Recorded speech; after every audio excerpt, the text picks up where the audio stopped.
So hey, what's up guys, welcome back to our YouTube channel, and today we are gonna see what if Harry Potter had harem, a blood debt harem. It would be the crossover between Black Family, Daphene Greengrass and Bellastrix. Also, if you're new to this channel, please make sure to subscribe. We are super close for our 10k subscribers, so it means a lot if you subscribe. Now without any further ado, let's get straight to the video. The owl hit Harry's window at 4:47 in the morning, and it hit hard enough to crack the glass. Harry was awake before the sound finished echoing. Wand in hand, covers thrown back, bare feet on cold floor, 2 weeks back at Privet Drive had sharpened his reflexes to a razor's edge.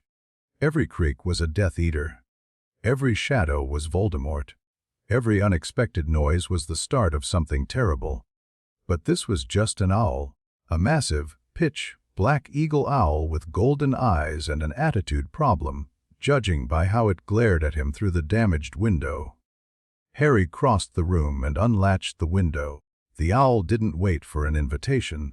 It forced its way inside, dropped a heavy envelope on his bed, and immediately began drinking from Hedwig's water dish. Hedwig, who'd been sleeping on top of her cage, puffed up to twice her size and let out an indignant screech. "Hey," Harry said. "Too tired to referee owl drama. Cut it out." The eagle owl ignored him. Hedwig looked personally betrayed. Harry picked up the envelope. Heavy parchment, expensive. The seal on the back made his stomach drop, a large G surrounded by crossed axes. Gringotts. He'd never received a letter from Gringotts. Didn't even know they sent letters. Every interaction he'd had with the bank involved showing up in person and dealing with goblins who looked at him like he was something sticky on the bottom of their shoe. Harry broke the seal and unfolded the letter. "Mr. Harry James Potter, your presence is required at Gringotts Wizarding Bank no later than today, July 15th, regarding matters of blood debt and magical obligation that have reached critical status. Failure to appear will result in the automatic forfeiture of claims valued in excess of 4.7 million galleons and the dissolution of 4 binding magical contracts currently held in your name. This is not a request." Ragnarok, director of Gringotts Wizarding Bank London branch. Harry read it twice, then a third time. Blood debt, magical obligation, 4 binding contracts, 4.7 million galleons. What the actual hell? He checked the clock. He had roughly 4 hours to get to Diagon Alley, and he was stuck in Little Winging with no legal way to use magic, no access to the Flu network, and an aunt and uncle who'd rather eat glass than drive him to London. Harry grabbed a quill and scribbled a fast response. "I'll be there. How do I get transportation?" He attached it to the eagle owl's leg. The bird finished drinking, gave Hedwig one last contemptuous look, and launched itself back through the window. Hedwig hooted accusingly. "I know," Harry said. Rude. He didn't go back to sleep. Couldn't have if he'd tried. Instead, he sat on the edge of his bed and ran through every interaction he'd ever had with Gringotts. His vault, his key, the break enduring first year, the ride down to the vaults that one time with Hagrid. Nothing about blood debts. Nothing about contracts. Nothing about millions of galleons. His parents had left him money, sure, enough to get through school comfortably. But this letter was talking about something else entirely. Something bigger. The eagle owl returned 43 minutes later with a small pouch attached to its leg. Harry opened it and found a single gold coin with a number etched into its surface. 7. A porky. Had to be. The number probably meant he had less than 2 hours. Harry moved fast. Shower. Clothes. His least terrible muggle outfit because he didn't have dress robes, and showing up to a bank meeting in baggy hand-me-downs felt wrong. He threw everything important into his trunk just in case. Invisibility cloak. Photo album. Firebolt. At 60:45 he crept downstairs with his trunk floating behind him. He'd deal with the underage magic warning later, assuming the ministry even noticed with everything else going on. The Dursleys were still asleep. Good, he didn't want to explain where he was going, and he definitely didn't want to hear Uncle Vernon's opinions about it. He made it to the backyard at 7:58. Trunk in one hand, Porky in the other. Hedwig was already gone. He'd sent her ahead to Grimmauld Place with a note for Sirius. At exactly 700, the coin heated up in his palm. The familiar hook behind the navel sensation grabbed him, and the world dissolved into spinning color. Harry landed hard on white marble floor. His trunk clattered beside him. He managed to stay on his feet. Barely, and looked up to find himself in a room he'd never seen before. Not the main lobby of Gringotts. This was smaller. Private, the walls were lined with weapons, axes and swords and things Harry didn't have names for, all of them looking sharp enough to cut through bone without slowing down. A massive desk dominated the center of the room, carved from what looked like a single block of black stone. Behind it sat a goblin, but not just any goblin. This one was bigger than the others Harry had seen. Broader, his suit was immaculate, charcoal gray with silver buttons, and the rings on his fingers probably cost more than everything Harry had ever owned combined. "Mr. Potter," the goblin said. His voice was deep and cold. "You're early." "Good. Sit." Harry sat in the chair across from the desk. It was uncomfortable in a way that felt intentional. "I'm Ragnarok," the goblin continued, "director of this branch. We've never met, but I've been managing your family's accounts since before your father was born." "I didn't know I had accounts," Harry said. Singular. "My vault." Ragnarok's expression didn't change, but something in his eyes sharpened. "Your trust vault. One of 7. The smallest of 7, Mr. Potter. Established by your parents to fund your education in the event of their deaths. 7 vaults." Harry's brain stuttered. "I'm sorry, what?" "The Potter family has banked with Gringotts for over 400 years. Your trust vault contains approximately 32,000 galleons. Your family vault, the main one, contains significantly more."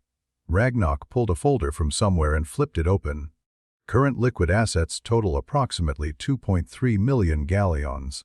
Property holdings include 3 estates, 16 rental properties in Wizarding London, and partial ownership of 4 businesses. Total estimated worth 6.8 million galleons." Harry couldn't breathe. 6.8 million galleons. He'd spent 4 years thinking he was moderately well off. Enough to buy school supplies and not worry about money. Meanwhile, he'd been sitting on a fortune that would make the Malfoys nervous. "Why?"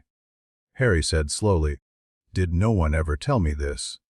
Your magical guardian sealed access to all holdings beyond the trust vault until your 17th birthday. Ragnarok's voice carried a distinct note of disapproval. "We were legally required to comply. We were not, however, legally required to remain silent when matters of blood debt reached critical status." "About that." Harry leaned forward. "Your letter mentioned blood debts, 4 contracts. I don't know what any of that means." Ragnarok studied him for a long moment. "No, I don't suppose you would. Albus Dumbledore has been remarkably thorough in keeping you ignorant of your own heritage." The words hit like a punch. Harry had spent weeks, months, really, feeling like Dumbledore was keeping secrets from him. But this was different. This wasn't about prophecies or Voldemort or war strategy. This was about his own family, his own money, his own life. "Tell me," Harry said. "Everything." Ragnarok almost smiled. "Almost. Blood debts, Mr. Potter, are among the oldest forms of magical obligation. They cannot be bought. They cannot be sold. They cannot be transferred or dissolved without the consent of both parties. When one wizard saves another's life, or provides aid of such magnitude that the debt cannot be repaid through ordinary means, magic itself creates a bond between the families. And someone owes my family a blood debt. 4 families." Ragnarok corrected. 4 separate debts accumulated over 3 generations. The Potters were not simply wealthy, Mr. Potter. They were collectors. Every debt owed to them was documented, witnessed, and filed with Gringotts for safekeeping. He slid 4 folders across the desk: the Malfoy family, the Black family, the Lestrange family, the Greengrass family. All of them owe you debts that magic itself will enforce. Harry stared at the folders. His hands weren't quite steady when he reached for the first one. "Malfoy," He opened it and started reading. On the night of October 3, 1963, Fleamont Henry Potter encountered Abraxas Hyperion Malfoy in the Forbidden Forest near the boundary of Potterlands. Malfoy had been attacked by a werewolf and was bleeding severely from wounds to the throat and chest. Potter intervened, drove off the werewolf, and transported Malfoy to St. Mungo's Hospital, where healers confirmed that Malfoy would have died within minutes without Potter's intervention. Magical acknowledgement of life debt was recorded on October 3, 1963. Debt remains unpaid. Harry looked up. Draco's grandfather owed my grandfather a life debt, and he never paid it. The Malfoys claimed the debt was informal, unwitnessed. They denied its existence for decades. Ragnarok's lip curled. Gringotts does not accept denial as repayment. The debt transferred to Abraxas's heir upon his death and will continue transferring until it is satisfied or the Malfoy line ends. So Lucius Malfoy owes me a life debt. Correct. And through him, Draco Malfoy as well, should Lucius die before the debt is paid. Harry set down the folder and picked up the next one. Black. This one was more complicated. It took him 3 reads to understand it, but when he did, his jaw tightened. His great-grandmother, Doria Black, had been disowned by the Black family for marrying a Potter. But blood magic didn't care about disownment. She was still bound by the family covenant, which meant she was still technically a Black, even after they struck her name from the tapestry. During Grindelwald's War, when the Black family's investments collapsed and they faced total financial ruin, Doria had intervened. She'd used Potter resources, money, connections, political leverage to save them. The family had survived because of her. They'd never thanked her, never acknowledged what she'd done, and because she'd acted as a Black bound by covenant, using Potter resources, creating an inter-family debt, the magic had gotten complicated. The result was a debt that sat in a gray area between families, growing interest for decades. This one's messier, Harry said. The Black debt is primarily financial in nature, though the magical weight of it has compounded significantly. Ragnarok pulled out a separate document. Current estimated value 847,000 galleons plus interest. The debt could be called at any time and would legally require the liquidation of Black family assets to pay it. Harry thought about Grimmauld Place, about Sirius, who was technically the head of the Black family, even though he'd been disowned too. Does Sirius know about this? Or Mr. Black was informed when he claimed the family lordship last year. He has made no move to address the debt. Ragnarok's tone suggested he had opinions about that. Third folder, Lestrange. Harry's stomach turned as he read this one. During the First War, the Lestranges had been Voldemort's most devoted followers. But even fanatics made mistakes. In 1979, they'd killed a man named Marcus Potter, a distant cousin of Harry's father, barely a branch on the family tree. The thing was, Marcus hadn't been fighting them. He'd been trying to warn them. He'd intercepted intelligence suggesting that Voldemort planned to purge some of his less reliable followers, and the Lestranges were on the list. Marcus had been trying to give them a chance to run. They'd killed him anyway. Tortured him first, because that's what the Lestranges did. Magic didn't care that Marcus was barely a Potter. It didn't care that the Lestranges hadn't known what they were doing. A Potter had died trying to save Lestrange lives, and that created a debt. A big one. Bellatrix Lestrange, Harry said quietly. She owes my family. The Lestrange debt is unique in that it was incurred through violence rather than rescue or aid. The magical obligation is therefore punitive rather than reciprocal. You cannot demand service or repayment. What you can demand is consequence. What does that mean? It means that if Bellatrix Lestrange ever raises her wand against you, the debt magic will intervene. It means that any direct attack she makes against you will cost her pain, power, eventually her life. Ragnarok's eyes glittered. Magic remembers, Mr. Potter, and magic collects. Harry set down the Lestrange folder and reached for the last one. Greengrass. This one was the simplest and the most recent. James Potter and Cyrus Greengrass had made a deal, a business arrangement sealed with blood oath, the way old pureblood families did things. James had provided startup capital for a potions company Cyrus wanted to launch. 50,000 galleons, no interest, repayment due within 10 years. James had died 3 weeks later. Cyrus had never paid a nut. The Greengrass debt is purely financial, Ragnok said. 50,000 galleons plus 4 years of compound interest. Current value approximately 340,000 galleons. Mr. Greengrass has been resistant to our collection attempts. Harry closed the folder. His hands were steadier now. The shock was fading, replaced by something colder, harder. 4 families, 4 debts, millions of galleons and decades of obligation. And nobody had told him. What can I do with these? Harry asked. The debts. What are my options? Ragnok smiled. It wasn't a nice smile. Goblin smiles never were. But it held something that might have been approval. The Malfoy life debt can be called at any time. You may demand service, sacrifice, or payment in kind. If Lucius Malfoy refuses, the magic will enforce compliance. The black debt can be called as well, requiring immediate financial settlement. The Lestrange debt is passive. It protects you rather than obligating them, though its existence is a matter of public record that could prove politically useful. The Greengrass debt is straightforward.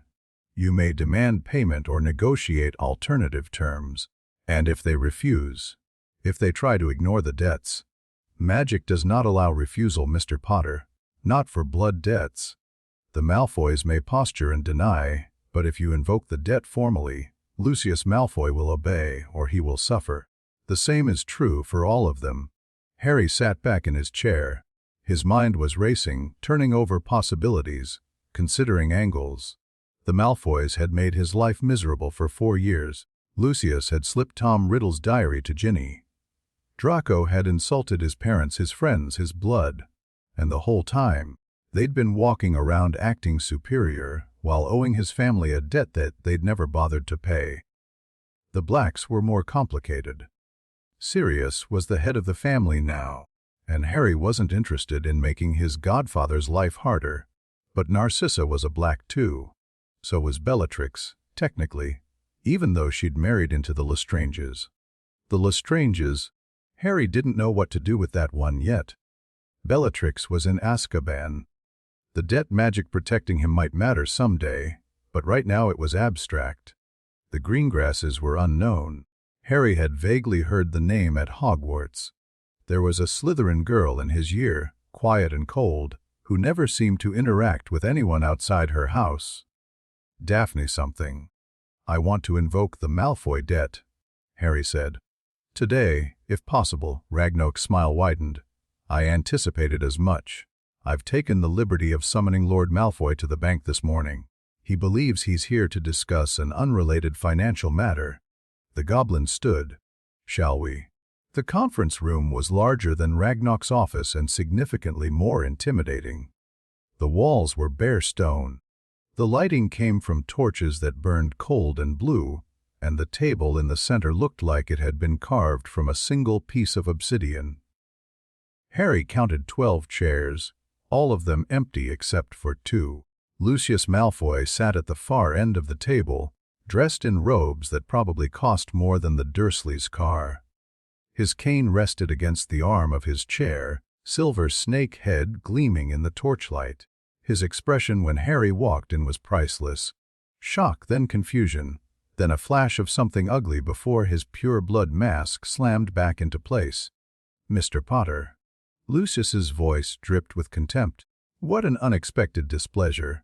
Lord Malfoy, Harry said, taking the seat directly across from him. Thanks for coming. I was under the impression this meeting concerned a financial matter. It does. Harry glanced at Ragnok, who had settled into a chair at the head of the table like a judge preparing to deliver a sentence. Specifically, a debt your family owes mine. Lucius laughed. It was a practiced sound, designed to make whoever he was laughing at feel small and stupid. I'm afraid you've been misinformed. The Malfoy family owes nothing to anyone, least of all Ragnock placed a folder on the table and slid it toward Lucius. The life debt incurred by Abraxas Malfoy to Fremont Potter on October 3, 1963. Documented, witnessed, and verified by Gringotts curse breakers. The debt transferred to you upon your father's death and remains unpaid. The color drained from Lucius's face. He didn't touch the folder. That debt, he said slowly, was settled decades ago. Your father acknowledged the debt's existence in private correspondence with Fremont Potter dated November 1963. He promised repayment that never materialized. The letters are in the folder, Lord Malfoy, should you wish to review your own family's dishonesty. Lucius's jaw tightened. His hand drifted toward his cane. Toward his wand, Harry knew, hidden inside the silver snake. I wouldn't, Harry said quietly. Lucius's eyes snapped to his. Excuse me. Whatever you're thinking about doing with that wand, I wouldn't. Harry leaned forward. You're in Gringotts, Goblin territory. If you attack me here, they'll kill you before you finish the incantation. And even if they didn't, the life debt magic would kick in. You can't hurt me, Malfoy. Not without hurting yourself worse. For a long moment, nobody moved. Harry could see Lucius calculating, running through options, looking for an angle. The man was a political animal. He didn't fight battles he couldn't win. What do you want, Potter, right now? Acknowledgement. I want you to admit, formally and on the record, that the Malfoy family owes the Potter family a life debt. And if I refuse, then I invoke the debt anyway, and magic forces you to comply. That's the thing about blood debts, isn't it? Denial doesn't make them go away. It just makes the eventual payment more painful. Lucius's mask cracked. Just for a second, Harry saw real fury underneath, hot and vicious and personal. This wasn't about money or politics. This was about a Potter, a half-blood, sitting across from him and holding power he couldn't buy or threaten his way out of. The Malfoy family, Lucius said through gritted teeth, acknowledges the existence of a life debt owed to the Potter family. Magic shivered through the room. Harry felt it like a pressure change, like his ears popping on an airplane. Ragnock made a note on a piece of parchment. Witnessed and recorded. The goblin said, The debt is now formally active. Mr. Potter, do you wish to name your terms at this time? Harry had thought about this on the Porky ride over. He'd considered demanding gold. Enough to bankrupt the Malfoys, or at least hurt them badly. He'd considered demanding service, forcing Lucius to work against Voldemort or reveal Death Eater secrets. But those were short-term plays. Satisfying maybe, but not strategic. Not yet, Harry said. I'm going to hold the debt for now. Consider it insurance. Lucius's eyes narrowed. Insurance against what? Against you doing something stupid. Harry stood up. Your family owes mine a life, Malfoy. That means if anything happens to me, if I die, if I'm seriously injured, if someone I care about gets hurt because of something you did, the debt comes due immediately. All of it. In the worst possible way. You can't threaten me, boy. I'm not threatening you. I'm explaining consequences. Harry smiled, and it felt sharp on his face, like he'd borrowed it from someone meaner. You've spent the last 4 years making my life difficult. You put Tom Riddle's diary in Ginny Weasley's cauldron. You've funded people who want me dead. And the whole time, you've been walking around acting like you're better than everyone else while owing my family a debt you were too cowardly to pay. Harry walked toward the door, then stopped and looked back. That ends now. Stay out of my way, stay away from my friends, and maybe I'll let you keep your fortune and your reputation. Cross me again, and I'll take everything. He left before Lucius could respond. The main lobby of Gringotts was busier than Harry had ever seen it. Wizards and witches crowded the teller lines. Goblins hurried between stations carrying ledgers and coin bags, and the massive chandeliers overhead cast everything in warm golden light. Harry made it about halfway to the exit before someone stepped into his path. She was his age, maybe a little younger. Blonde hair pulled back in a severe ponytail. Blue eyes cold enough to freeze fire. Slytherin, he remembered. He'd seen her in classes, always sitting in the back, never talking to anyone except a small dark-haired girl who might have been her sister, Daphne Greengrass. Potter. Her voice matched her eyes. "My father wants to speak with you." Harry looked past her and saw an older man standing near one of the side corridors. Cyrus Greengrass had his daughter's coloring, pale and blonde and sharp-featured. But where Daphne looked cold, he looked worried. His hands kept moving, adjusting his robes, touching his wand holster, smoothing his hair. "Does he?" Harry said. "That's convenient. I was planning to send him a letter." Daphne's expression didn't change. "He's aware of the debt. He wants to discuss terms." "I'm sure he does. He's had 34 years to discuss terms. Funny how he's suddenly interested now." Something flickered in Daphne's eyes. Irritation, maybe? Or something more complicated. "My father made mistakes," she said quietly. "He acknowledges that. But the situation is more complex than you realize, and he's hoping you'll give him a chance to explain before you make any decisions." Harry studied her. She was good at the Ice Queen thing. Really good. But he'd spent 4 years watching Draco Malfoy try to hide his feelings behind sneers and posturing, and he'd gotten pretty good at reading what people didn't want him to see. Daphne Greengrass wasn't just cold. She was scared. Not of him, exactly, but of the situation. Of what might happen if this went badly. "Fine," Harry said. 5 minutes. The side corridor led to a small, private room. Probably one of many that Gringotts kept for clients who needed to conduct business away from the public lobby. Cyrus Greengrass was already seated when Harry entered, with Daphne taking a position by the door like a guard. Or a prisoner, depending on how you looked at it. "Mr. Potter." Cyrus stood and extended his hand. "Thank you for agreeing to speak with me." Harry didn't shake it. "You owed my father 50,000 galleons. You've owed it for 34 years.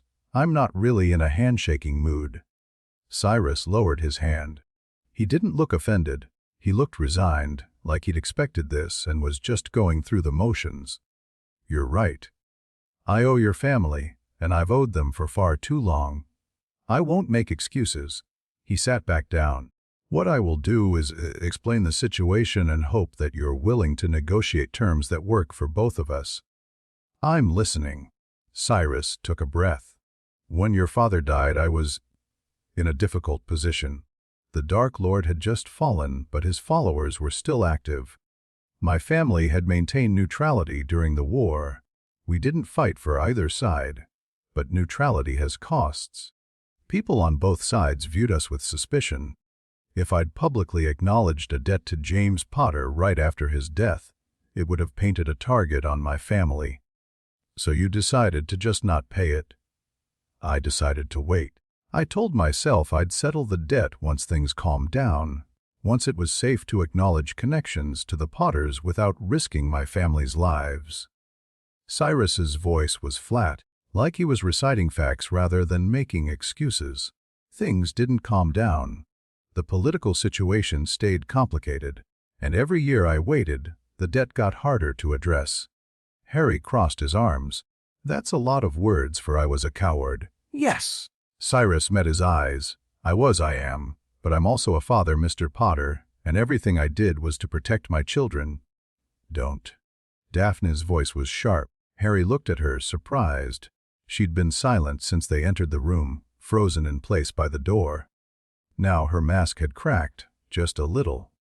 "Don't use us as an excuse. Don't make this about protecting Astoria and me when it was about protecting yourself." "Daphne, you were scared." "Fine, but you've had 3 decades to find the courage to do the right thing, and you didn't. And now Potter's here, and suddenly you want to talk about family." The room went silent. Harry watched father and daughter stare at each other, and he saw something in that exchange that he hadn't expected. Daphne wasn't just angry at the situation. She was angry at Cyrus. Genuinely, personally furious in a way that went beyond politics or money.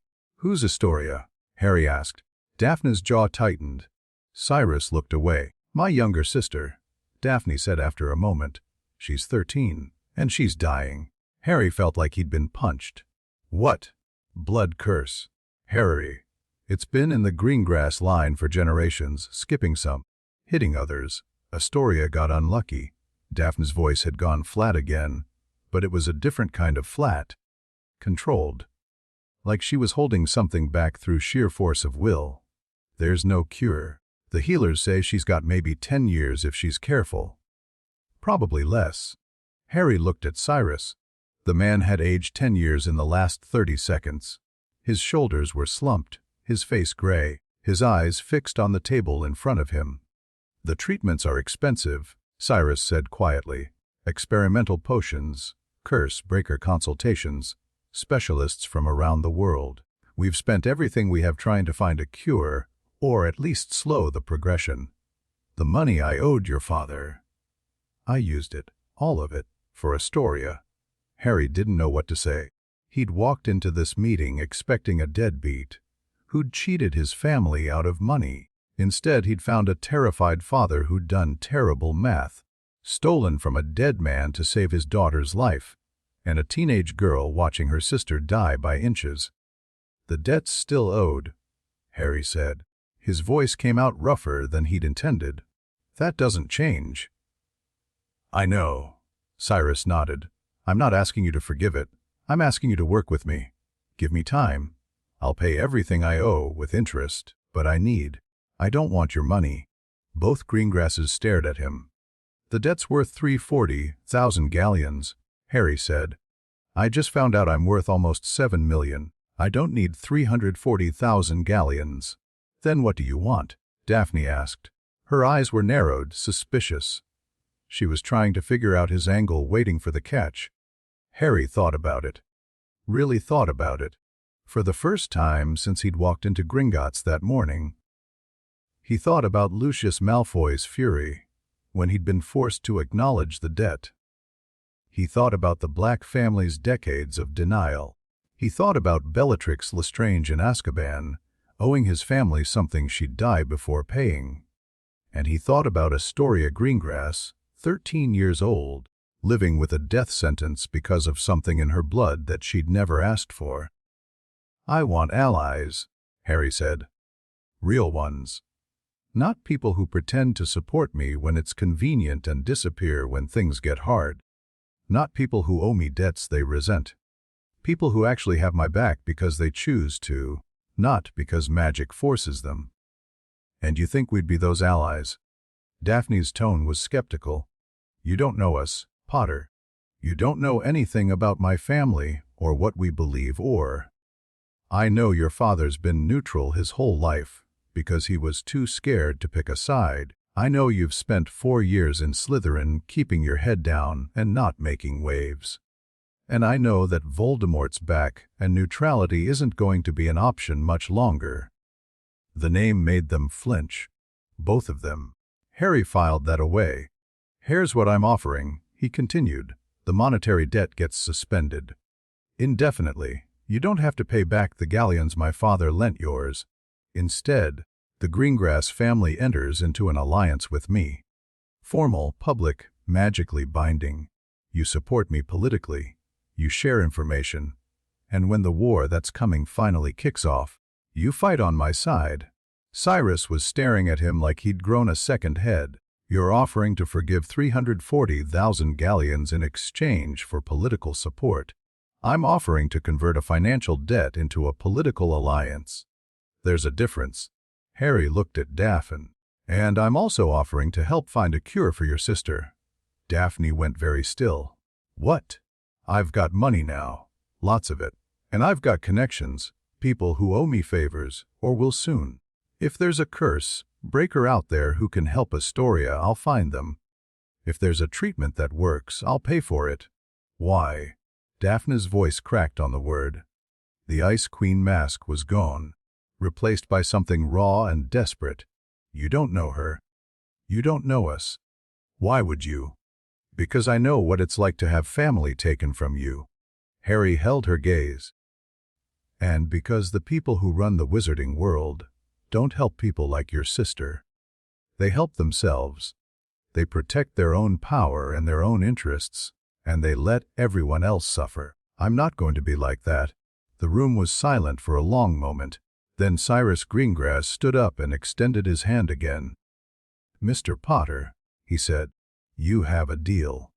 Harry left Gringotts with 4 blood debt contracts in his pocket, a new alliance with the Greengrass family, and a head full of thoughts he didn't know how to process. The sun was bright over Diagon Alley. The street was crowded with shoppers, witches examining cauldrons, wizards arguing over wand polish, children pressing their faces against the window of quality Quidditch supplies. A normal summer day. Nobody looked twice at the 15-year-old walking past them with his trunk floating behind him. Harry found a quiet spot near the entrance to Nocturne Alley and pulled out the emergency Porky Ragnarok had given him, a return trip to wherever he wanted to go. He thought about Privet Drive, dismissed it immediately.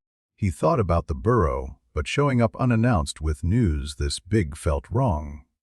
That left Grimold Place. Harry touched the portkey and thought of his godfather's house.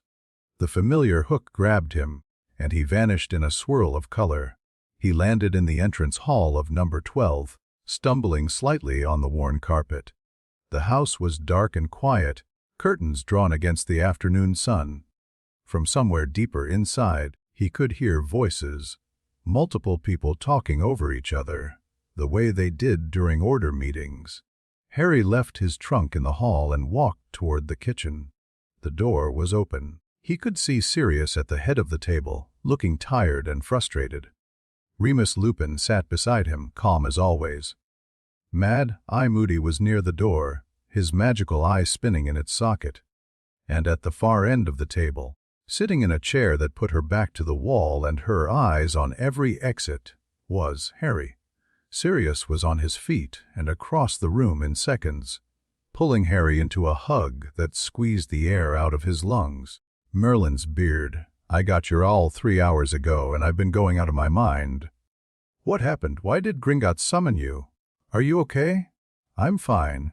Harry hugged him back, hard. "Better than fine, actually. But we need to talk." Sirius pulled back, studying his face. Whatever he saw there made his eyes narrow. "Talk about what?" Harry reached into his pocket and pulled out the blood debt contracts. 4 folders, each one thick with documents and sealed with Gringotts' official stamp. "Did you know," Harry said quietly, "that the Black family owes the Potters 847,000 galleons?" Sirius went pale. "Or that the Malfoys owe us a life debt? Or that the Lestranges—" Harry stopped. His godfather looked like he was about to pass out.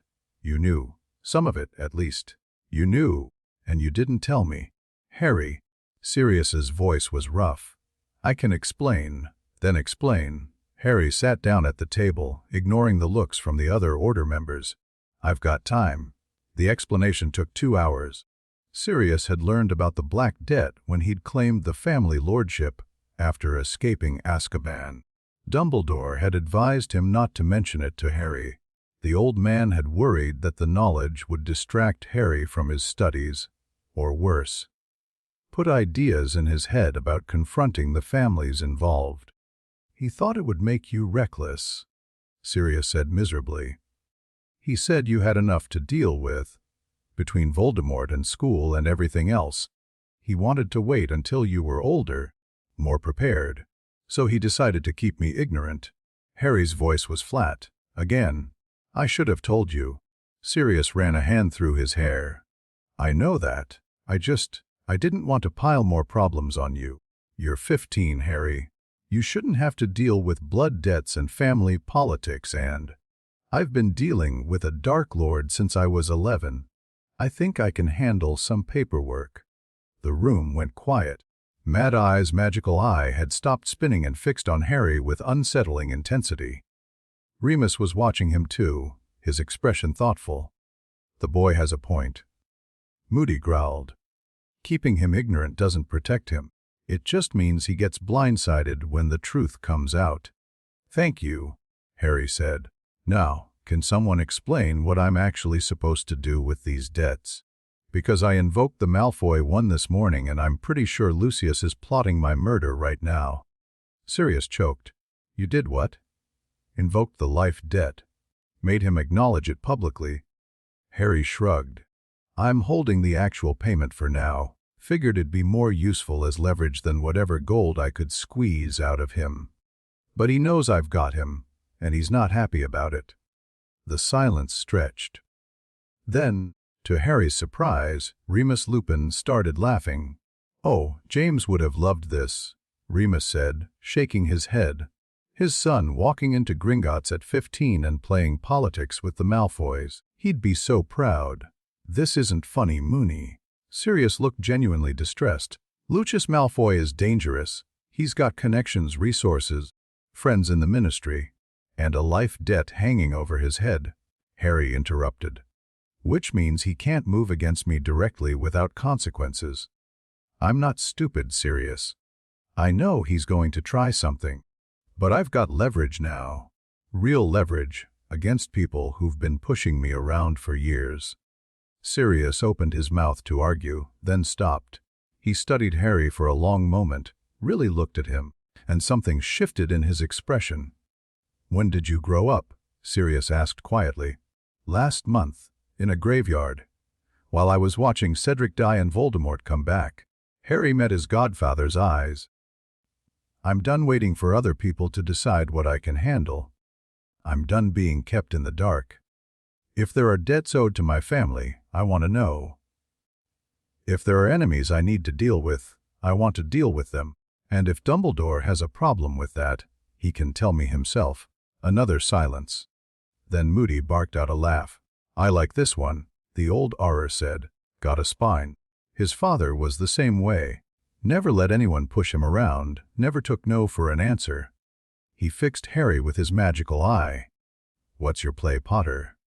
You've got 4 families on the hook. What are you going to do with them? Harry thought about it. He'd been thinking about it all day, turning the pieces over in his head, trying to see the shape of the puzzle. The Malfoys are enemies. Always have been, always will be. But I can use the debt to keep them in check. Make sure Lucius thinks twice before he does anything too stupid. Harry ticked points off on his fingers. The Blacks are complicated. Sirius is the head of the family, and I don't want to make things harder for him. But Narcissa's a Black too, and she's married to Lucius. There might be an angle there. Narcissa is a piece of work. Sirius muttered. Always has been. But she's practical. If she thinks siding with you gives her a better chance of protecting Draco. Exactly. Harry nodded. The Lestranges are different. The debt doesn't obligate them to do anything, it just protects me from them. Bellatrix is in Azkaban, but she won't be forever. When she gets out, I want every advantage I can get. And the Greengrasses? Remus asked. Harry hesitated. I made a deal with them this morning, converted the financial debt into a political alliance. They're on my side now, formally and publicly. Sirius blinked. You negotiated a political alliance with a pureblood family. In one morning, their daughters dying. Harry's voice softened. Blood curse. Harry, the younger one, Astoria, she's got maybe 10 years. They've spent everything they have trying to save her, including the money her father owed mine. I offered to help find a cure in exchange for their support. The room went quiet again. But this quiet was different, not shocked or skeptical, but thoughtful. Considering. That's. Remus shook his head slowly. Harry, that's remarkably mature. And strategic. I'm not being strategic. I'm being decent. Harry looked around the table. The wizarding world is broken. The people in charge protect themselves and let everyone else suffer. Dumbledore keeps secrets because he thinks he knows best. The Ministry pretends Voldemort isn't back, because admitting the truth would be inconvenient. And families like the Greengrasses get caught in the middle, watching their children die because no one with power cares enough to help. Harry stood up. I've got power now. Money, debts, leverage.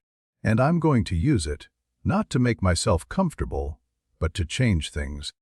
To build something better. He looked at Sirius. Are you with me? Sirius stared at him for a long moment. Then a slow smile spread across his face, the first real smile Harry had seen from him in weeks. Yeah, pup. Sirius reached out and gripped Harry's shoulder. I'm with you. Harry spent the rest of the afternoon in the Black family library, surrounded by old books and older dust. The library at Grimmauld Place was massive, 3 floors of shelves crammed with texts on everything from ancient runes to dark arts to the genealogies of pure-blood families going back centuries. Most of it was useless, but some of it was exactly what Harry needed. He started with the blood debt section. The books were dry and technical, written in a formal style that made his eyes glaze over after a few pages. But he forced himself to focus, taking notes on scraps of parchment, building a picture of what these debts actually meant. Life debts were the most powerful. When one wizard saved another's life, magic created a bond between them, a bond that could be called upon at any time. The debtor could be asked to perform tasks, make sacrifices, or provide service. If they refused, magic would enforce compliance, usually through pain. Financial debts were simpler but still significant. A blood oath debt couldn't be defaulted on or written off. The Crore could demand payment at any time, and if the debtor couldn't pay, magic would force them to liquidate assets until the debt was satisfied. Protective debts, like the Lestrange one, were rarer. They occurred when someone died while trying to save members of another family. The resulting debt didn't obligate the surviving family to do anything, but it did create a magical protection for the Crore's heirs. Any direct attack by the debtor family would be met with increasing magical resistance, eventually becoming fatal for the attacker. Harry wrote it all down, organizing the information, looking for angles he might have missed. He was so focused that he didn't notice he wasn't alone until a voice spoke from the doorway. "You've been in here for 6 hours." Harry looked up. Daphne Greengrass stood at the entrance to the library, her arms crossed, her expression unreadable. "How did you get in?" "Your godfather invited my father to discuss the alliance. I came along." She walked into the room, scanning the shelves with a practiced eye. "The Black Library is impressive. Most of these texts are restricted. You'd need special permissions to access them anywhere else. Feel free to look around." Daphne raised an eyebrow. "That's surprisingly trusting. We're allies now, aren't we? Besides, I've been reading about blood debts all day and I could use someone to talk through ideas with." She hesitated. Then, slowly, she pulled out a chair and sat down across from him. "What have you learned?" Harry showed her his notes. Daphne read through them quickly, her expression shifting from neutral to interested. "You've grasped the basics," she said, "but you're missing some of the subtler applications. Life debts, for example. They don't just allow you to demand service. They allow you to demand transformation." "What does that mean?" "The original purpose of life debts wasn't punishment or leverage. It was rehabilitation." Daphne set down the notes. When one wizard saved another's life, the debt was supposed to create an opportunity. The Crore could demand that the debtor change, abandon dark practices, make amends for past wrongs, become a better person. The magic would enforce not just obedience, but genuine transformation. Harry stared at her. "You're saying I could demand that Lucius Malfoy stop being a Death Eater, and magic would force him to actually mean it? In theory. In practice, it's complicated." Daphne's voice was careful, measured.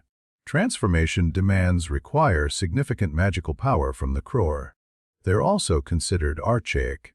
Most people don't even know they're possible. The modern approach is to demand service or payment, because that's easier and less personally risky. Personally risky how? Transformation demands create a two-way bond. The debtor changes, but so does the Crore. You don't just make Lucius Malfoy better. You take on some of his darkness, experience his memories, feel what he felt when he made his worst choices. Daphne met his eyes. It's intimate in ways that most people find uncomfortable. Harry thought about it. The idea of experiencing Lucius Malfoy's memories, feeling his emotions, understanding how he became the man he was.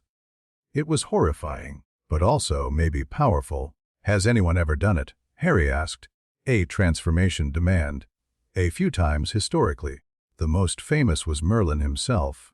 He's said to have transformed several dark wizards into allies through life-debt magic. But that was over 1,000 years ago. The technique has mostly been forgotten. Harry filed that information away for later. What else don't I know? Daphne almost smiled. How much time do you have? They talked until midnight. Daphne was brilliant. Harry had known she was smart. You didn't survive 4 years in Slytherin without brains.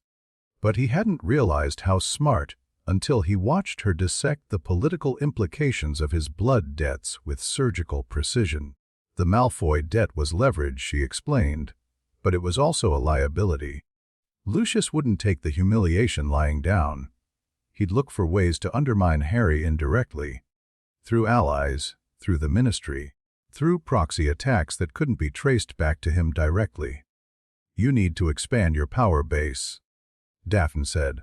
The Greengrass Alliance is a start, but one family isn't enough. You need at least 3 or 4 more before you can be considered a serious political player. Who would ally with me? Most pureblood families think I'm a blood traitor or a lunatic or both.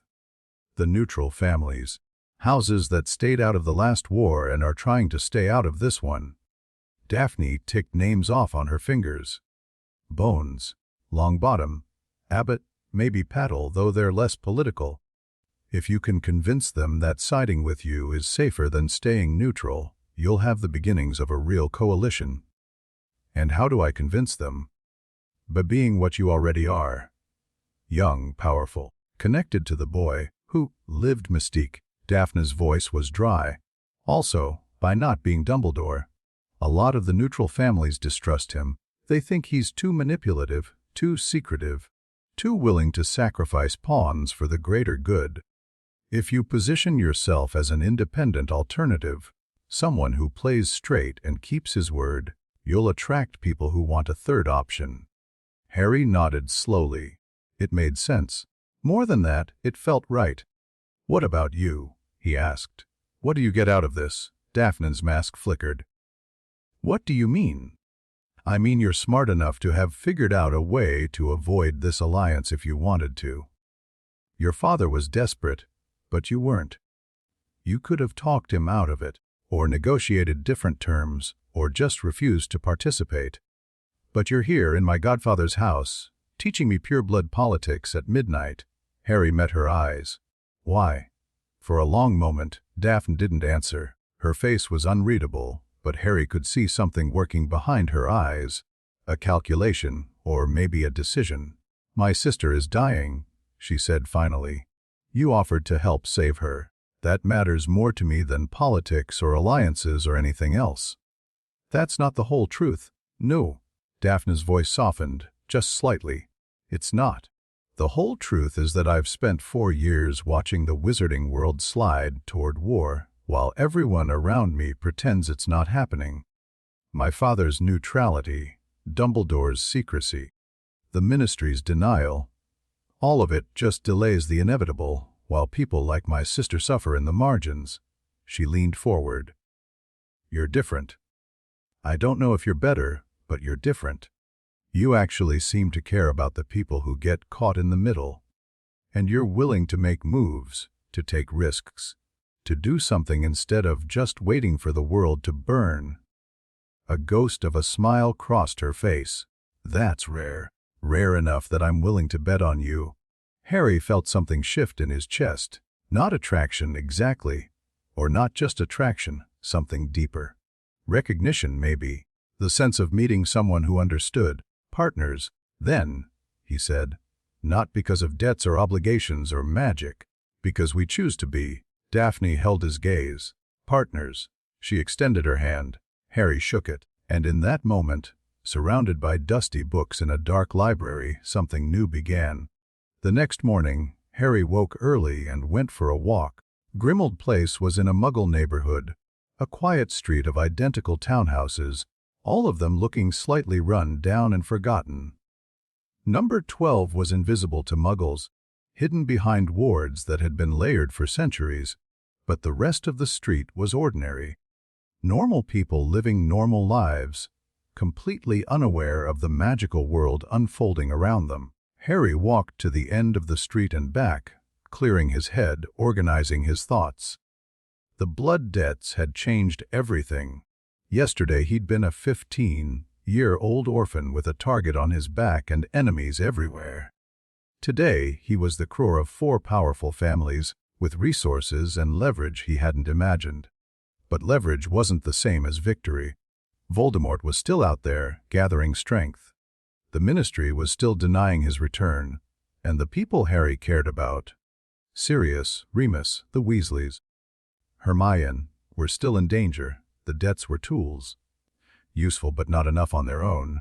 Harry needed a plan. By the time he got back to Grimmauld Place, the house was waking up. Sirius was in the kitchen making tea, looking more cheerful than he had in weeks.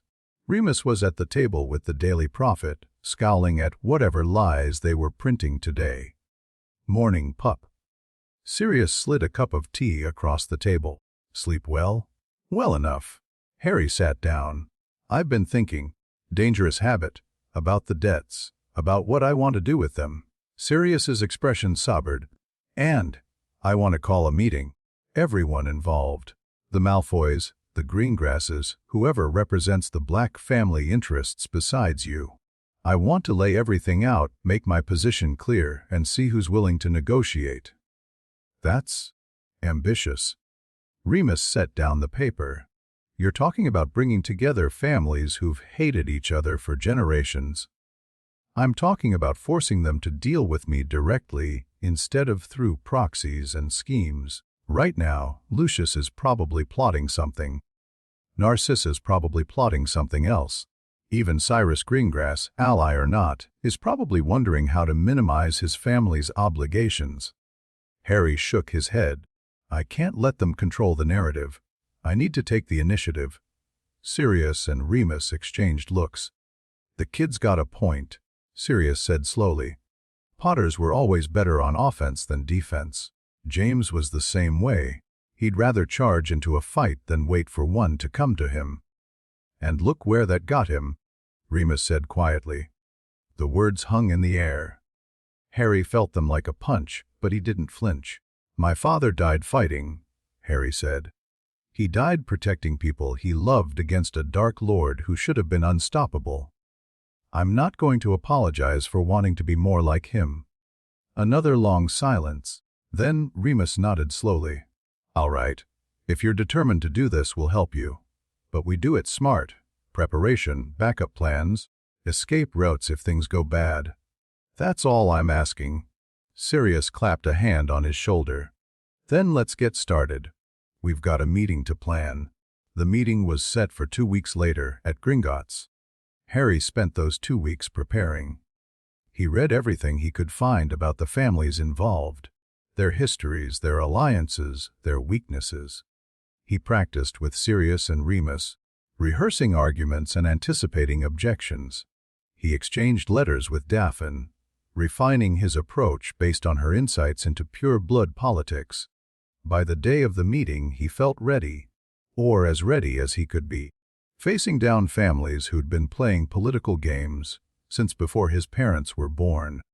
The conference room was the same one where he'd confronted Lucius, all cold stone and blue torchlight, with the obsidian table dominating the center. But this time it was full. Lucius Malfoy sat at one end, flanked by Narcissa. His expression was carefully neutral, but his eyes tracked Harry with barely concealed hostility. Narcissa, by contrast, looked curious, evaluating, calculating, trying to figure out what angle this young upstart was playing. Cyrus and Daphne Greengrass sat opposite them. Cyrus looked nervous, which was expected. Daphne looked calm, which was either genuine confidence or very good acting. Sirius was there representing the Black family, though he'd made it clear he was supporting Harry, rather than claiming any authority of his own. Remus had come as well, mostly to provide backup if things went sideways. And at the head of the table, in the spot Ragnarok had occupied during the first meeting, sat Harry. "Thank you all for coming," Harry said. His voice was steady. He'd practiced this. "I know most of you would rather be anywhere else, but we have matters to discuss, and I'd rather handle them face to face than through intermediaries." "How very Gryffindor of you," Lucius drawled, "charging directly at your problems. Tell me, Potter, do you actually have a plan, or is this just more of your famous luck?" "I have a plan." Harry didn't rise to the bait. "And it starts with being honest about what we all want." "And what do we all want?" "You want the life debt gone. Narcissa wants her son protected. Cyrus wants his daughter cured and his family safe. Sirius wants to rebuild the black name without being tied to its darkest history." Harry spread his hands. "I want allies against Voldemort. Real allies, not people who'll stab me in the back the moment it's convenient." The name made several people flinch. Lucius's mask cracked, just for a second, before he smoothed it back into place. "You dare speak that name in front of—" "I'll speak whatever name I want." Harry's voice hardened. "I've faced him 4 times. Twice as a baby. Once when he possessed a professor at my school, once in a graveyard a month ago. I've earned the right to call him whatever I please." Silence. Harry let it stretch. "Here's what I'm proposing," he continued. "A formal alliance between our families. Mutual defense, shared resources, coordinated political action. The blood debts don't disappear. They transform into partnership obligations. You support me, I support you.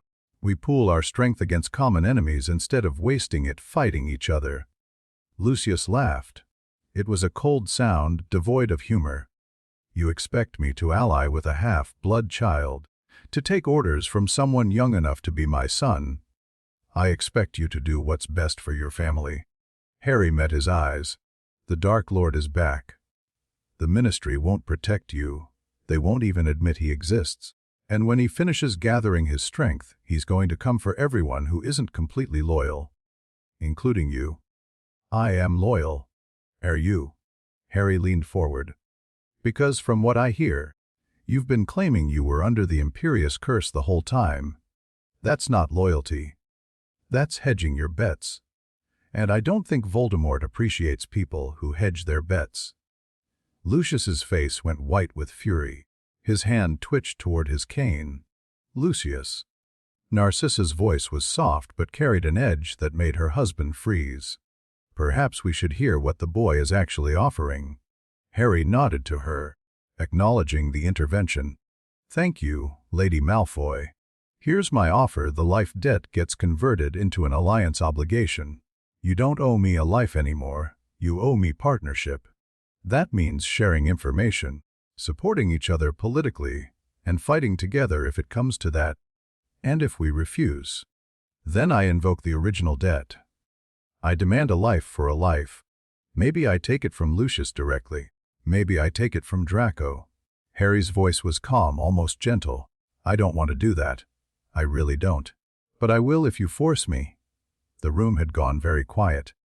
Narcissa studied him for a long moment. Harry couldn't read her expression.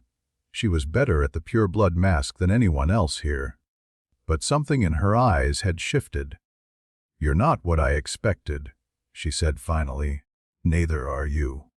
Harry turned to address the whole table. "I'm not trying to be anyone's enemy. I'm not trying to dominate or humiliate or extract revenge. I'm trying to build something that works.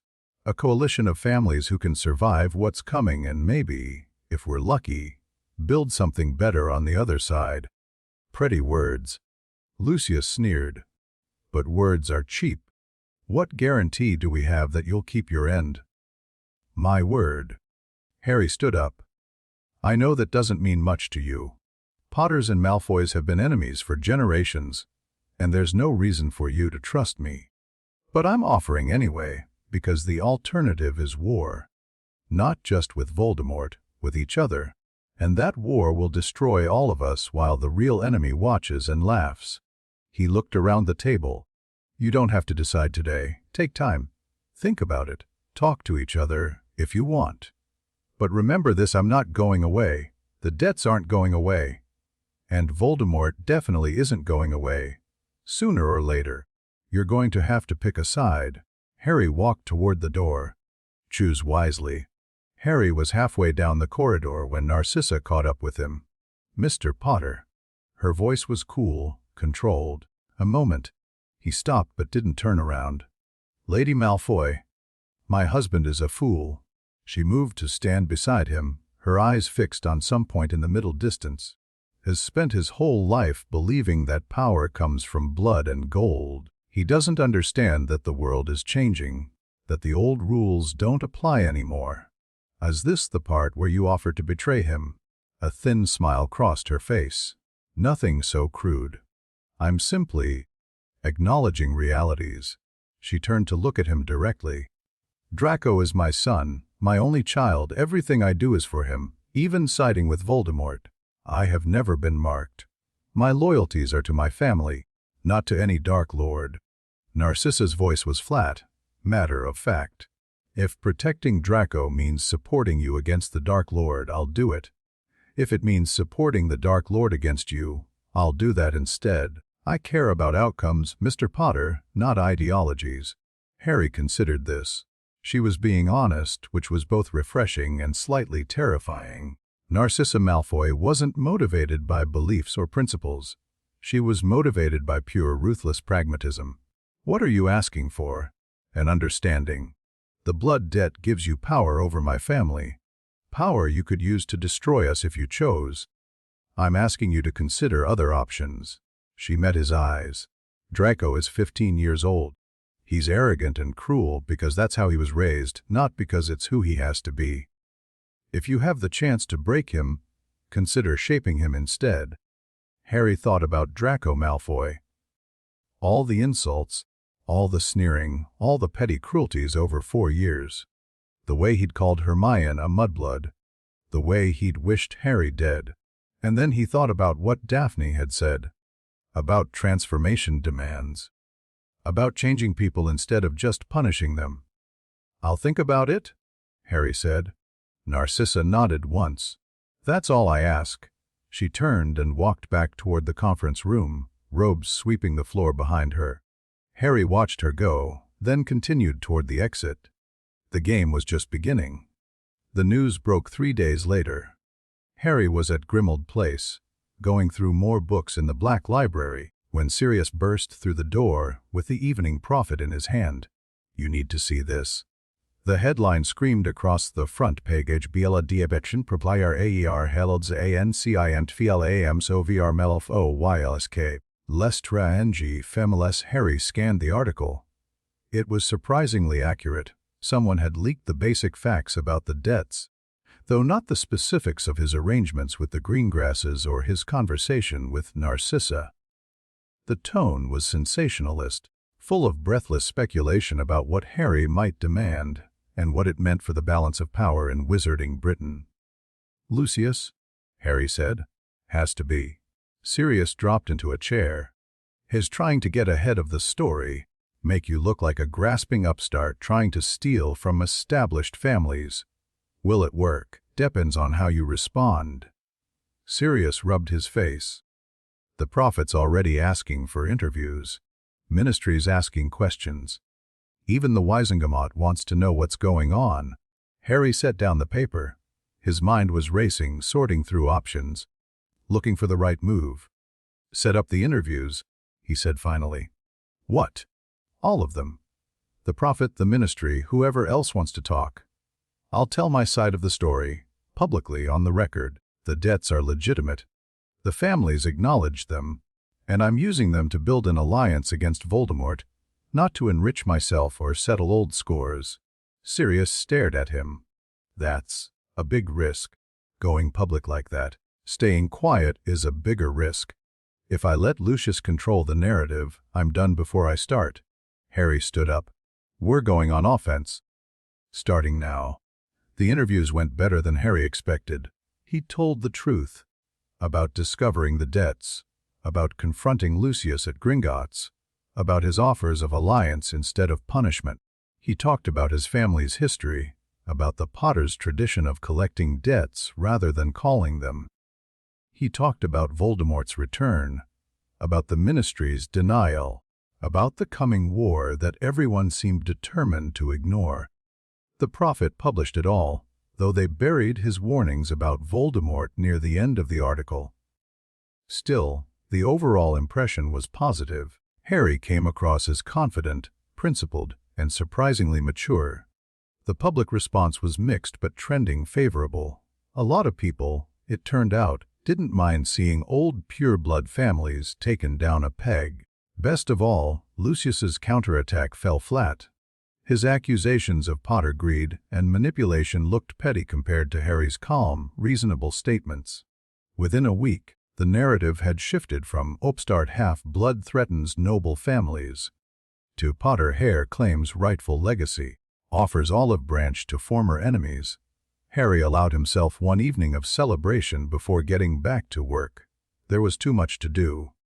Training to improve his combat skills, research into blood debt magic, correspondence with potential allies, planning for Voldemort's next move whenever it came. And somewhere in the middle of all of it, a letter from Daphne Greengrass, Potter. The Bones family has agreed to a preliminary meeting. Augusta Longbottom is interested as well, though she's being cautious.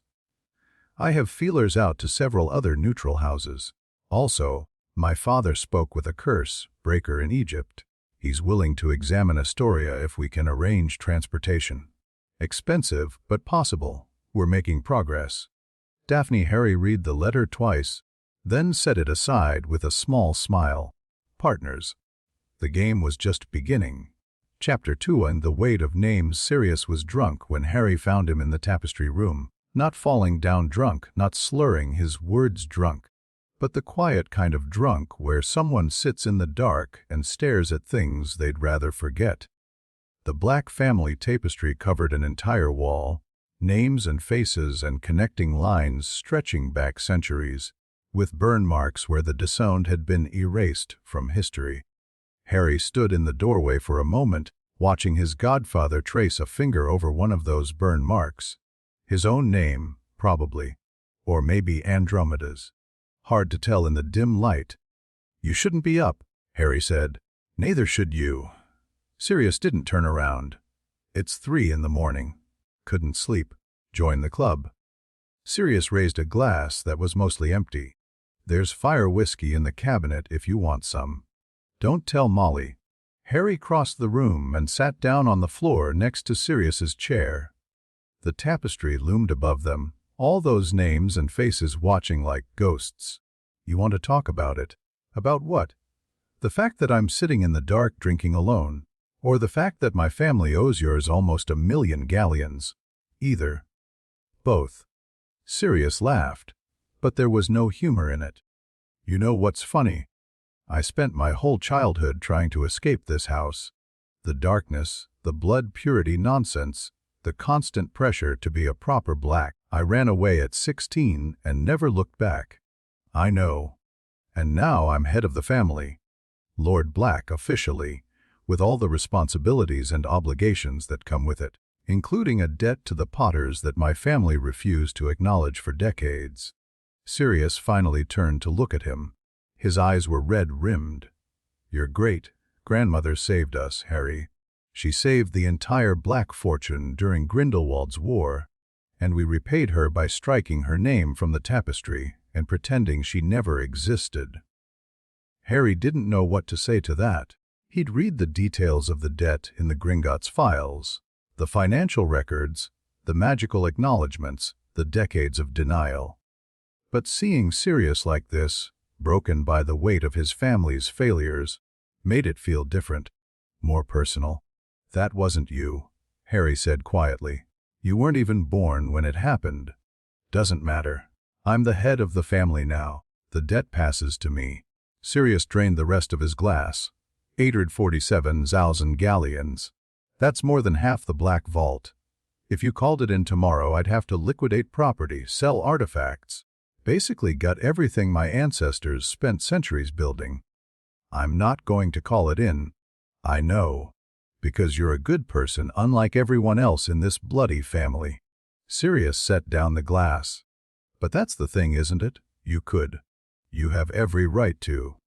And instead of making demands or extracting concessions, you're sitting on the floor at 3 in the morning trying to make me feel better about my family's dishonor.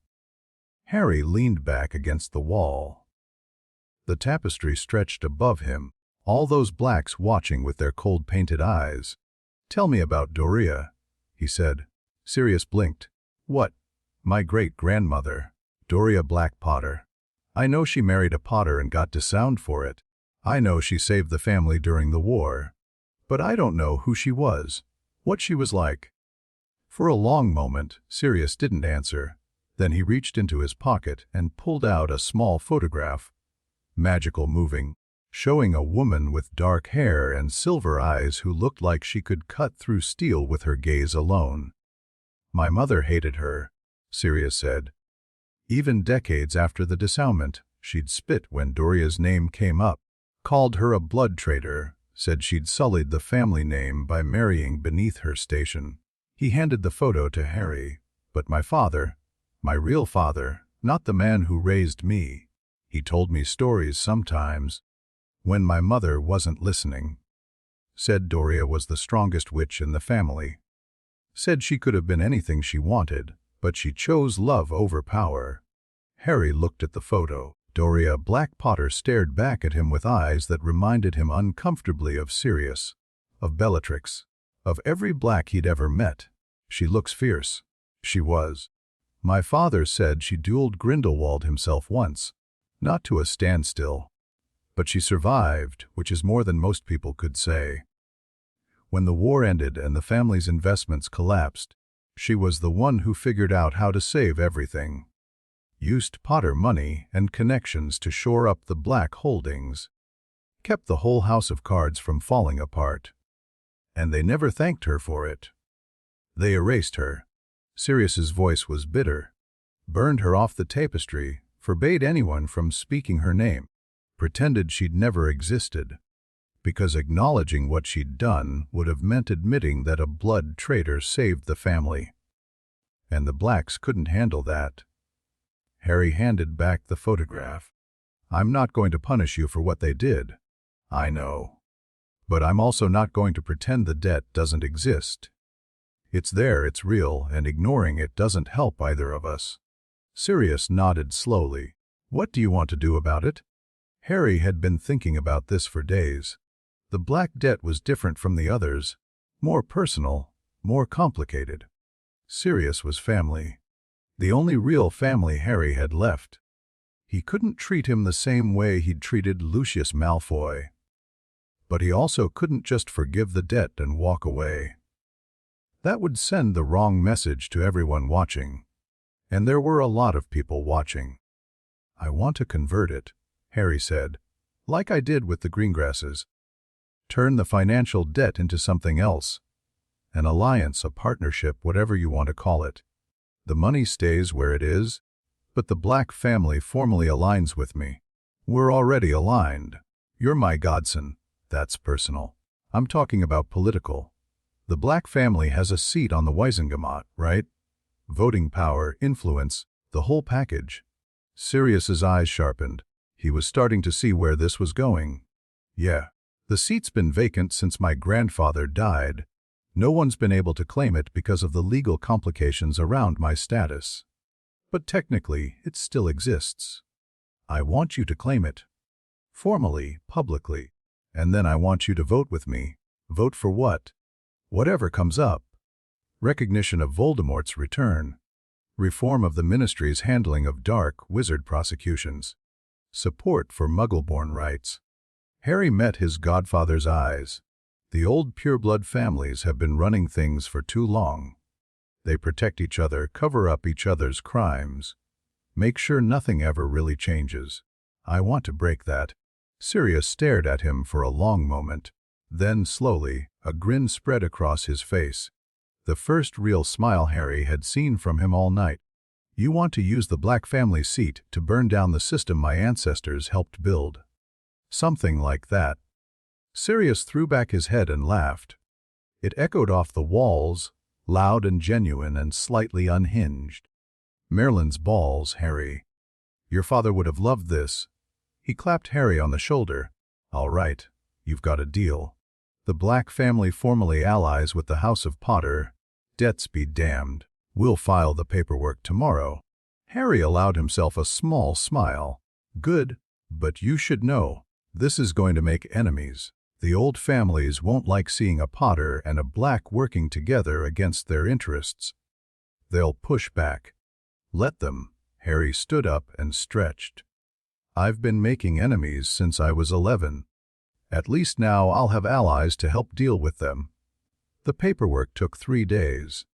Gringotts handled most of it, converting the debt into formal alliance terms, filing the necessary documents with the ministry, updating the magical records that tracked family obligations.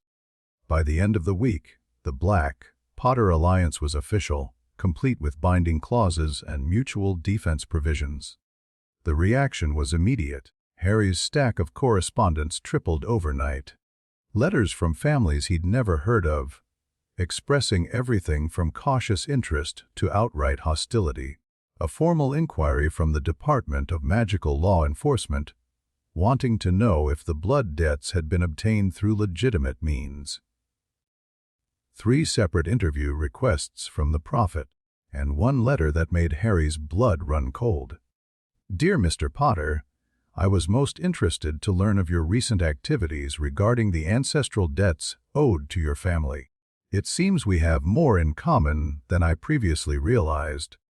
I would very much like to meet with you to discuss matters of mutual interest. I'm sure we could come to an understanding that benefits both parties. Please let me know your availability. Cordially, Dolores Jane Umbridge, Senior Undersecretary to the Minister for Magic." Harry showed the letter to Sirius, who went pale. "Don't meet with her," Sirius said immediately. "Don't even respond. Umbridge is dangerous. She's Fudge's attack dog, and she'll do anything to protect the Ministry's narrative." "What does she want with me?" "Control. She's probably terrified that you're building political power outside the Ministry's influence. If she can't stop you, she'll try to co-opt you, get you on her side before you become a real threat." Harry read the letter again. The tone was polite, almost friendly, but something about it made his skin crawl. "I'm not going to ignore her forever. If I don't respond, she'll find other ways to make contact, and those ways might not be as pleasant. So what are you going to do?" Harry thought about it. The smart move was probably to decline politely and avoid making an enemy. But the smart move wasn't always the right move. "I'm going to meet with her," he said, "but on my terms, not hers." The meeting was set for the following Tuesday, at a cafe in Diagon Alley that Harry chose specifically because it was public and neutral. He arrived early with Sirius as backup, claimed a table near the window, and waited. Umbridge showed up exactly on time. She was shorter than Harry expected. Barely 5 feet, with a round face and wide eyes that might have been friendly if they hadn't been so calculating. Her robes were pink, aggressively pink, the kind of pink that made your eyes hurt if you looked at it too long. A small bow sat atop her curly hair, like a cherry on a sundae. "Mr. Potter."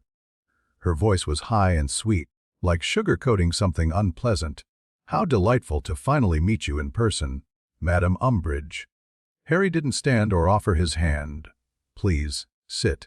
She sat across from him, arranging her robes with precise little movements. Sirius stayed where he was, leaning against the wall a few feet away with his arms crossed.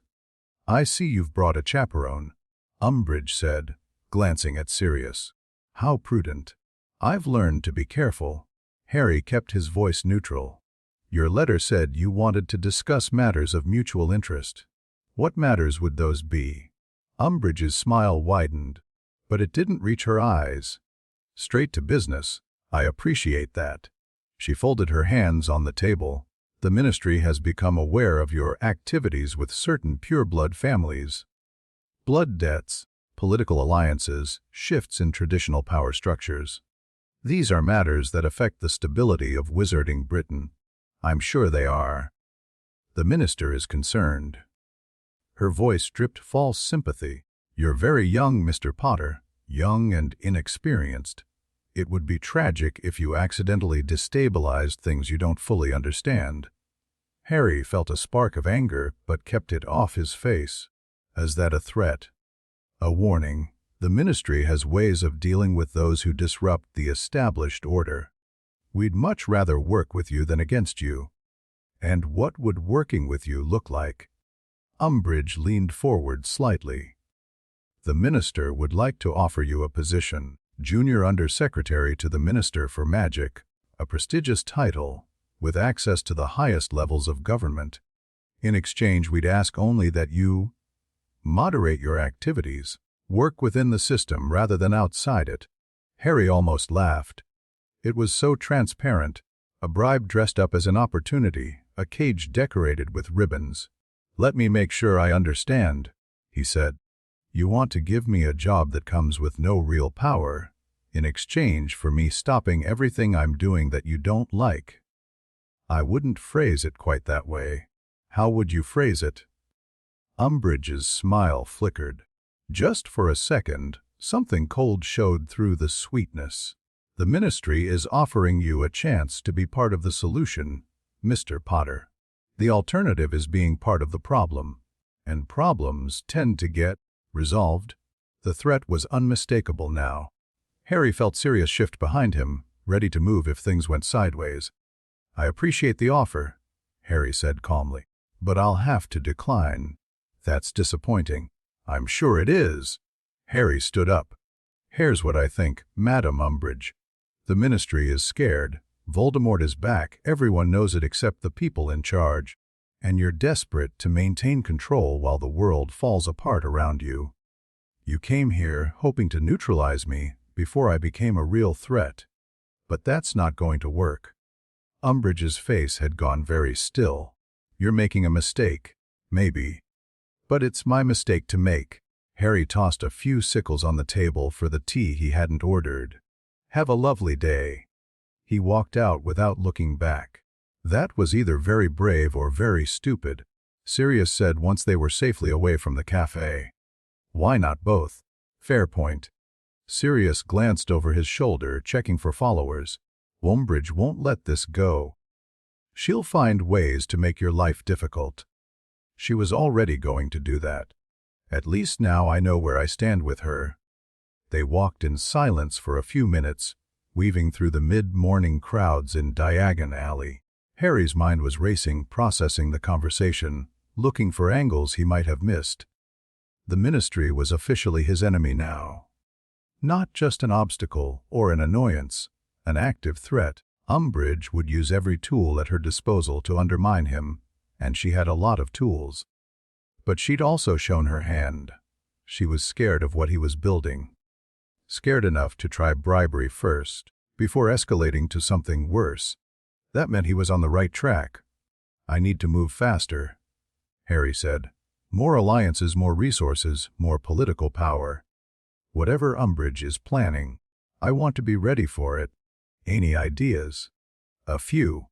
Harry thought about the letters he'd been receiving, the cautious inquiries from neutral families, the tentative expressions of interest. But I need help from someone who understands this world better than I do. Sirius raised an eyebrow. The Greengrass girl. Daphne. Yeah, Harry nodded. She's been advising me on pure-blood politics. If anyone can help me figure out how to accelerate this, it's her. You trust her? The question gave Harry pause. Did he trust Daphne Greengrass? A week ago, he would have said no. She was Slytherin, cold, calculating, everything he'd been taught to distrust. But she'd been straight with him. Honest about her motivations, clear about her limitations. She didn't pretend to be something she wasn't or promise more than she could deliver. I trust that she wants her sister saved, Harry said. And I trust that she's smart enough to know that helping me is her best chance of making that happen. That's not the same as trusting her. No. But it's enough for now. Daphne arrived at Grimmauld Place that evening, escorted by her father. Cyrus Greengrass had the look of a man walking into a dragon's den, nervous, alert, ready to bolt at the first sign of trouble. He relaxed slightly when he saw that the house was relatively normal, though the dark decor and questionable artifacts probably didn't help. Daphne, by contrast, walked in like she owned the place. "Potter," she nodded to him, then glanced around the entrance hall. "Charming, very Gothic. It's a work in progress." Harry led them toward the library. He'd had the house elves clean it up, removing the worst of the dark objects and adding enough lighting to make it almost pleasant. "Thanks for coming. You said it was urgent." "It is." Harry waited until they were all seated before continuing. "Dolores Umbridge tried to recruit me this morning. When I said no, she made it clear that the Ministry considers me a threat." Cyrus went pale. "The Ministry is moving against you, not openly. Not yet. But Umbridge isn't the type to make idle threats. Whatever she's planning, it won't be pleasant." Daphne's expression hadn't changed, but Harry could see the gears turning behind her eyes. "What did she offer?" "A job, junior undersecretary, lots of prestige, no real power, in exchange for backing off my political activities." "And you refused?" "Obviously." Daphne nodded slowly. "That was the right call. Accepting would have put you under their control, and breaking away later would have been much harder. But now you've made an enemy of one of the most vindictive people in the Ministry." "I know." Harry leaned forward. "That's why I need your help. You know pureblood politics better than anyone I've got access to. If Umbridge is going to move against me, I need to be ready. More alliances, more leverage, more options. You want me to accelerate the timeline. I want you to help me figure out how to survive what's coming." Daphne was quiet for a moment. Then she turned to her father. "Leave us." Cyrus blinked. "I beg your pardon. I need to speak with Potter privately. You can wait in the entrance hall." For a moment, Harry thought Cyrus was going to argue. But something in his daughter's face must have convinced him, because he stood up and left the room without another word. The door closed behind him. "All right," Daphne said. "Let's talk strategy." They talked for hours. Daphne laid out the political landscape of wizarding Britain like a general explaining a battlefield. The old families, Malfoy, not Parkinson Crabbe Goyle, formed the core of what she called the Dark Alliance, families who'd supported Voldemort in the First War and were likely to do so again. The Light Alliance, Weasley, Longbottom, Bones, Abbott, were traditional opponents of blood purity ideology, though they lacked the wealth and influence to challenge the dark families directly. And in the middle, dozens of neutral families who'd avoided picking sides. Families like the Greengrasses, who'd survived by being useful to everyone and threatening to no one. "The neutrals are your best opportunity," Daphne said. "They're scared. Scared of Voldemort, scared of the Ministry, scared of picking the wrong side and getting destroyed when the dust settles. If you can offer them protection and a path forward, they'll align with you." "How many families are we talking about?" "Significant ones. Maybe 15. Combined, they control enough Wisengamot votes to block legislation and enough economic power to make things difficult for anyone who crosses them. But they've never been organized, never had a leader who could unite them around a common cause. And you think I could be that leader?" Daphne's eyes met his. "I think you're the only person in Britain who could be that leader. You're not light or dark, you're something new. A Potter with blood debts over Malfoy and Black, allied with Greengrass, openly defying both Voldemort and the Ministry. You're outside the traditional power structure, which means you're not bound by its rules." Harry sat back, processing this. The scope of what she was describing was enormous. Building a political coalition from scratch, in the middle of a brewing war, while fighting enemies on multiple fronts. "It's a lot," he said. "Yes. I'm 15. Yes. I don't know anything about politics." "You're learning." Daphne almost smiled. "And you've got me." Something in the way she said it made Harry look at her more closely. She was still doing the Ice Queen thing. Perfect posture, controlled expression, nothing out of place. But there was something else there too. Something warmer. "Why are you helping me?" he asked. "You know why. Astoria, that's part of it. But not all of it." Harry held her gaze. "You could fulfill the alliance requirements without doing any of this. Your father's debt is handled. You've got no obligation to spend hours teaching me political strategy. So why?" Daphne was quiet for a long moment. When she spoke, her voice was softer than he'd ever heard it. "Because you're the first person in years who's treated me like a person instead of a piece on a chessboard." Harry waited. In pure-blood society, everything is transaction. Every relationship, every conversation, every smile, it's all calculated. What can this person do for me? How can I use them? What's their value? Daphne's jaw tightened. "I've been playing that game since I was old enough to talk. Smiling at the right people, saying the right things, being exactly what everyone expected me to be." "The Ice Queen." "The Ice Queen," she agreed. "Because ice doesn't feel anything. Ice doesn't get hurt when people only see you as a means to an end. And I'm different. You offered to save my sister's life and asked for nothing in return except loyalty." Daphne's voice cracked, just slightly. "Do you know how rare that is? In my world, nothing is free. Everything has a price, and you just gave." Because it was the right thing to do, Harry didn't know what to say. He'd never thought about it that way. Hadn't considered how his actions might look to someone raised in the cutthroat world of pure-blood politics. "I meant it," he said finally. "About Astoria. I'll do everything I can to help her. I know." Daphne took a breath, composing herself. The Ice Queen mask started to slide back into place. "That's why I'm helping you. Not because of debts or obligations or political advantage. Because you're a good person, Harry Potter. And good people are in short supply." It was the first time she'd used his first name. Harry felt something shift between them. Not dramatic, not earth-shattering, just a small step towards something that might become important later. "Partners," he said. Daphne's lips curved into the smallest of smiles. "Partners." The next morning, Harry received 2 pieces of news. The first came from Gringotts the Curse. Breaker in Egypt had agreed to examine Astoria. He would arrive in Britain within the week, and the initial consultation was set for the following Saturday. The second came from the Daily Prophet. Menestera Anous Enderdu Hajidebers Ovrs Igt Posation. In a move designed to ensure the highest standards of magical education, the Ministry of Magic has created the position of Hogwarts High Inquisitor. Senior Undersecretary Dolores Umbridge will fill the role, with authority to evaluate teachers, review curriculum, and implement ministry-approved reforms. Hogwarts has been allowed to operate without proper oversight for too long.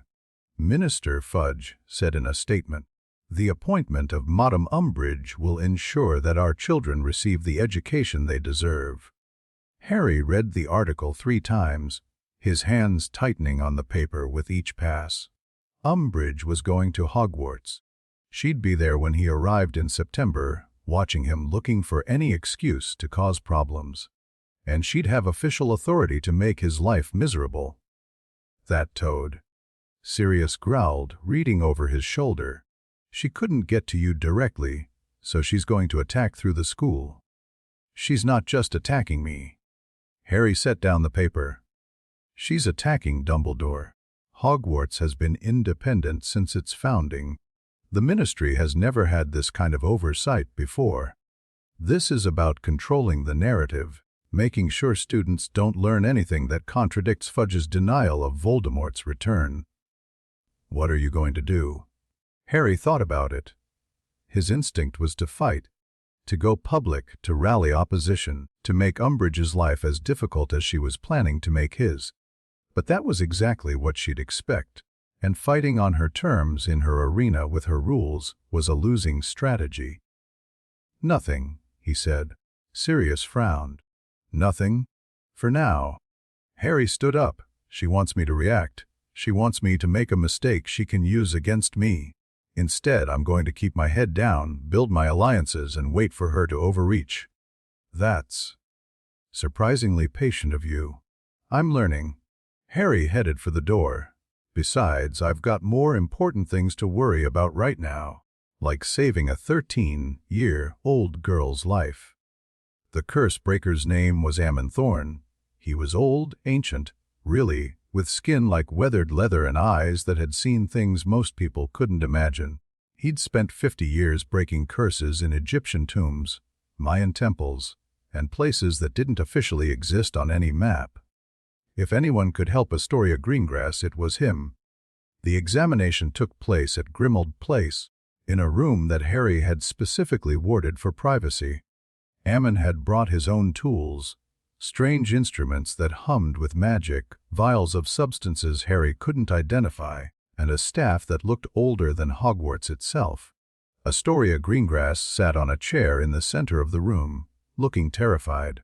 She was small for 13, thin and pale, with dark circles under her eyes that spoke to sleepless nights and chronic pain. Her sister stood beside her, one hand on her shoulder, projecting calm that probably cost her more than anyone else in the room would ever know. Harry watched from the doorway as Ammon worked. The old curse breaker moved slowly, methodically, running his instruments over Astoria's body and muttering in a language Harry didn't recognize. Every few minutes, he'd pause and make notes on a piece of parchment that seemed to write by itself. It took 2 hours. When Ammon finally stepped back, his expression was unreadable. "The curse is old," he said. His voice was like gravel, older than the Greengrass family. "Someone brought it into your line generations ago, probably through marriage, and it's been passing down ever since, striking randomly, killing those it touches. Can you break it?" Daphne's voice was steady, but Harry could see the tension in her shoulders. Ammon was silent for a long moment.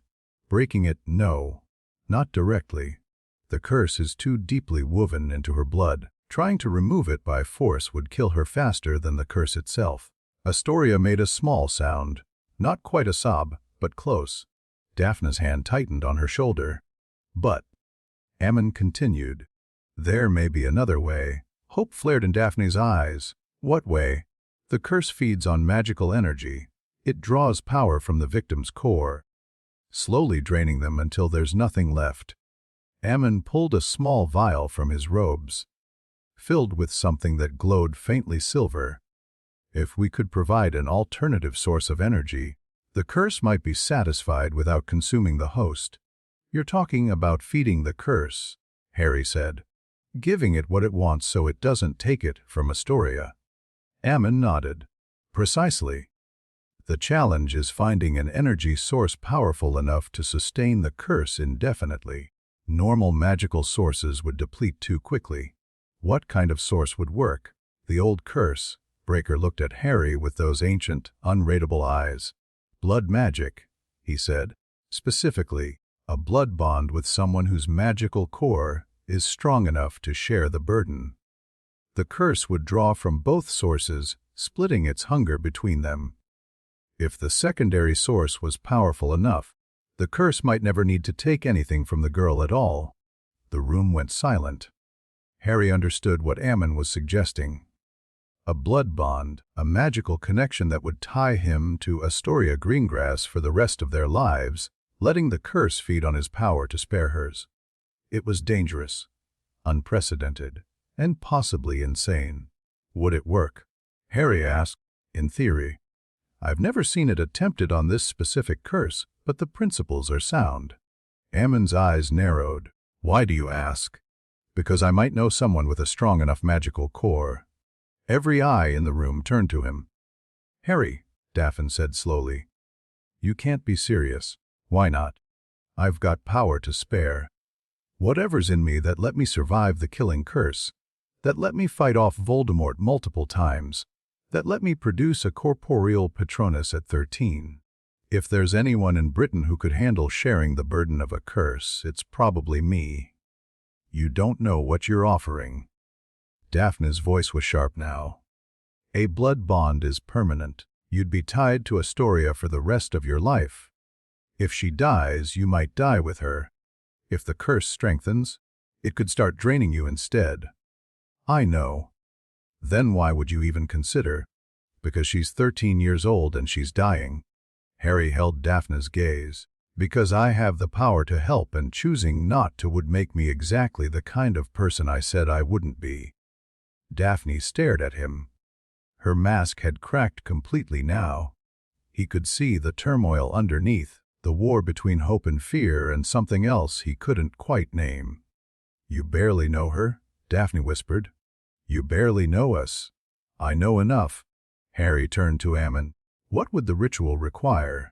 The old curse breaker studied him for a long moment. Then, slowly, he nodded. Blood from both parties, a binding incantation, and a witness to seal the bond. He glanced at Daphne.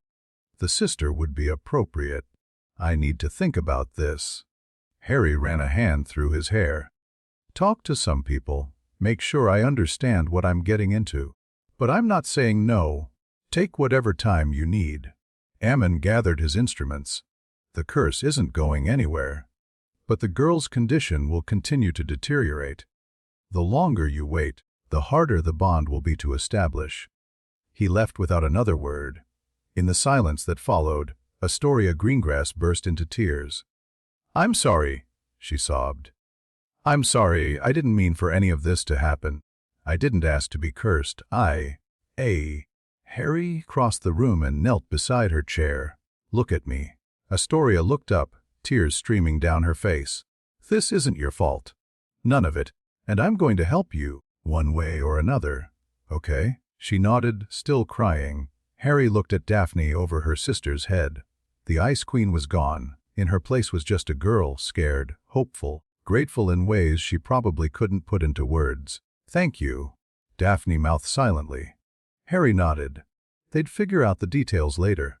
Right now, what mattered was that someone was offering hope to a family that had almost run out. That night Harry dreamed. He was in a graveyard. Not the one where Cedric had died, but somewhere older, darker. Tombstones stretched in every direction, names and dates worn away by centuries of wind and rain. Above him, the sky churned with clouds that moved too fast, too purposefully, like they were alive. And in the center of the graveyard stood a woman. She had dark hair and silver eyes, and she was looking at him like she'd been waiting a very long time. Hello, grandson, Doria Black Potter said. Harry's voice stuck in his throat. You're dead. Very much so. But death is less final than people think, especially for those of us with unfinished business. She smiled, and it transformed her face, made her look less like a portrait and more like a person. You've been making waves. The debts, the alliances, the blood bond you're considering. I wanted to see for myself what kind of wizard my great-grandson had become. Is this real? Real enough. Dreams are bridges, Harry. Between the living and the dead, between what is and what might be. This is as real as anything else that happens in your head. Harry didn't know what to make of that. Dream logic, he supposed. Just go with it. The debt your family owes mine, he said. The one the Blacks never acknowledged. You saved them and they erased you for it. Yes. It hurt, at the time. But I made my peace with it long ago. Doria's eyes softened. I didn't save them for gratitude. I saved them because they were family, even the ones who hated me. That's what family means. You help even when it costs you, even when they don't deserve it. Is that why you're here? To tell me to forgive them? No. Forgiveness is your choice, not mine. Doria stepped closer. I'm here to tell you that the path you're walking is dangerous. The blood debts, the political alliances, the bond you're considering with the Greengrass girl. These are old magics, powerful magics, and they have consequences you can't predict. I know it's dangerous. Do you? Do you understand that blood magic creates connections that last beyond death? That the debts you're collecting bind you as much as they bind the debtors? Doria's voice sharpened. You're building something, Harry. Something that hasn't existed in centuries. A network of magical obligations that could reshape the entire wizarding world. But networks can trap the person at their center as easily as they trap everyone else. Harry thought about that. About the web of debts and alliances he was creating, the connections spreading outward like spider silk. What should I do? Doria smiled sadly. I can't tell you that. I'm just a dream, after all. A fragment of memory and magic, not a real person with real advice. But I can tell you this: the Potters were never conquerors. We were builders. We collected debts not to dominate, but to create obligations that bound families together, made them dependent on each other, gave them reasons not to fight. The network you're building could be a web or a framework. It depends on how you use it. The dream was starting to fade. The graveyard blurred around the edges, colors bleeding into gray. One more thing, Doria said, her voice growing distant. The curse on the Greengrass girl. It's older than you think. Older than the Greengrass family. Be careful what you bind yourself to. Wait. But she was gone, and Harry was awake, staring at the ceiling of his bedroom in Grimmauld Place. The clock on the wall said. Harry didn't go back to sleep. Sirius found him in the kitchen at dawn, nursing a cup of tea that had long since gone cold. You look like death warmed over. Thanks. Sirius sat down across from him. Bad dreams. Weird dreams. Harry hesitated. Do you believe the dead can visit us? In dreams, I mean. Sirius's expression flickered. Surprise. Then something more complicated. Why do you ask? I dreamed about Doria. My great-grandmother. She talked to me, warned me about the path I'm taking. Said the curse on Astoria is older than I think. That's unusual. Sirius frowned. Dreams about dead relatives aren't unheard of in magical families. The connection through blood can create echoes, especially when powerful magic is involved. But actual visitations, you don't believe me. I didn't say that. I've seen stranger things in this world than ghosts showing up in dreams. Sirius studied him. What did she tell you? Harry recounted the dream as best he could remember it. The graveyard, the warning about blood magic, the cryptic comment about the curse's age. When he finished, Sirius was quiet for a long moment. I don't know what to make of that, he admitted. But if Doria's spirit is reaching out to warn you, it means something. The Potters weren't the type to interfere without reason. She said the curse is older than the Greengrass family. What does that even mean? Could mean a lot of things. The curse might have originated with a different family before it entered the Greengrass line. Or it might be connected to something even older. Ancient magic. The kind that predates the founding of Hogwarts. Harry thought about that. Ancient magic. The kind of thing Voldemort was obsessed with. The kind of thing that had kept Harry alive when he should have died. I need to research this more, he said. Before I do the blood bond. If the curse is connected to something bigger, I need to know what I'm getting into. Agreed. Sirius stood up. I'll see what I can find in the Black Library. Might be something useful buried in all that dark arts nonsense. Thanks. Sirius paused at the door. Harry, for what it's worth, I think Doria would have been proud of you, whatever happens next. He left before Harry could respond. The research took 5 days. Harry and Sirius combed through every book in the Black Library that mentioned blood curses, heraldry magic, or ancient magical frameworks. Daphne contributed what she could from the Greengrass records, though her family's archives were much smaller. By Friday, they'd assembled a picture that was equal parts fascinating and terrifying. The curse on Astoria wasn't just old, it was ancient. According to Sirius's research, it matched descriptions of something called the Withering, a magical affliction that dated back to the founding of the Sacred 28. The original curse had been created as a weapon, designed to wipe out entire bloodlines by slowly draining the magic from their hairs. Someone cursed the Greengrass line over 1,000 years ago, Harry said, staring at the notes spread across the library table. And it's been passing down ever since, killing people at random. Not quite random. Daphne's voice was tight. The curse targets the magically weakest members of each generation. My sister's core was always smaller than mine. She was never going to be a powerful witch. The curse found her because she was vulnerable. That's monstrous. It was designed to be. The withering was a tool of magical warfare.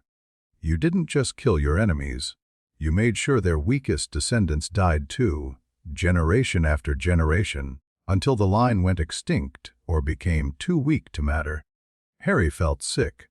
Somewhere in history, someone had decided that the Greengrass family needed to be destroyed, and they'd created a weapon that was still working a millennium later, still killing children who'd never done anything wrong. Can the blood bond still help? He asked. According to Ammon's notes, yes. The bond doesn't care how old the curse is. It just provides an alternative energy source. If your core is strong enough, the curse will feed on you instead of Astoria. And if it's not strong enough, Daphne met his eyes. Then the curse will drain you both. Harry looked at the notes, at the history of magical warfare and ancient grudges and children dying for sins committed before their families even existed. I'll do it, he said. Harry, I've made my decision. Harry stood up. Tell Ammon to prepare the ritual. We'll do it this weekend, before I go back to Hogwarts. Daphne stared at him for a long moment. Then she crossed the room and, to his complete surprise, hugged him. It wasn't a long hug. Barely 2 seconds before she pulled back, her mask already sliding into place. But her eyes were wet. Thank you, she said. Harry nodded. He had no idea what he was getting into, but he knew with absolute certainty that it was the right thing to do. The ritual took place on Saturday evening, in a room deep beneath Grimmauld Place. Ammon had prepared the space with painstaking care. Runes covered the floor in concentric circles, glowing faintly silver. Candles burned at specific points, their flames an unnatural blue. The air hummed with power. Harry stood on one side of the central circle. Astoria stood on the other, pale and terrified but determined. Daphne waited outside the circles, serving as witness. Her face was blank, but Harry could see her hands trembling. The ritual is simple, Ammon said. His voice echoed strangely in the underground chamber. Blood from both parties mixed in the central vessel. The binding incantation, spoken in unison, and the acceptance of the bond, sealed by will. What do I need to say? Harry asked. The words will come when the time is right. Blood magic is intuitive. It knows what you mean better than you do. That wasn't exactly reassuring, but Harry nodded anyway. Ammon handed him a silver knife. When you're ready. Harry looked at Astoria. She was shaking, barely holding herself together. 13 years old, facing a ritual that would bind her to a near stranger for the rest of her life. Hey, Harry said softly. It's going to be okay. How do you know? Because I'm not going to let anything bad happen to you. That's the whole point of this. Astoria managed a weak smile. You're strange, Harry Potter. Daphne says you're the strangest person she's ever met. I'll take that as a compliment. Harry drew the blade across his palm. The pain was sharp but brief, and blood welled up immediately. Across the circle, Astoria did the same, wincing as the knife bit into her skin. They moved to the central vessel, a shallow silver bowl, ancient and covered in runes. Harry held his hand over it and let the blood drip. Astoria did the same. Their blood mixed in the bowl, swirling together. The room began to shake.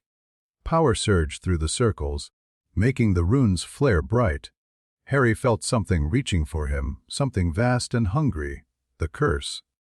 It had sensed the blood, sensed the offering, and it was responding. The incantation rose to his lips without conscious thought. Blood calls to blood. Harry heard himself say, life calls to life. I offer myself as vessel, as guardian, as anchor. What threatens her threatens me. What drains her drains me. We are bound until death and beyond. Astoria's voice joined his, weaker but steady. I accept this bond. I accept this gift. What is his becomes mine. What is mine becomes his. We are bound until death and beyond. The power peaked. Harry felt something slam into him, a presence ancient and malevolent, tasting his magic like a predator tasting prey. The curse. It was evaluating him, deciding whether he was worthy prey, and then it withdrew. Not gone. Harry could still feel it, lurking at the edges of his consciousness, a constant low drain on his magic. But it had accepted the offering.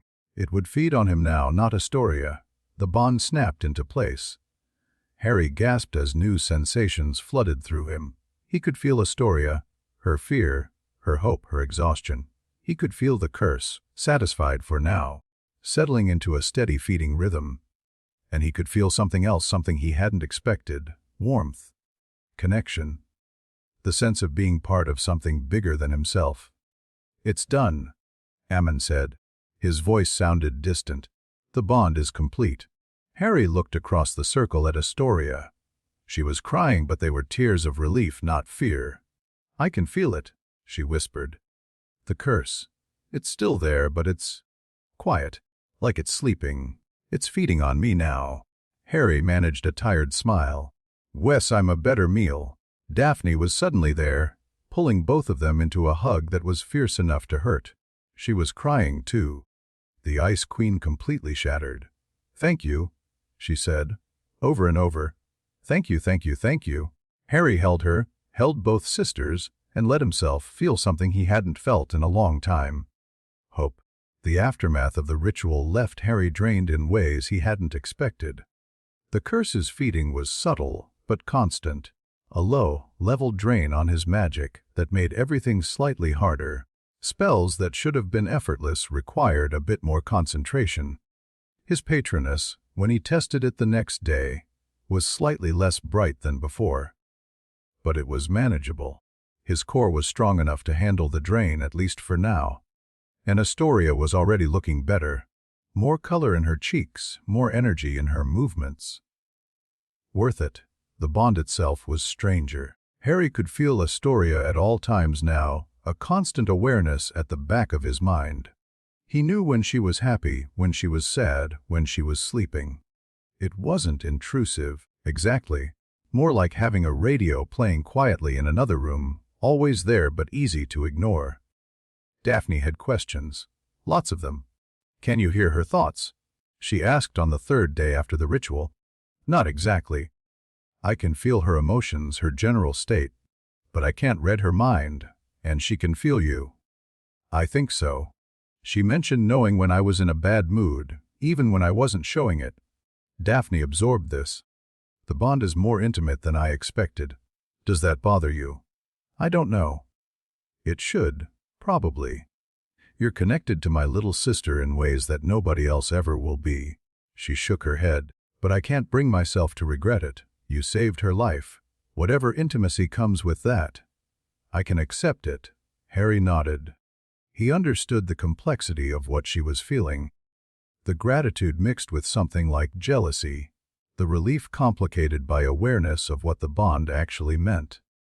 "I'm not going to take advantage of it," he said.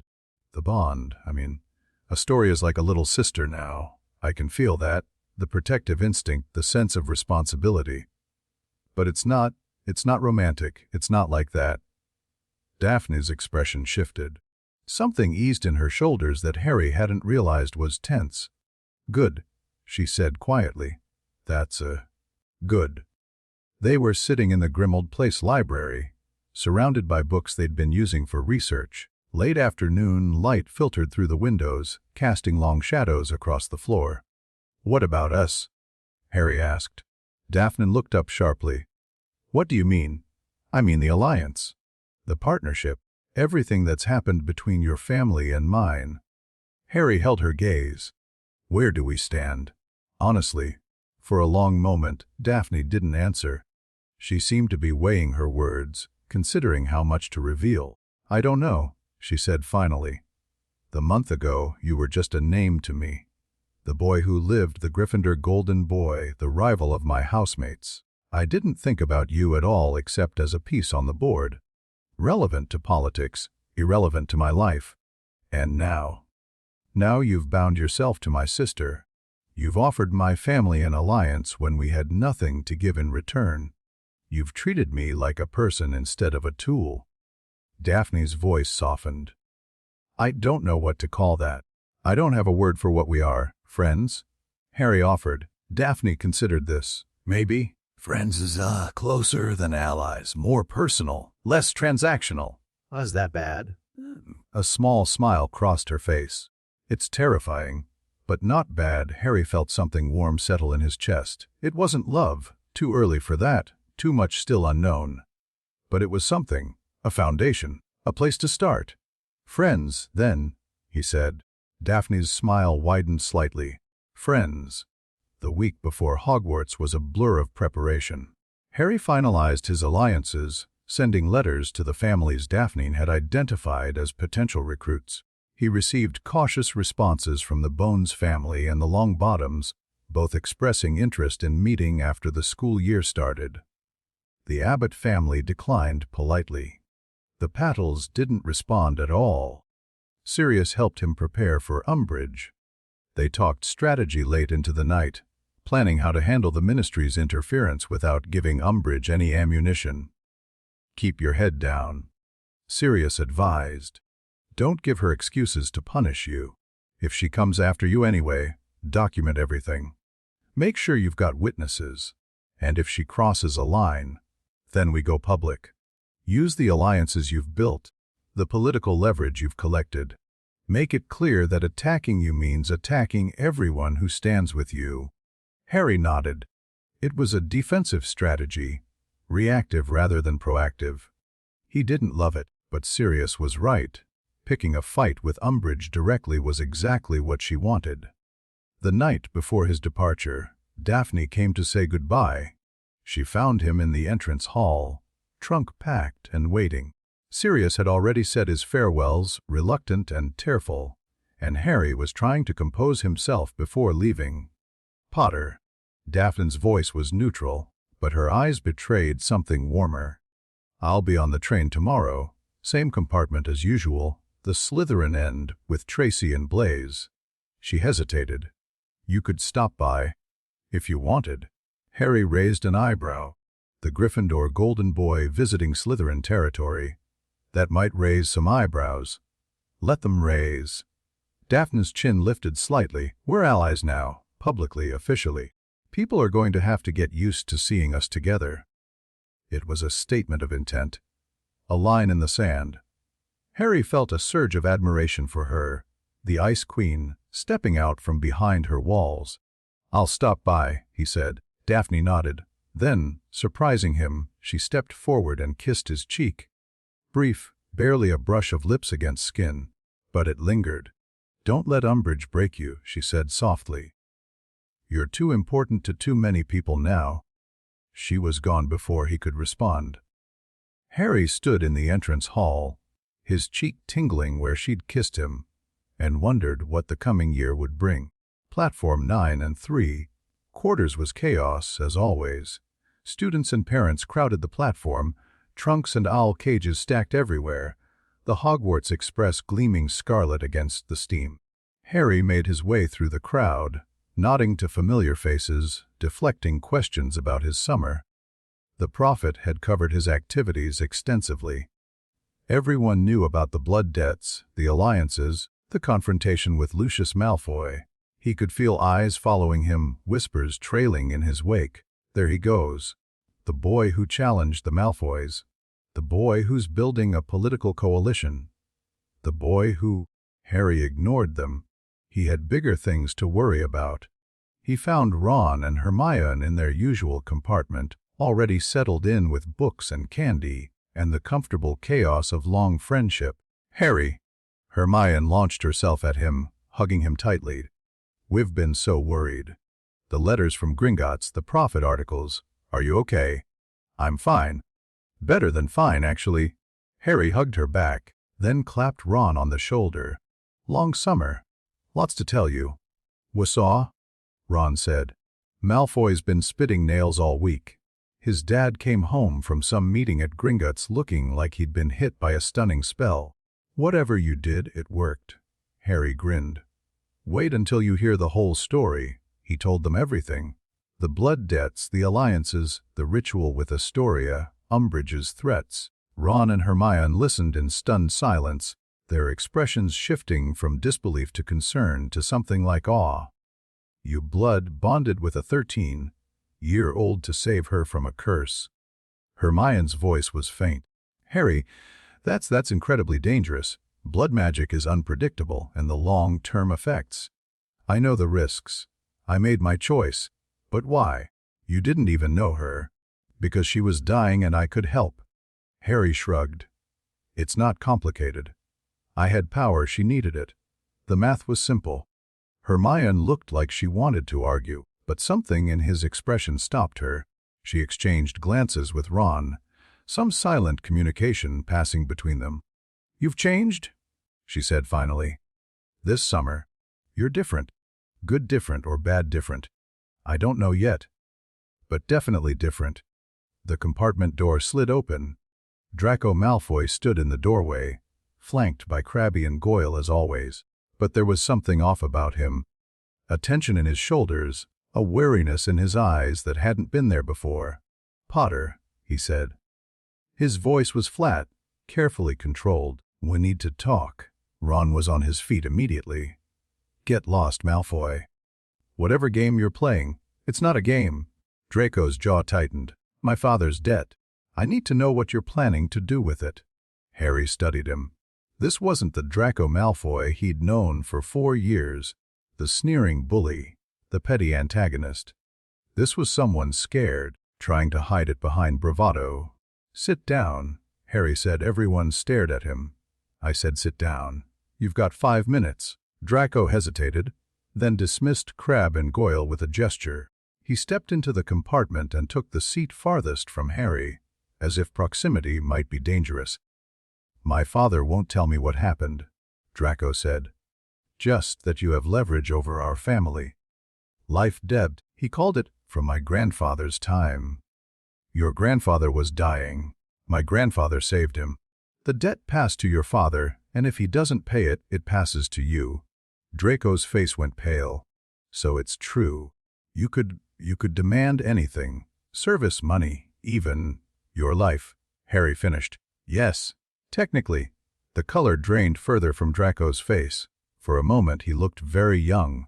Just a kid, Harry thought. A kid raised by terrible people, doing terrible things because he didn't know any better. I haven't decided what to do with the debt, Harry said. Your father's a Death Eater and a murderer, and he's spent 4 years making my life miserable. By all rights, I should call in everything he owes and watch him suffer. But you're not your father. Harry leaned forward. You've been a bully and a bigot. Malfoy, you've said horrible things about my friends, my family, everyone I care about. I don't like you. I don't trust you. But I'm also not willing to destroy you for crimes you haven't committed yet. Draco stared at him. The fear in his eyes was shifting into something else. Confusion, maybe, or the first stirrings of something that might eventually become respect. What do you want from me? Right now? Nothing. The debt stays on hold. I'm not calling it in, but I'm not forgiving it either. Harry held his gaze. But I'm watching you, Malfoy. Every choice you make this year, I'm going to see it. If you start acting like a decent human being, maybe we can renegotiate. If you keep being what you've always been. He let the threat hang in the air. Draco swallowed. And my father. Your father can worry about his own debt. This conversation is between you and me. A long pause. Then Draco stood up, his movements stiff and controlled. I don't understand you, Potter, he said. Everyone says you're reckless, that you act without thinking. But this isn't reckless. This is strategy. I was going to say mercy. Draco's voice was strange. I didn't think you had it in you. I didn't think you'd recognize it if you saw it. Something flickered across Draco's face. Not quite a smile, but close. Maybe we're both learning things. He left without another word. The compartment was silent for a long moment. Then Ron let out a breath. What the bloody hell was that? That, Harry said, was the first step toward something different. Different how? I'm not sure yet. But different. The train lurched into motion, beginning its journey north. Harry watched the platform slide away through the window, London disappearing behind them. He thought about the year ahead. Umbridge waiting at Hogwarts, ready to make his life miserable. Voldemort gathering strength in the shadows. The web of debts and alliances he'd built, spreading across wizarding Britain like spider silk, and somewhere in the Slytherin compartments, Daphne Greengrass, waiting for him to keep his promise. Partners, she'd said. Friends. Maybe something more eventually. Harry allowed himself a small smile. The game was far from over. But for the first time in months, he felt like he might actually be winning. The Hogwarts Express wound through the countryside, carrying its cargo of students toward another year of magic and mayhem. In his compartment, surrounded by friends who were still processing everything he'd told them, Harry Potter closed his eyes and let himself rest. The debts were secured, the alliances were forming, the board was set. Now it was time to play. Chapter 3, The Greengrass Gambit. The sorting feast was exactly as boring as Harry remembered. He sat at the Gryffindor table, picking at his food while the first years got distributed into their houses. Ron was shoveling shepherd's pie into his mouth like he hadn't eaten in weeks. Hermione kept shooting worried glances at the staff table, where a familiar pink figure sat beside Dumbledore. Umbridge looked even worse in the Great Hall's candlelight. Her smile was fixed predatory, sweeping across the student body like she was cataloging threats. When her eyes found Harry, they lingered for a moment too long. He stared back, didn't flinch, didn't look away. Let her see that he knew exactly what she was. Umbridge's smile widened slightly. A challenge accepted. She's going to be a problem, Hermione murmured. She's already a problem. Harry returned his attention to his plate. The question is how big a problem. The feast dragged on. Dumbledore gave his usual welcome speech. Warnings about the Forbidden Forest, reminders about Quidditch tryouts, announcements about course schedules. Then he introduced the new defense against the dark arts teacher. Please welcome Professor Dolores Umbridge, who has kindly agreed to fill the position of defense against the dark arts instructor, in addition to her duties as High Inquisitor. Scattered applause. Most students had no idea who Umbridge was or why they should care. Harry noticed that the Slytherin table was significantly more enthusiastic than the others. Umbridge stood up. Thank you, Headmaster, for those kind words of welcome. Her voice was high and sweet, like poisoned honey. I'm so looking forward to getting to know you all and helping you reach your full potential. The Ministry of Magic has always placed great importance on the education of young witches and wizards. She kept talking. Harry stopped listening. Instead, he let his eyes drift across the Great Hall, taking stock. The Gryffindor table was familiar territory. His friends, his housemates, the people he'd fought beside and studied with for 4 years. The Hufflepuff table was a sea of yellow and black. Earnest faces turned toward Umbridge with varying degrees of confusion. The Ravenclaws looked skeptical, which was probably the correct response. And the Slytherins. Daphne caught his eye from across the hall. She was sitting with a dark-haired girl Harry vaguely recognized as Tracy Davis, and a tall boy with an aristocratic bearing who had to be Blaise Zabini. Her expression was carefully neutral, but she gave him the smallest of nods. Harry nodded back. Across the table, Draco Malfoy was watching the exchange. His face was unreadable, but Harry could see the wheels turning behind his eyes. Processing. Calculating. Good. Let him think about what it meant that Harry Potter was exchanging friendly nods with Slytherins. Umbridge finally finished her speech. The students applauded politely, relieved it was over. Dumbledore wrapped up the evening with a few final announcements, and the prefects started herding first years toward their common rooms. Harry hung back, letting the crowd thin. He caught Hermione's eye. I need to do something. Cover for me if anyone asks. Harry, what are you? Just trust me. He slipped away before she could argue, weaving through the press of students toward the Slytherin end of the hall. Daphne was waiting for him in an empty classroom on the second floor. She'd changed out of her school robes into something simpler, a dark dress that probably cost more than everything Harry owned, but understated enough to avoid drawing attention. Her hair was down, falling past her shoulders in waves of pale gold. "You came?" she said. "I said I would." Harry closed the door behind him, though I'm not sure sneaking off during the first night back was the smartest move. Nobody notices anything during the sorting feast. Too much chaos. Daphne gestured to a pair of chairs she'd conjured near the window. "Sit. We need to talk strategy." They sat. Moonlight filtered through the windows, casting silver shadows across the dusty floor. "Umbridge," Harry said. "Umbridge." Daphne's voice was flat. "She's already been talking to the Slytherin prefects." Pansy Parkinson came back from the meeting looking like Christmas had come early. "What did she say?" "That the ministry is going to restore proper standards at Hogwarts. That students who support the headmaster's dangerous delusions about the Dark Lord's return will face consequences. And that certain students," she paused, "certain students with problematic political activities are going to receive special attention."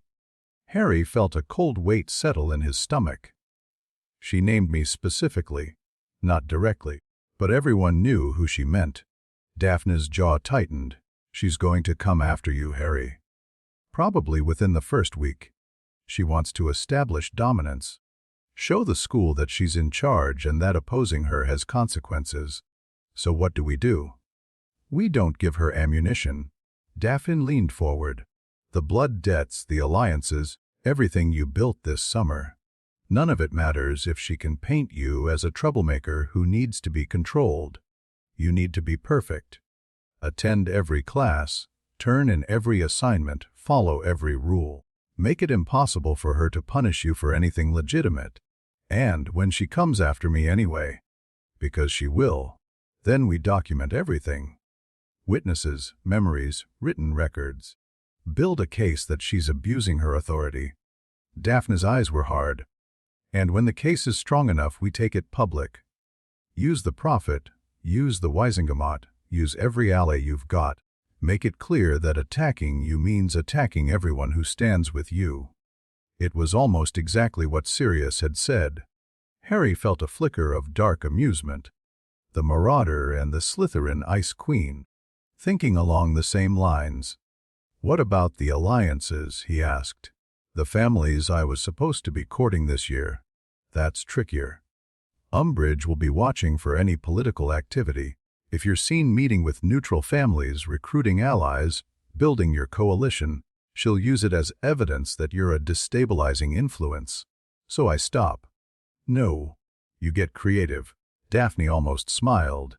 "There's a Hogsmeade weekend in October. Neutral ground, public setting. Easy to claim you just happen to run into people. I can arrange meetings that look like coincidences. The Bones family has a daughter in Hufflepuff, Susan. She's been curious about you since the Triwizard tournament. I can set up an introduction."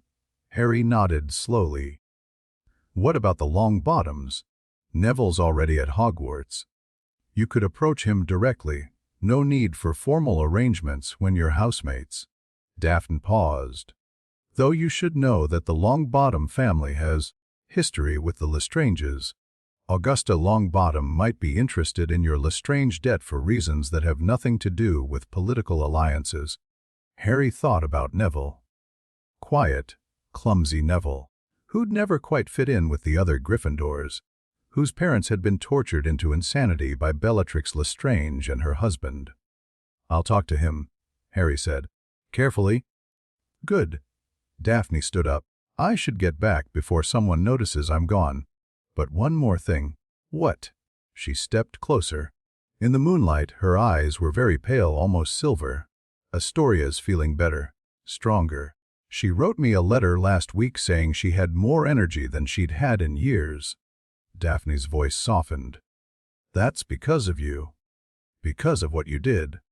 The bond's working like it should. I can feel her getting stronger. I know.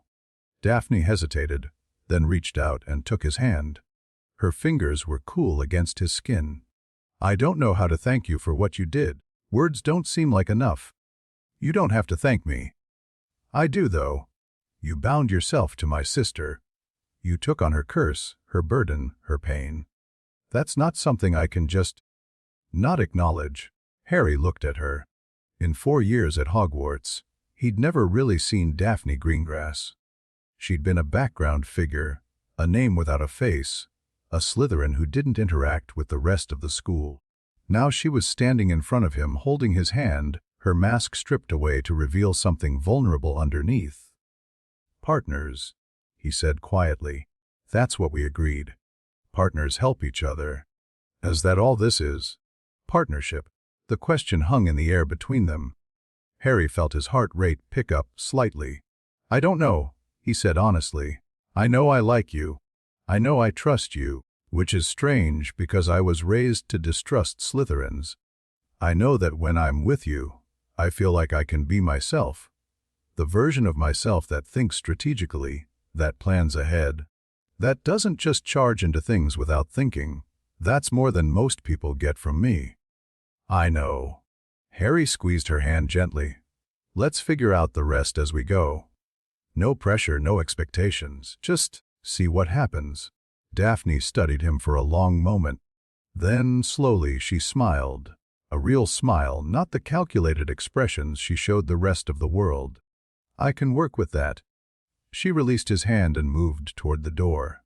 At the threshold, she paused. Good night, Harry Potter. Good night, Daphne Greengrass. She slipped into the corridor and was gone.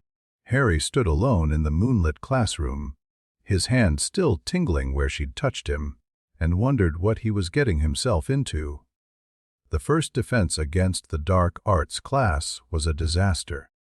Harry had expected it to be bad. He'd braced himself for Umbridge's tactics, steeled his nerves against whatever provocations she might throw at him. But nothing could have prepared him for the sheer, suffocating stupidity of what she actually did. Wands away, Umbridge announced, her voice dripping sweetness as the 5th-year Gryffindors filed into the classroom. There will be no need for them in this class. Harry exchanged glances with Ron. No wands in defense class. Today we begin a ministry, approved curriculum designed to give you a thorough theoretical grounding in defensive magic. Umbridge tapped the blackboard with her stubby wand, and text appeared: Defensive Magical Theory, a return to basic principles. Please open your textbooks to Chapter 1 and read silently. Hermione's hand shot up immediately. Yes, Miss Granger. Professor, I've read the course goals on the syllabus, and there's nothing about using defensive spells. Surely we'll be practicing actual magic at some point. Umbridge's smile tightened almost imperceptibly. I can't imagine why you would need to use defensive spells in my classroom, Miss Granger. As long as you study the theory thoroughly, you'll be perfectly prepared for your OWL examination. But surely, the ministry believes that theoretical knowledge is sufficient. Practicing dangerous spells in a classroom environment is unnecessary and potentially harmful. Umbridge's eyes swept the room. Unless you believe the ministry is wrong. The trap was obvious. Harry could see Hermione wrestling with it, wanting to argue, knowing that any dissent would be twisted into evidence of disloyalty. No, Professor, Hermione said through gritted teeth. Excellent. Now, please begin reading. The class lapsed into sullen silence. Harry opened his textbook, Defensive Magical Theory by Wilbert Slinkard, and started reading. It was garbage. Absolute, complete garbage. Page after page of vague platitudes about defensive awareness and risk mitigation, without a single practical spell or technique. The whole thing read like it had been written by someone who'd never actually faced danger in their life. Harry felt anger building in his chest. This was what Umbridge wanted to teach them. This was how she was going to prepare them for a war that was already coming. He kept his mouth shut. The class dragged on. Around him, Harry could see other students struggling with the same frustration. Dean Thomas muttering under his breath, Seamus Finnegan's face going red, Lavender Brown staring at her textbook like it had personally offended her. But nobody said anything. Nobody challenged Umbridge directly. That was the genius of it, Harry realized. She wasn't forbidding them from learning magic. She was just making it so boring, so pointless, that challenging her would seem petty. Anyone who complained would look like a troublemaker, not a victim. When the class finally ended, Harry gathered his things and headed for the door. "Mr. Potter." He froze. Umbridge's voice was sweet, friendly, completely unthreatening, which meant she was about to do something terrible. "Word, please." Harry turned around.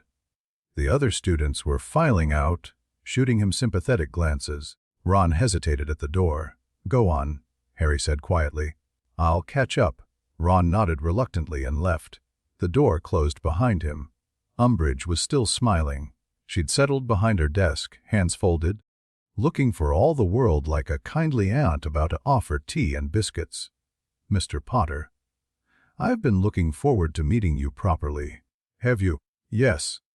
Your activities this summer have been quite interesting." She tilted her head slightly. "Blood debts, political alliances, confrontations with upstanding citizens like Lord Malfoy. The Ministry has taken notice." "I'm sure they have." "The Minister is concerned about you, Mr. Potter. He worries that you've been influenced by certain elements, people who want to destabilize our society for their own ends." Harry kept his expression neutral. "I don't know what you mean." "I think you do. Albus Dumbledore has been spreading dangerous lies about the Dark Lord's return. Lies that some impressionable young people have chosen to believe." Umbridge's smile never wavered. "The Minister hopes that you'll reconsider your position. Distance yourself from these harmful influences. Focus on your studies instead of political games. And if I don't, then you may find your time at Hogwarts becoming quite difficult." Umbridge stood up, smoothing her pink cardigan. "The High Inquisitor has broad authority to maintain discipline and ensure proper educational standards. Students who cause problems tend to attract attention." It was a threat, clear, direct, impossible to misinterpret. Harry felt his anger spike, but he forced it down. "I'll keep that in mind," he said evenly. "See that you do." Umbridge's eyes glittered. "You may go." Harry left without another word. "She's going to target you specifically," Hermione said that evening in the common room. "Everything," she said. "The warnings about political activities, the threats about discipline. She's making it clear that you're her primary target." "I know. So what are you going to do?" Harry stared into the fire. The common room was quiet. Most students had gone to bed early, exhausted from the first day back. Only a handful remained, scattered around the room in small groups. "Exactly what I told her I'd do. Keep my head down, follow the rules. Don't give her any excuse to come after me." He looked at Hermione. "It's not going to work forever. Eventually she'll find a reason to punish me, whether I've done anything wrong or not. But the longer I can delay that, the stronger my position will be when it happens. That's surprisingly strategic for you." "I've had good teachers." Harry thought about Daphne, about the hours they'd spent planning and preparing. "The important thing is documenting everything, every interaction with Umbridge, every threat, every punishment. When she finally goes too far, I want a record that proves she's been targeting me from day one." Hermione nodded slowly. "I can help with that. Keep notes, collect witness statements. Organize everything so it's ready when we need it." "Thanks." Ron had been quiet throughout the conversation, but now he spoke up. "There's something else we could do." Harry looked at him. "What?" "Learn defensive magic on our own. If Umbridge won't teach us, we teach ourselves. Find a place to practice, get people together who want to actually learn." "That's illegal," Hermione said automatically. Then she paused. "Actually, is it? There's nothing in the rules against students practicing spells together. Study groups are allowed. Umbridge would ban it the second she found out." "Only if she found out." Ron's eyes were bright. We could keep it secret. Meet somewhere she can't find us. Practice the spells we're supposed to be learning. Make sure we're actually prepared for... He trailed off, but Harry knew what he meant. For Voldemort. For the war that was coming, whether the Ministry admitted it or not. It's risky, Harry said. If we get caught, Umbridge will use it as proof that we're exactly what she says we are. Troublemakers, rebels, people who need to be controlled. And if we don't do it, we go into the war unprepared. Ron shook his head. I'd rather be a prepared troublemaker than an obedient corpse. Harry couldn't argue with that logic. Let me think about it, he said. If we're going to do this, we need to do it right. Planning, security, the right people involved. I don't want to rush into something that blows up in our faces. Ron nodded, apparently satisfied. Hermione looked less certain, but she didn't argue.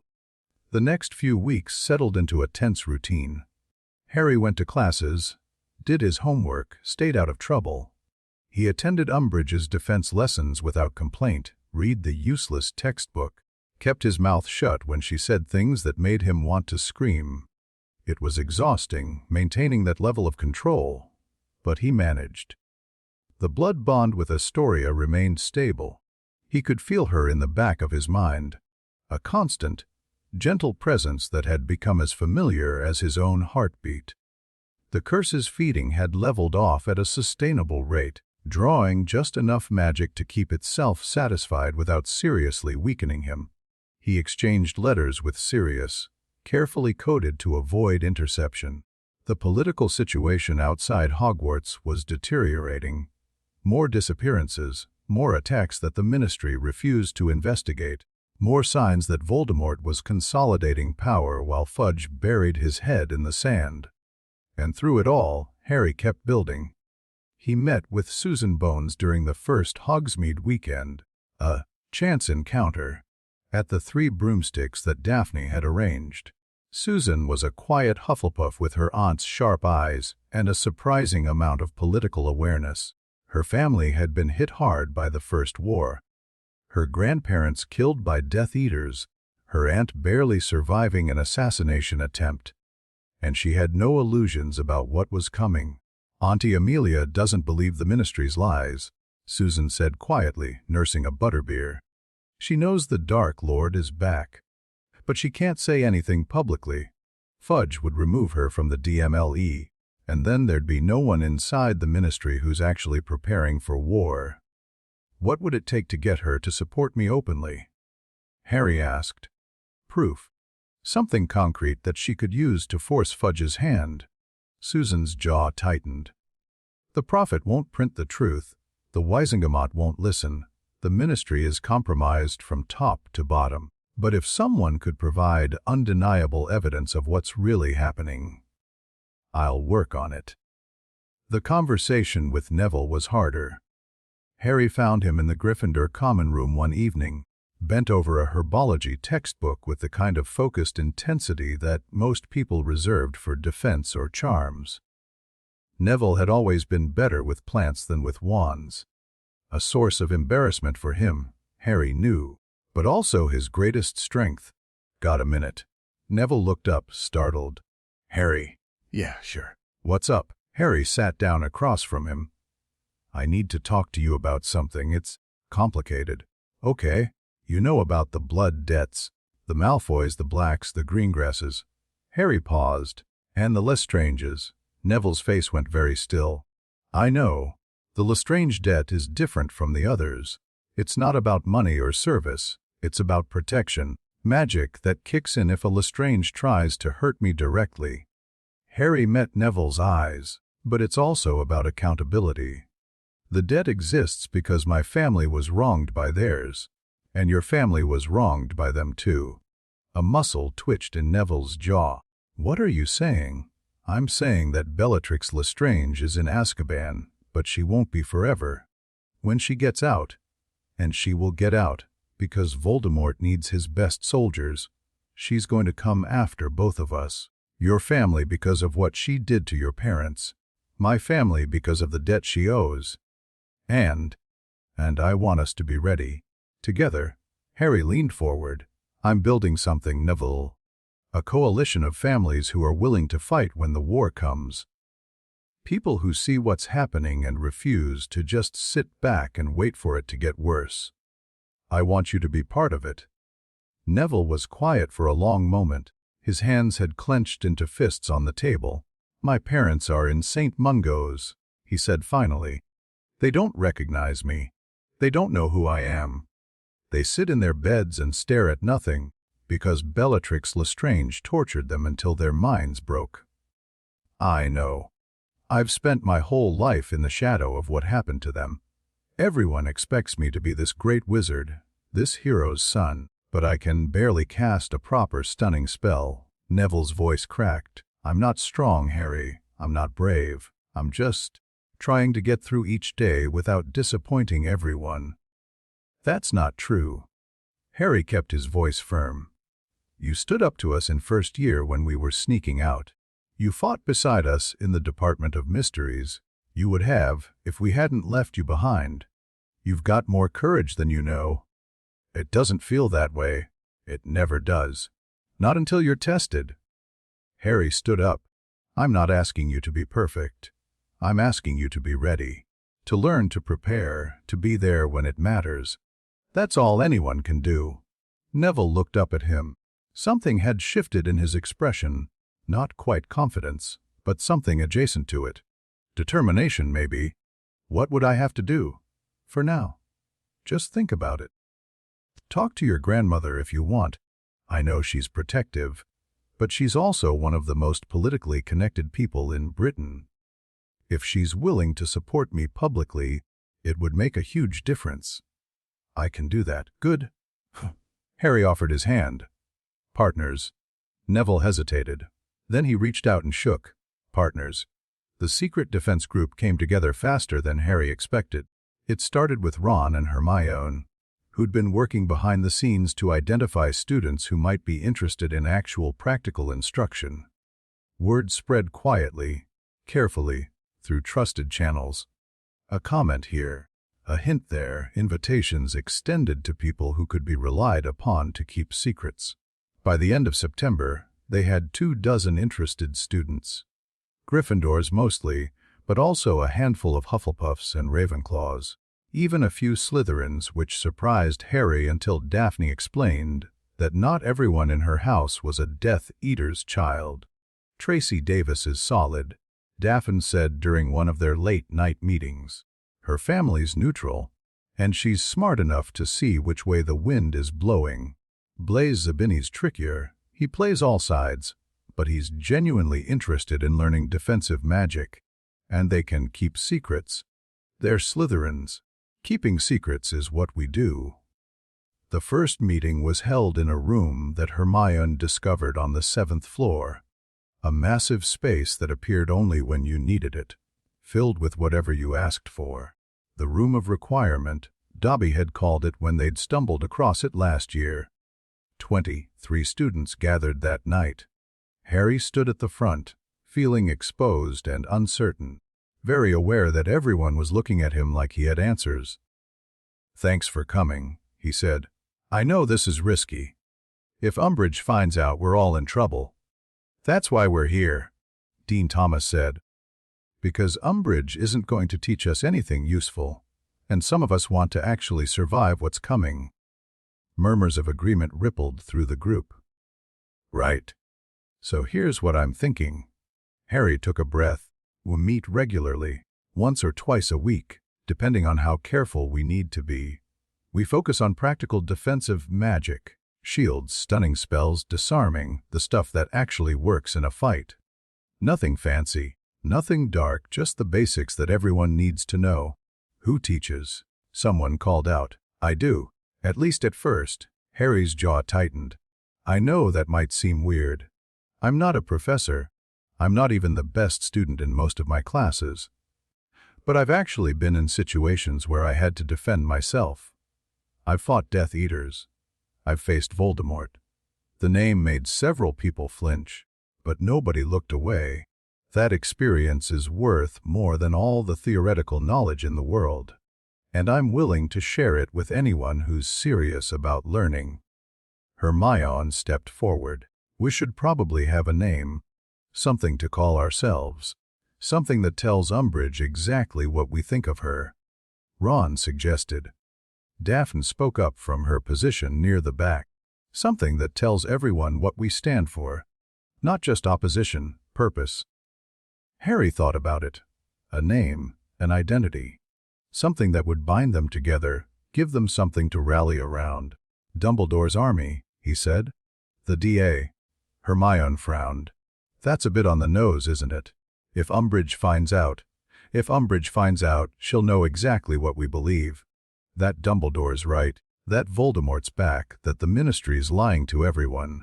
Harry looked around the room. That's not a weakness. That's the whole point. The students exchanged glances. Then, slowly, heads started nodding. Dumbledore's army, Susan Bones said. I like it, DA, Neville agreed. It works. Then that's what we are. Harry raised his wand. Let's get started. The first lesson was basic disarming. Harry paired students up and walked them through the incantation. Expelliarmus, the spell that had saved his life more times than he could count. Simple in theory, surprisingly tricky in practice. Getting the wand movement right, putting enough intent behind the words, dealing with an opponent who was actually trying to resist. He moved through the room, correcting grips and adjusting stances. Most students picked it up quickly. These were fifth years, after all, with 4 years of magical education behind them. But a few struggled. Neville was one of them. I can't get the motion right, Neville said, frustrated. Every time I try, the spell just fizzles. Harry watched him attempt the spell again. The wand movement was fine, smooth, precise, technically correct. But there was something missing. Something in the way Neville held himself, hunched and uncertain, expecting failure before he even tried.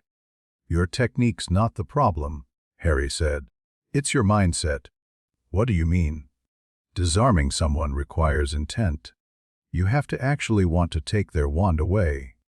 Right now, you're going through the motions, but part of you doesn't believe it'll work. Harry met his eyes. Magic responds to confidence. If you don't believe in yourself, your spells won't believe in you either. Neville looked skeptical. Easy for you to say. You've always been good at this stuff. I've always had things I wanted to protect. Things I was willing to fight for. Harry thought about the blood bond, about Astoria's presence in the back of his mind. Find something like that. Something that matters enough to make you want to fight. Channel that feeling when you cast. Neville was quiet for a moment. His eyes had gone distant, unfocused. Then he raised his wand again. This time, when he cast, something was different. His voice was stronger. His posture was straighter. And the spell that shot from his wand was a bolt of scarlet light that hit his practice partner square in the chest and sent their wand flying. I did it, Neville said, sounding stunned. You did. Harry clapped him on the shoulder. What were you thinking about? My parents. Neville's voice was rough. I was thinking about what Bellatrix did to them. And I wanted to be able to stop someone like that. To protect the people I care about, the way I couldn't protect them. Harry nodded. That's what defense magic is about. Not just techniques and incantations. Purpose. Reason. Something worth fighting for. The session continued. Harry moved through the room, helping where he could, watching as students who'd never cast a proper, disarming charm started blasting wands out of each other's hands. By the end of the evening, everyone had managed at least one successful Expelliarmus. Progress. After the meeting broke up, Daphne lingered. You're good at this, she said. Teaching. I'm making it up as I go. Harry started straightening chairs, more to have something to do with his hands than because it was necessary. Half the time I'm not sure if I'm actually helping or just fumbling through. That's what teaching is. Daphne picked up a practice dummy that had fallen over. Nobody knows what they're doing. The ones who succeed are just better at pretending. Is that what you do, pretend? Every day. She set the dummy upright. In Slytherin, confidence is survival. If people think you're weak, they target you. So you learn to project strength even when you're terrified inside. Sounds exhausting. It is. She turned to face him. That's why I appreciate you. You're the first person in years I don't have to pretend with. Harry stopped what he was doing. The room of requirement was empty now, except for the two of them, shadows pooling in the corners, torchlight flickering across the walls. I'm not sure that's accurate, he said. I pretend all the time. The boy who lived act, the modest hero, the reluctant leader. It's all performance. Maybe. But with me, you drop the act. Daphne stepped closer. You admit when you're scared. You ask for help. You treat me like an equal instead of a tool or a conquest. That's not pretending. That's just being myself. Exactly. Her eyes met his. That's the version of you I like. The real one. Harry felt something shift in the air between them. The same charge he'd felt in the moonlit classroom. The same pull that kept drawing them together despite all the reasons they should stay apart. Daphne, he started. She kissed him. It wasn't gentle or tentative. It was fierce, almost desperate. Like she'd been holding something back and finally let it break free. Her hands gripped his shoulders, pulling him closer. Her lips were warm against his. Harry's brain short-circuited for a second. Then instinct took over, and he was kissing her back, one hand in her hair, the other at her waist. When they finally broke apart, both breathing harder than they should have been, Daphne's mask was completely gone. She looked young, vulnerable, almost afraid. I've wanted to do that for weeks, she said quietly. Why didn't you? Because I was scared. Because I didn't know if you felt the same way. Because every relationship I've ever seen in my world has been about power and advantage, and I didn't want this to be like that. It's not. Harry reached up and touched her face gently. Whatever this is between us, it's not about the alliance or the debts or any of that. It's just us. Daphne smiled. A real smile, soft and warm, nothing like the calculated expressions she showed everyone else. Partners? She asked. More than partners. He kissed her again. The Hogsmeade weekend in late October brought unexpected complications. Harry was walking through the village with Ron and Hermione, enjoying a rare moment of normalcy, when he spotted a familiar face in the crowd. Narcissa Malfoy, dressed in elegant black robes, standing outside Scrivenshafts like she was waiting for someone. When her eyes found Harry, she didn't look away. She tilted her head slightly. An invitation. I need to deal with something, Harry said. Give me a few minutes. Harry, that's Malfoy's mum, Ron hissed. Whatever she wants. It can't be good. Probably not. But I should hear her out. Harry started walking toward her. Cover for me. I'll find you at the Three Broomsticks. Narcissa watched him approach with an expression that gave nothing away. Up close, she was striking, pale and aristocratic with cheekbones that could cut glass and eyes that had seen too much. Mr. Potter, thank you for agreeing to speak with me. I haven't agreed to anything yet. What do you want? Narcissa glanced around. Follow me. She led him down a side street, away from the main crowd, to a small tea shop that looked like it hadn't seen a customer in years. Inside, the tables were dusty and the tea was terrible, but it was private. My husband doesn't know I'm here, Narcissa said once they were seated. If he found out I was meeting with you behind his back, the consequences would be unpleasant. Then why are you here? Because I'm a mother before I'm anything else. Narcissa's voice was controlled, but Harry could hear the steel underneath. Draco is my son, my only child. Everything I do is to protect him. So you said at Gringotts. What I didn't say is how far I'm willing to go. Narcissa leaned forward.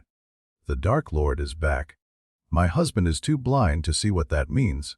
But I'm not. The last war killed thousands of people. Witches, wizards, muggleborns, purebloods, it didn't matter. When the killing starts again, no one will be safe. And you think I can change that? I think you're the only person who's ever beaten him. At 1 year old, as a child, in the graveyard last spring. Something about you threatens the Dark Lord in ways that no one else does. Narcissa's eyes bore into his. I want to make a deal. Harry studied her.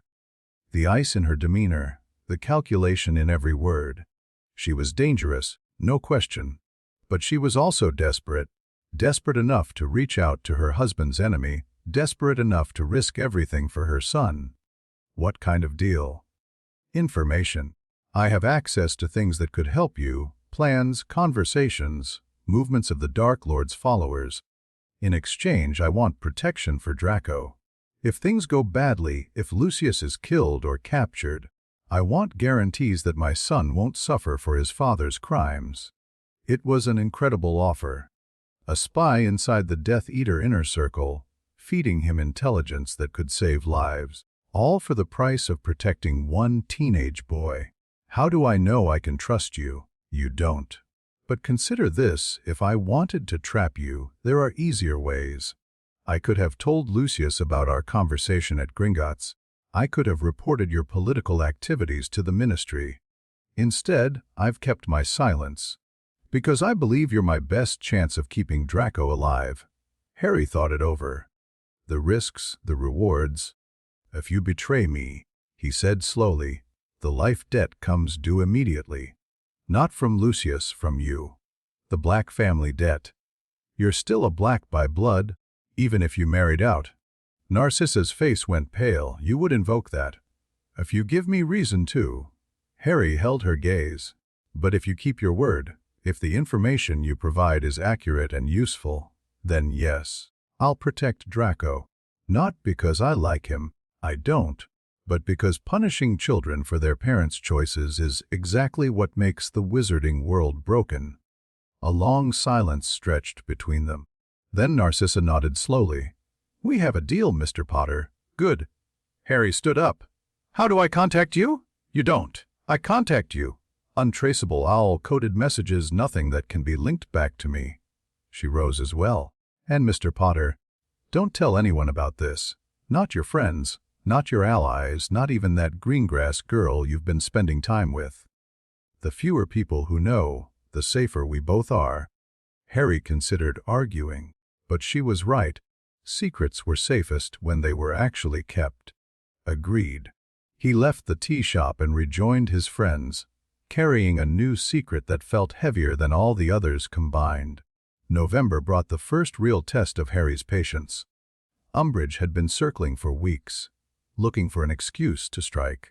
She'd evaluated his defense work, satisfactory, grudgingly, questioned his professor's all-positive reports, frustratingly, and monitored his movements and nothing suspicious, publicly anyway.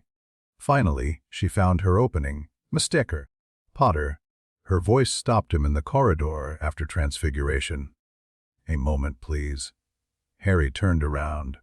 Umbridge was smiling, which was never a good sign. It has come to my attention that you've been organizing study groups, meeting with students from other houses, practicing spells that aren't part of the approved curriculum. His blood went cold. She knew about the DA. I don't know what you're talking about, Professor, don't you? Umbridge's smile widened.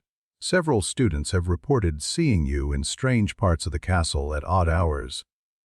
Meeting in groups, performing magic. This sounds very much like an illegal organization to me. Students are allowed to study together. There's nothing illegal about that. Not illegal, perhaps, but definitely against New Educational Decree 23, which forbids student organizations not approved by the High Inquisitor. Umbridge pulled out a scroll. As of this morning, all student groups must be registered with my office. Any group meeting without permission will face immediate disciplinary action. Harry felt the trap closing around him. She didn't have proof, not yet, but she was making it nearly impossible for the DA to continue. I understand, Professor. I'm sure you do. Umbridge's eyes glittered. You should know, Mr. Potter, that I have particular interest in organizations that might be spreading dangerous misinformation about recent events. Students who participate in such activities would face very serious consequences. The threat was unmistakable. Harry kept his face neutral. "Is that all, Professor? For now." She tucked the scroll away. "Run along to your next class, and do try to stay out of trouble."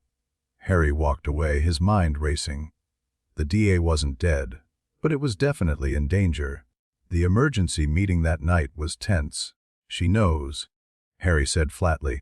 "She doesn't have proof, but she knows something's happening. The new decree is aimed directly at us." "So what do we do?" Neville asked. "Stop meeting.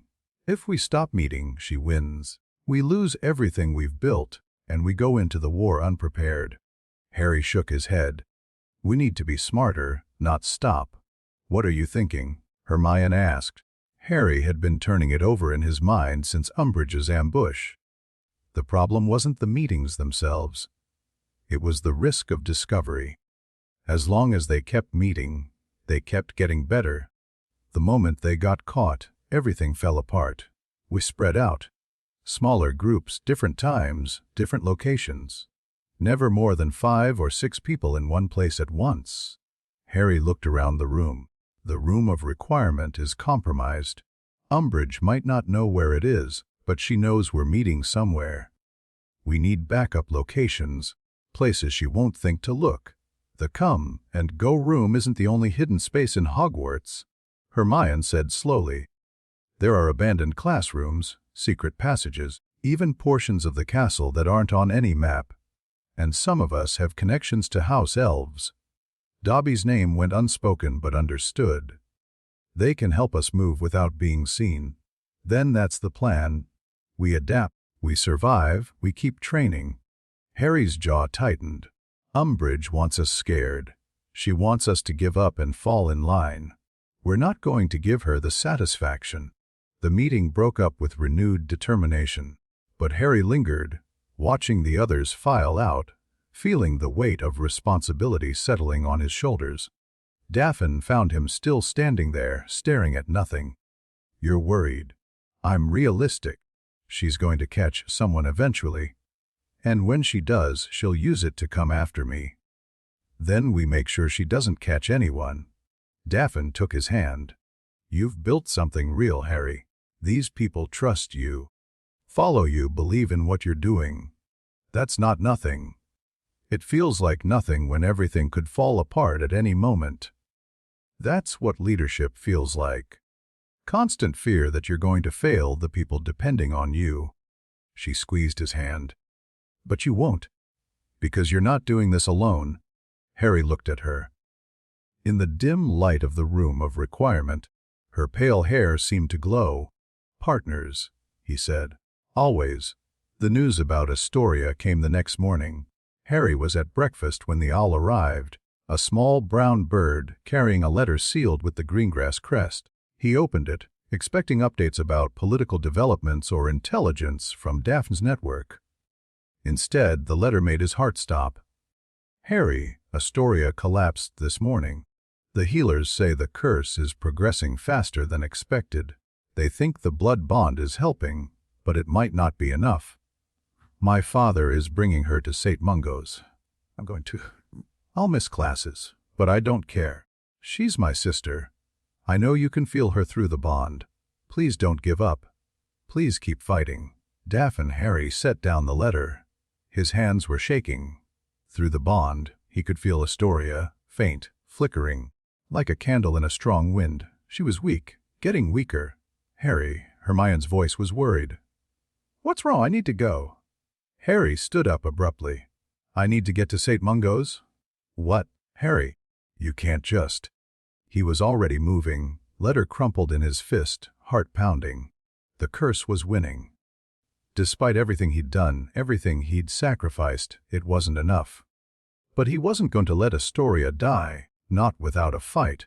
Whatever it took, whatever it cost, he was going to find a way. Chapter 40. The Malfoy maneuver. Harry hit the doors of St. Mungo's at a dead sprint. He'd left Hogwarts without permission, without explanation, without caring about the consequences. The only thing that mattered was the flickering presence at the back of his mind. Astoria, fading like a candle in a hurricane, the reception which barely had time to look up before he was past her, ignoring her shout of protest, following the bond like a compass needle pointing north. Fourth floor, spell damage. Private ward at the end of the corridor.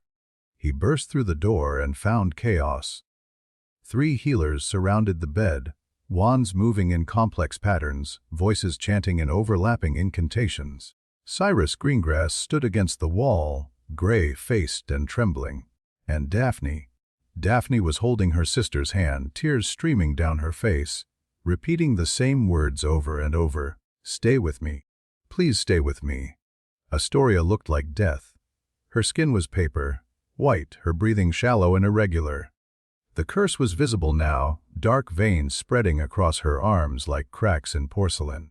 "What's happening?" Harry demanded. One of the healers, an older witch with iron-gray hair, glanced at him. "Who are you?" "Harry Potter." "I'm blood bonded to her. Tell me what's happening." The healer's eyes widened slightly, but she didn't waste time on surprise. "The curse accelerated overnight.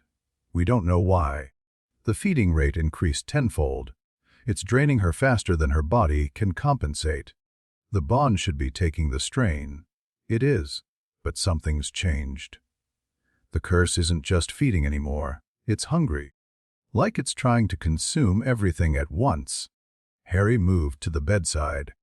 Through the bond, he could feel what the healers were describing. A voracious pull, the curse reaching for magic like a starving animal. It was taking from both of them now, draining Astoria and Harry simultaneously. "Let me try something. Mr. Potter, we can't allow untrained. Let me try." Harry's voice was steel. "I'm connected to her in ways you can't replicate. If there's anything I can do to help, I need to do it now." The healer hesitated. Then she stepped back. Harry took Astoria's free hand. Her skin was cold, almost lifeless. Through the bond he could feel her consciousness. A dim flicker, barely present, slipping away by inches. "Astoria," he spoke directly to her, not to the room. "I know you can hear me. I need you to fight. Whatever the curse is doing, you can't let it win." No response. The flicker dimmed further. Harry closed his eyes and did something he'd never tried before. He pushed through the bond, not just feeling Astoria, but reaching for her, extending his own consciousness into the space they shared. The world shifted. He was inside the bond now, in a place that existed between minds. Everything was gray and formless, like fog made solid, and in the center of that grayness he could see 2 figures. Astoria, small and fragile, curled in on herself, and the curse. It was a thing of darkness and hunger, a writhing mass of shadow that pulsed with malevolent energy. Ancient, predatory, patient. It had been feeding on the greengrass line for 1,000 years, and it had no intention of stopping. Harry stepped toward it. The curse noticed him. He felt its attention shift, felt it evaluating him the way a wolf evaluates prey. Then it surged forward, hungry, reaching for his magic with 1,000 dark tendrils. Harry didn't flinch. He'd faced Voldemort. He'd faced Dementors. He'd walked through a graveyard with death breathing down his neck. This thing, this ancient parasite, was just another enemy. And Harry had gotten very good at fighting enemies. He reached inside himself and found the core of his magic, bright and fierce, burning with the stubborn will to survive that had kept him alive through everything. He gathered that power, shaped it, and pushed back. The curse recoiled. Not much, not enough to stop it permanently, but enough to buy time. Astoria. Harry's voice echoed strangely in this space between minds. "Listen to me. The curse wants you to give up. It's trying to overwhelm you, make you feel like fighting is pointless. But it's lying. You can resist. You can push back." The small, curled figure stirred. "I can't. I'm too weak." "You're not weak. You've been fighting this thing your entire life. Every day you've survived is proof that you're stronger than it thinks. But it's so hungry. I know. I can feel it." Harry reached out and touched her shoulder. "But you're not alone anymore. Whatever strength you need, I'll give it to you. We're bonded, remember. What's mine is yours." Through the bond, Harry opened something inside himself. A valve, a channel, a pathway for magic to flow. His power, bright and fierce and burning, poured across the connection, filling Astoria, pushing back the darkness that was trying to consume her. The curse screamed. Not a sound, exactly, more like a vibration, a frequency of pure rage and frustration. It had been so close to winning, so close to claiming its prize. And now this upstart, this child, was stealing its meal. It attacked Harry directly. The pain was indescribable. Every nerve in his body lit up at once, agony cascading through him like lightning. The curse was trying to devour him instead, trying to drain him the way it had been draining Astoria. But Harry had something the curse hadn't anticipated. He had experience with pain, years of Dursley cruelty, Voldemort's torture in the graveyard, the basilisk venom that had nearly killed him in second year. Harry had been hurt more times than he could count, had learned to function through agony, had discovered that pain was just information, signals that could be processed and compartmentalized and pushed aside. He held on. The curse battered at him, tore at his magic, tried to break his will, and Harry endured, feeding power to Astoria, keeping the channel open despite everything. Minutes passed, or hours, or seconds. Time didn't work properly in this place. And then, finally, the curse retreated. Not defeated, not destroyed, but satiated for now. It had taken its fill from Harry, more than it usually took from Astoria, but less than it needed to kill him. It settled back into dormancy, hunger temporarily satisfied. Harry opened his eyes. He was on his knees beside Astoria's bed, drenched in sweat, every muscle trembling with exhaustion. The healers were staring at him with expressions ranging from shock to awe, and Astoria was awake. Her color was better, not healthy, but no longer deathly pale. The dark veins on her arms had faded slightly. Her eyes were open, focused, aware. "Harry," her voice was a whisper, "I'm here. What did you do?" "I fed it. Let it take from me instead of you." Harry managed a weak smile. "Bought us some time?" Daphne was at his side suddenly, helping him up, her face wet with tears. "You stupid, reckless, wonderful idiot. You could have killed yourself. Probably." Harry leaned on her, barely able to stand. "Worth it." The lead healer stepped forward, her expression troubled. "Mr. Potter, what you just did. I've never seen anything like it." The curse's activity dropped by almost 70%. The girl's vital signs are stabilizing. How long will it last? I don't know. Days perhaps. Weeks if we're lucky. She met his eyes. But the underlying problem hasn't changed. The curse is still there, still hungry. Eventually, it will need to feed again. Then I'll feed it again. That's not sustainable. Each time you do this, you'll be weaker. The curse will take more and eventually... I know. Harry straightened up, forcing his legs to support him. But it buys time, and time is what we need to find a real solution. He looked at Astoria. She was watching him with an expression he couldn't quite rid. Gratitude mixed with guilt, relief mixed with something deeper. "Rest," he told her. "Get stronger. We'll figure out the next step together." "Thank you," she whispered. I don't know how to..." "You don't have to thank me. That's what the bond is for." Harry squeezed her hand gently. Partners remember. Astoria's eyes filled with tears, but she was smiling. Harry stayed at St. Mungo's for 3 hours. He sat in the corridor outside Astoria's room, recovering his strength while healers ran tests and Cyrus Greengrass paced like a caged animal. Daphne stayed with him, silent and steady, her presence a comfort he hadn't known he needed. "You scared me," she said finally. "Sorry."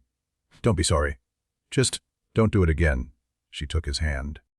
"When I saw you collapse, when I thought you might not wake up, I'm harder to kill than that." "That's not funny. Wasn't meant to be." Harry looked at her. In the harsh hospital lighting, she looked exhausted, dark circles under her eyes, tension in every line of her body. She'd been running on fear and adrenaline for hours. "You should rest too." "I will. After I know Astoria's stable." "She is stable. The healers said so. I need to see it for myself." Daph's jaw tightened. "She's my sister, Harry. The only family I have that actually matters. If I lost her, you won't? Not today. Harry pulled her closer. The curse took a lot from me.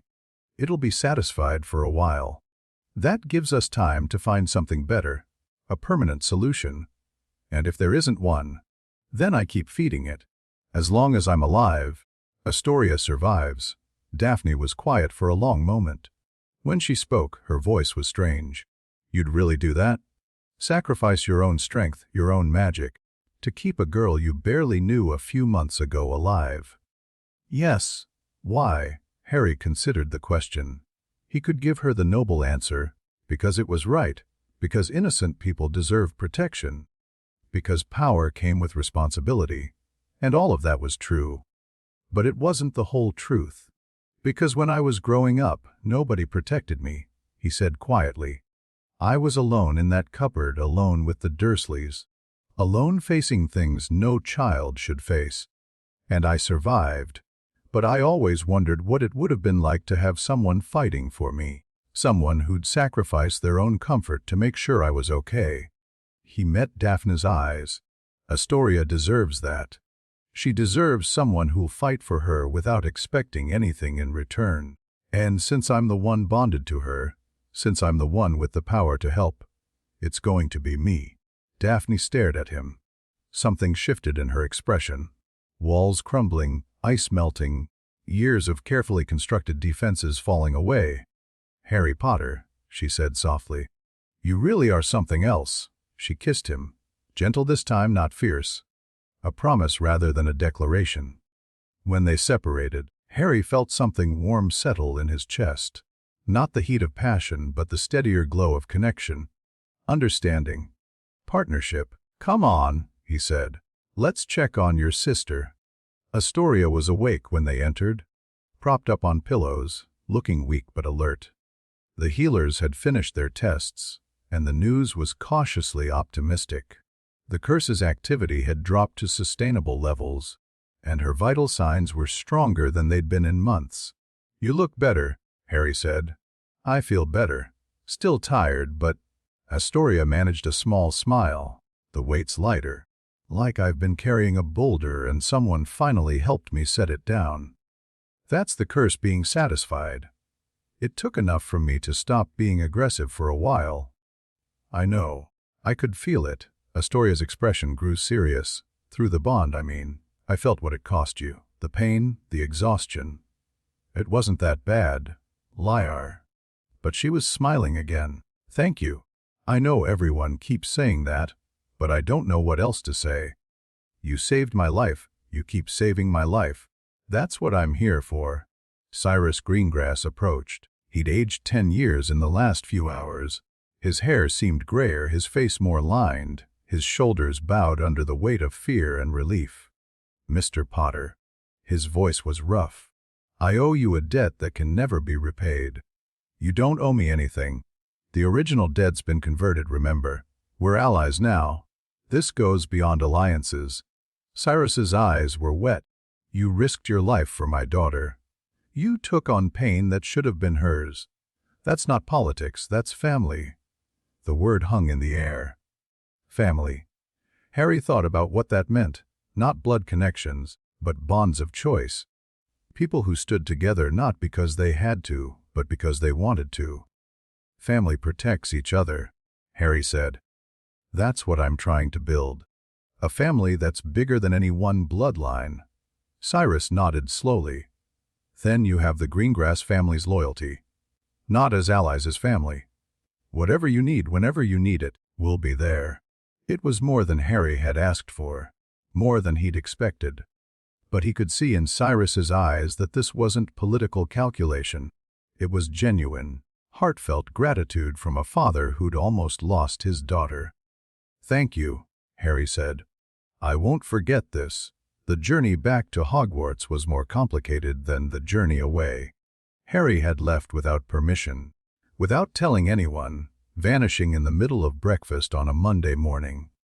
By now, the whole school would know he was gone. Umbridge would be furious. Dumbledore would be concerned. His friends would be worried sick. He apparated to the edge of the Hogwarts wards, a trick Sirius had taught him over the summer, and walked the rest of the way. The sun was setting by the time he reached the castle, painting the sky in shades of orange and purple. Professor McGonagall was waiting at the entrance. "Mr. Potter."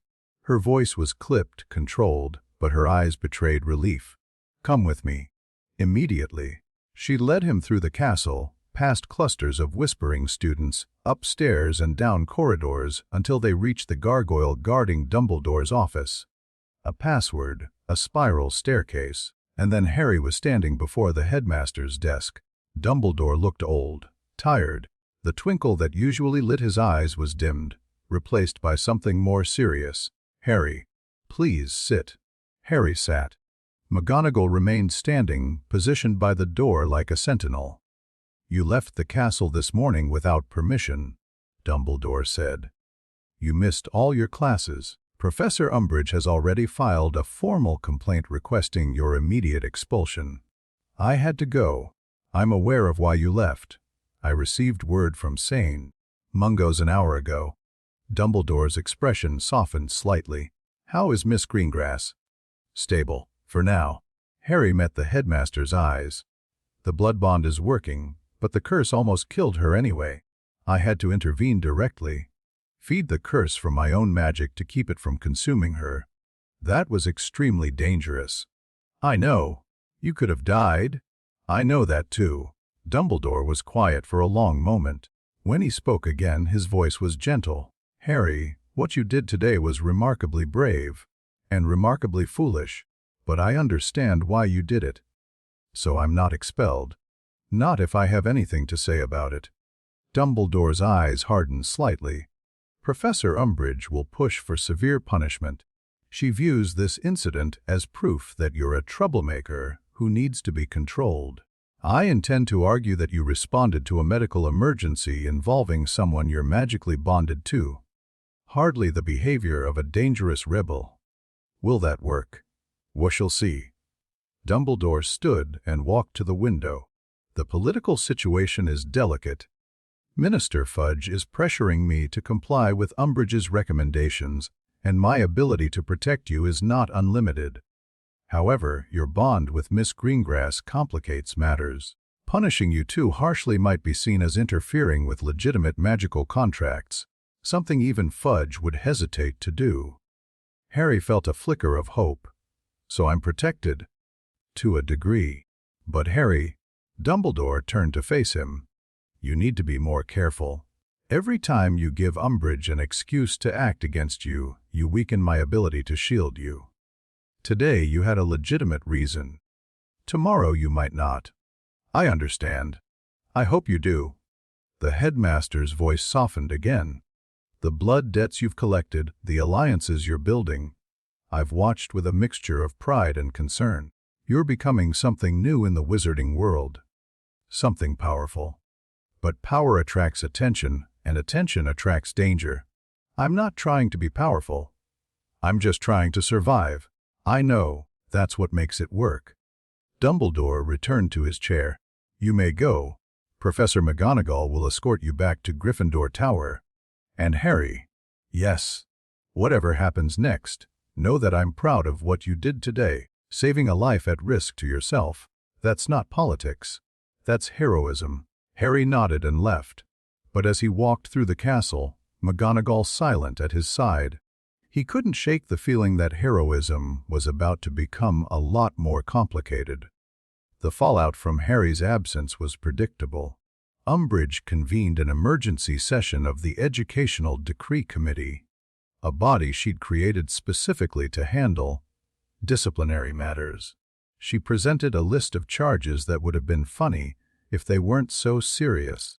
Abandoning classes without permission, fleeing school grounds, endangering himself and others through reckless behavior, and about a dozen other violations she'd apparently invented on the spot.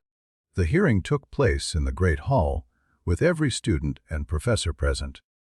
Umbridge clearly wanted maximum humiliation, maximum exposure. She wanted everyone to see what happened to students who defied her authority. Harry stood alone in the center of the room, facing Umbridge and her hand-picked panel of ministry officials. No defense attorney, no advocate, no one to speak on his behalf. "Mr. Potter," Umbridge began, her voice dripping sweetness, "do you deny leaving Hogwarts this morning without authorization?" "No." "Do you deny missing all your scheduled classes?" "No." "Do you deny traveling to St. Mungo's Hospital without informing any member of staff?" "No, Bo." Umbridge's smile widened. She thought she had him. "Then you admit to violating school rules and endangering yourself through irresponsible behavior." "I admit to leaving the castle to respond to a medical emergency involving someone I'm magically bonded to." Harry's voice was calm, steady. "The blood bond between myself and Astoria Greengrass creates a legal obligation to assist her when her life is threatened. I fulfilled that obligation." A murmur ran through the hall. Harry could see students exchanging glances, whispering to each other. Most of them didn't know about the blood bond. They'd heard rumors, but nothing concrete. Umbridge's smile faltered. "The Ministry does not recognize blood bonds as legitimate grounds for." "With respect, the Ministry's recognition is irrelevant. Blood magic predates the Ministry by over 1,000 years. The bond between myself and Miss Greengrass was created through properly executed ritual, witnessed by a certified curse breaker, and registered with Gringotts." Harry met her eyes. "If you'd like to challenge its validity, I suggest you take it up with the goblins." The murmuring grew louder. Umbridge's face was turning pink. Not the pleasant pink of her cardigan, but the angry pink of frustrated rage. "Be that as it may," she said through gritted teeth, "you still left the castle without Professor Umbridge." Dumbledore's voice cut through the hall like a blade. He rose from his seat at the staff table, commanding attention without apparent effort. "If I may address the committee." Umbridge looked like she'd swallowed a lemon. "The headmaster is not a member of this committee and has no standing toe. I'm invoking my authority as Chief Warlock of the Wizengamot to introduce relevant testimony." Dumbledore's voice was mild, but there was steel underneath. "Unless the Ministry would prefer to explain to the Wizengamot why blood bond law is being ignored in favor of truancy charges." The Ministry officials on Umbridge's panel exchanged uneasy glances. Blood bonds were ancient magic, protected by precedents that went back to the founders. Challenging them publicly would open a legal nightmare that even Fudge couldn't navigate. "Proceed," one of them said reluctantly. Dumbledore nodded graciously. "This morning, St. Mungo's Hospital reported that Astoria Greengrass, a 13-year-old student of this school, suffered a severe medical crisis related to a hairy blood curse. Mr. Potter, as her bonded partner, felt this crisis through their shared connection and responded immediately." He pulled a scroll from his robes. "I have here a statement from the lead healer at St. Mungo's, attesting that Mr. Potter's intervention likely saved Miss Greengrass's life. I also have documentation of the blood bond, including the original ritual witnesses and Gringotts registration." The scroll floated across the hall and landed on Umbridge's table. She stared at it like it might bite her. "Under blood bond law," Dumbledore continued, "a bonded individual is required to respond to life-threatening emergencies involving their partner. Mr. Potter's absence from school was not reckless behavior or irresponsible rule-breaking. It was fulfillment of a magical obligation that supersedes school policy." The hall was silent. Harry could feel the mood shifting, skepticism turning to sympathy. Whatever Umbridge had planned, this wasn't it. "The committee will take these documents under advisement," Umbridge said finally. Her voice was tight with barely controlled fury. "The hearing is postponed pending further review." "Indefinitely?" Dumbledore asked pleasantly. "Indefinitely." The crowd began to disperse. Harry caught Dumbledore's eye and nodded slightly. The old man had come through when it mattered. But as Harry left the hall, he saw Umbridge watching him. Her face was composed again, the sweet smile back in place, but her eyes were chips of ice. This wasn't over. She'd find another way. Harry just had to make sure he was ready when she did. The next few weeks were a chess match. Umbridge made moves, new decrees, stricter monitoring, increased punishments for minor infractions. Harry countered. Public compliance, private defiance, the DA continuing to meet in smaller, more secure groups. The ministry official pushed back against Harry's alliances, pressuring neutral families to distance themselves from the Potter coalition. Harry worked through Daphne to shore up wavering supporters, offering concessions and assurances that kept most of them loyal. And through it all, Harry kept feeding the curse. Every few days he would find a quiet moment, usually late at night, when the castle was asleep, and reach through the bond to Astoria. He'd open the channel, let his magic flow across, and feel the curse's hunger satisfied for another few days. It was exhausting. Each time left him drained for hours afterward, struggling through classes and training sessions with half his usual strength. But it was working. Astoria was getting stronger, her color improving, her energy returning.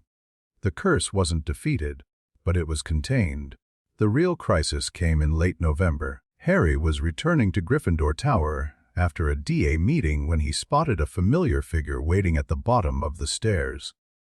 Tall, blonde, aristocratic, wearing robes that cost more than most families earned in a year. Lucius Malfoy, Mr. Potter. Lucius's voice was silk over steel. How fortunate to find you alone. What are you doing here? Visiting my son. Parental rights, you understand. Lucius smiled. It didn't reach his eyes. I thought perhaps we could have a conversation. I don't think we have anything to discuss. On the contrary, I believe we have a great deal to discuss. Lucius stepped closer. You've been quite busy, Mr. Potter, building alliances, collecting debts, positioning yourself as a political power in wizarding Britain. Impressive for a 15-year-old half-blood. Is there a point to this? The point is that you've overreached. Lucius's mask slipped slightly, revealing the cold fury underneath. The blood debt you hold over my family, you think it gives you power over us. But you don't understand how the game is really played. Enlighten me. Debt can be negotiated, transferred, discharged through bankruptcy if necessary. Lucius's smile widened. The Malfoy family has options you haven't considered. We're not helpless, Mr. Potter. We're patient. Harry felt a chill run down his spine. He knew Lucius was trying to rattle him, but the threat felt real. If the Malfoys found a way to discharge the debt without paying it. Blood debts can't be transferred, Harry said, and bankruptcy doesn't apply to magical obligations. But there are always loopholes. Clever lawyers, creative interpretations, precedents that can be exploited. Lucius leaned in. I've spent the last 4 months researching every possible avenue, and I've found several promising options. Like what? That would be telling. Lucius stepped back. But I wanted you to know that you haven't won, Mr. Potter. You've simply started a game you don't know how to finish. He swept past Harry and disappeared into the castle. Harry stood frozen for a moment, mind racing. If Lucius had really found a way to escape the debt, he needed to talk to someone who understood blood magic, someone who could tell him what the Malfoys might be planning. He needed to talk to Narcissa. The meeting with Narcissa happened 2 days later, arranged through a complicated series of coded owls and dead drops. They met in the same tea shop where they'd first spoken, the dusty tables and terrible tea providing cover for a conversation that could destroy both of them if overheard. My husband is planning something, Narcissa said without preamble. Has been in contact with Gorislaw Yaxley, a lawyer who specializes in magical contract law. Very expensive, very discreet. Do you know what they're discussing? Not specifically, but I've overheard fragments. Narcissa's face was troubled. Something about ancestral claims, about transferring obligation to collateral lines. Harry frowned. What does that mean? I'm not certain. But in old blood magic, debts could sometimes be passed to distant relatives if the primary debtor proved unable to pay. Narcissa met his eyes. My husband may be trying to transfer the Malfoy debt to another branch of the family, one that no longer exists or cannot be held accountable. Is that possible? With enough money and the right legal arguments. Perhaps. Narcissa's voice hardened. But there's more. Lucius has also been meeting with people from the Department of Magical Law Enforcement, ministry officials who owe him favors. Harry's blood ran cold. He's trying to get the ministry involved. He's trying to get the ministry to invalidate the debt entirely. Claim that it was obtained through fraud or coercion, that the original witnesses were unreliable, that the documentation was falsified. None of that is true. The truth is irrelevant when you control the people investigating it. Narcissa stood up. I've given you what I have. Use it wisely. She was gone before Harry could respond. The ministry's investigation was announced the following week. The Daily Prophet ran the story on the front page. Ministerico Ustos Veil Idy of Pirauter below DS. The article cited concerns about the circumstances under which the debts had been invoked and promised a thorough review of all related documentation. Harry knew exactly who was behind it. Malfoy's making his move, he told Daphne that night. They were in a hidden alcove near the astronomy tower, one of their regular meeting spots. A's going to try to get the ministry to declare the debt invalid. Can they do that? I don't know. Ragnarok said blood debts can't be bought or transferred, but he didn't say anything about the ministry trying to invalidate them entirely. Daphne's expression was thoughtful. The ministry doesn't have jurisdiction over blood magic. It's older than any of their laws, governed by traditions that predate the International Statute of Secrecy. Any attempt to override it would face massive legal challenges. But if Fudge is determined enough, even Fudge can't change magical law by decree. He'd need the Wisingamot. Daphne's eyes narrowed. Unless he's planning to hold some kind of tribunal, a special hearing where he controls the outcome. Harry remembered Umbridge's disciplinary committee. The way she'd stacked the deck, the way she'd tried to railroad him before Dumbledore intervened. That's exactly what he'll do. Create some kind of emergency panel, claim special circumstances, and push through whatever verdict Malfoy's paying for. Then we need to counter it. Get allies on record supporting the debt's validity before Fudge can move against us. How? Daphne was quiet for a moment. Then she smiled. Not the cold, calculated smile she showed the world, but something sharper, more dangerous. We force the issue. Go public in a way that makes it impossible for the ministry to deny. What do you mean? There's a ministry gala next month. The winter solstice ball. Every important family in Wizarding Britain will be there, including the Malfoys, the Bones, the Longbottoms, everyone. Harry started to see where she was going. You want me to confront Lucius publicly. I want you to invoke the debt publicly. Force him to acknowledge it in front of witnesses he can't bribe or threaten.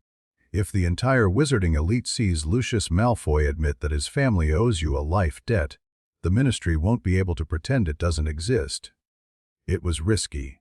Incredibly risky. Harry would be walking into enemy territory, surrounded by people who either hated him or were too scared to support him openly. But it might also be their best chance. Can you get me an invitation? Already working on it. Daphne's smile widened. The Greengrass family is officially aligned with Potter now. Where we go, you go. And if Lucius refuses to acknowledge the debt, then magic forces him. That's the beauty of blood debts. You can't deny them without consequences. Daphne took his hand. Trust me, Harry. I've been navigating pure blood politics my entire life. This is what I'm good at. Harry looked at her. The moonlight made her hair seem silver, her eyes bright with intelligence and determination. Partners, he said. Always. The winter solstice ball was held at the Ministry of Magic. Harry had never seen the ministry dressed up before. The atrium had been transformed. Thousands of floating candles, ice sculptures that moved and danced, a ceiling enchanted to show a perfect starry sky. Musicians played in one corner, house elves circulated with trays of champagne, and everywhere Harry looked, he saw the elite of wizarding Britain in their finest robes. He felt wildly out of place. His dress robes were new. Sirius had insisted on buying them, claiming no godson of his was going to face down pure-blood aristocrats in hand-me-downs. They were black with silver trim, simple but elegant. Still, compared to the elaborate confections worn by the old families, he might as well have been wearing a potato sack. Daphne, by contrast, looked like she belonged. Her gown was ice blue, fitted perfectly, with a train that swept the floor behind her. Her hair was up in an elaborate arrangement that probably took hours, and the jewelry at her throat sparkled with cold fire. She moved through the crowd like a queen, nodding to allies, ignoring enemies, steering Harry toward their destination with the skill of a seasoned politician. "The Malfoys are by the ice sculpture," she murmured. "Don't look yet. We need to time this properly. What's the plan? We'll circulate. Make sure everyone sees us together, sees that you have allies. Then, when enough witnesses are gathered, we approach Lucius." Harry followed her lead. They drifted through the crowd, stopping to exchange pleasantries with Susan Bones and her aunt, nodding to Neville and his grandmother, acknowledging the Greengrass parents with practiced formality. Every interaction was observed. Harry could feel eyes following them, whispers trailing in their wake. The boy who lived, attending a ministry function with the Greengrass heiress on his arm. Everyone would be talking about this for weeks. Which was exactly the point. After about an hour of strategic mingling, Daphne caught his eye. "It's time." They turned toward the ice sculpture. Lucius Malfoy stood with his wife and son, surrounded by a cluster of other pureblood families. The Parkinsons, the Knotts, the inner circle of the old Dark Alliance, drinking champagne and pretending they hadn't all served the same master. Lucius saw them coming. His expression flickered. Surprise, then calculation, then a cold smile. "Mr. Potter." "What an unexpected pleasure." "Lord Malfoy." Harry's voice was clear, carrying across the nearby crowd. "I believe we have unfinished business." The conversations around them died. Everyone was listening now. "Do we?" Lucius's smile didn't waver. "I thought our business was concluded at Gringotts." "Not quite. You acknowledged the debt, but you never accepted terms." Harry stepped closer. "I'm here to set them." Lucius's eyes narrowed. "This is hardly the appropriate venue. On the contrary, I want witnesses. I want everyone to hear what you owe and what I'm demanding." The crowd pressed closer. Harry could see ministry officials edging toward them, uncertain whether to intervene. Could see Fudge himself watching from across the room, his face pale. "Very well." Lucius set down his champagne glass. "State your terms. The life debt owed by the Malfoy family to the Potter family requires repayment in kind. Service, sacrifice, or equivalent value." Harry's voice was formal ritual. The words came from somewhere deep, from the blood magic that bound them together. "I demand acknowledgement. I demand commitment. I demand that Lucius Abraxas Malfoy publicly confirm the debt and accept obligation to fulfill it." The air crackled with power. Harry could feel the magic rising, responding to the formal invocation. Lucius's face went white. He tried to resist. Harry could see it. The strain, the effort, the desperate attempt to deny what the magic was demanding. But blood debts were older than will, older than pride. They couldn't be refused. "Ah," Lucius's voice cracked. "I acknowledge the debt." Louder, so everyone can hear. Lucius's jaw clenched. But the magic pushed, and he had no choice. "I, Lucius Abraxas Malfoy, acknowledge that the Malfoy family owes a blood debt to the Potter family. A debt of life, incurred by my father, passed to me, binding until satisfied." The words hung in the air. The room was utterly silent. Harry felt the magic settle, the debt formally confirmed in a way that couldn't be challenged or denied. Every person in this room had heard it. Every one of them was a witness. "Thank you, Lord Malfoy." Harry's voice was calm now, almost gentle. "I'll be in touch about the terms of repayment." He turned and walked away, Daphne at his side. Behind him, he heard the whispers exploding. Shock, amazement, speculation. The boy who lived had just publicly humiliated one of the most powerful families in Wizarding Britain. The game had changed. The aftermath was immediate and chaotic. The prophet ran 3 separate stories about the confrontation. The ministry investigation into the debt's validity was quietly dropped. Fudge couldn't deny what hundreds of witnesses had seen and heard. Lucius Malfoy retreated from public life, reportedly furious beyond words, and Harry's reputation shifted. He wasn't just the boy who lived anymore. He wasn't just the student who claimed Voldemort was back. He was a political player, someone who could challenge the old families and win, someone who had to be taken seriously. The neutral families noticed. Susan Bones reported that her aunt had formally agreed to support Harry's coalition. Augusta Longbottom sent a letter expressing considerable respect for his handling of the Malfoy situation. Even families that hadn't committed yet were sending feelers, testing the waters, considering their options. Harry had become a power in Wizarding Britain, and he had no idea how to feel about it. "You did well," Daphne told him the night after the ball.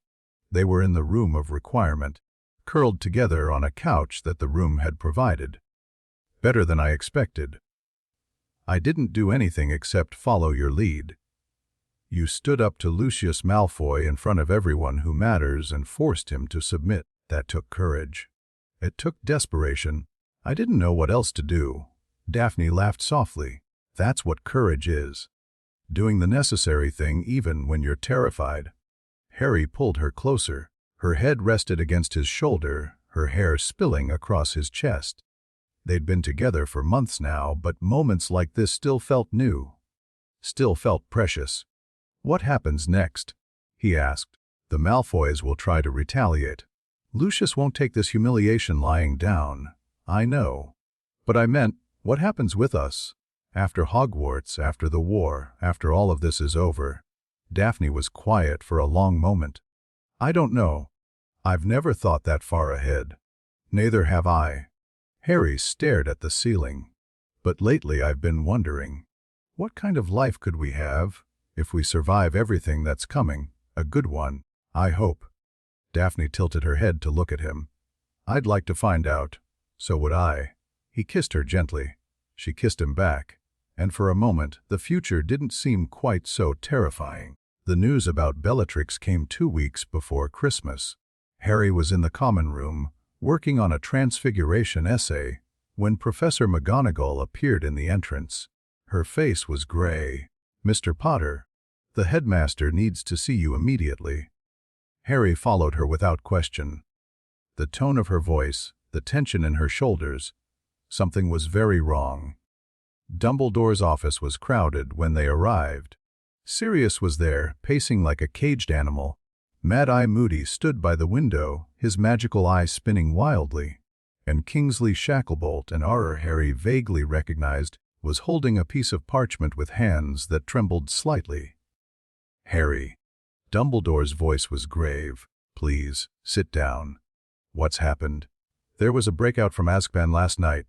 10 Death Eaters escaped, including..." Dumbledore hesitated. "Including Bellatrix Lestrange." The world seemed to narrow to a point. Harry heard the words, understood them intellectually, but they didn't quite register. Bellatrix Lestrange. The woman who'd tortured Neville's parents into insanity. The woman whose family owed him a blood debt. The woman who was now free. How? Harry heard himself ask. Dementors. They abandoned the prison and joined Voldemort's forces. Kingsley's voice was hollow. "We've known for months that their loyalty was wavering. We should have acted sooner."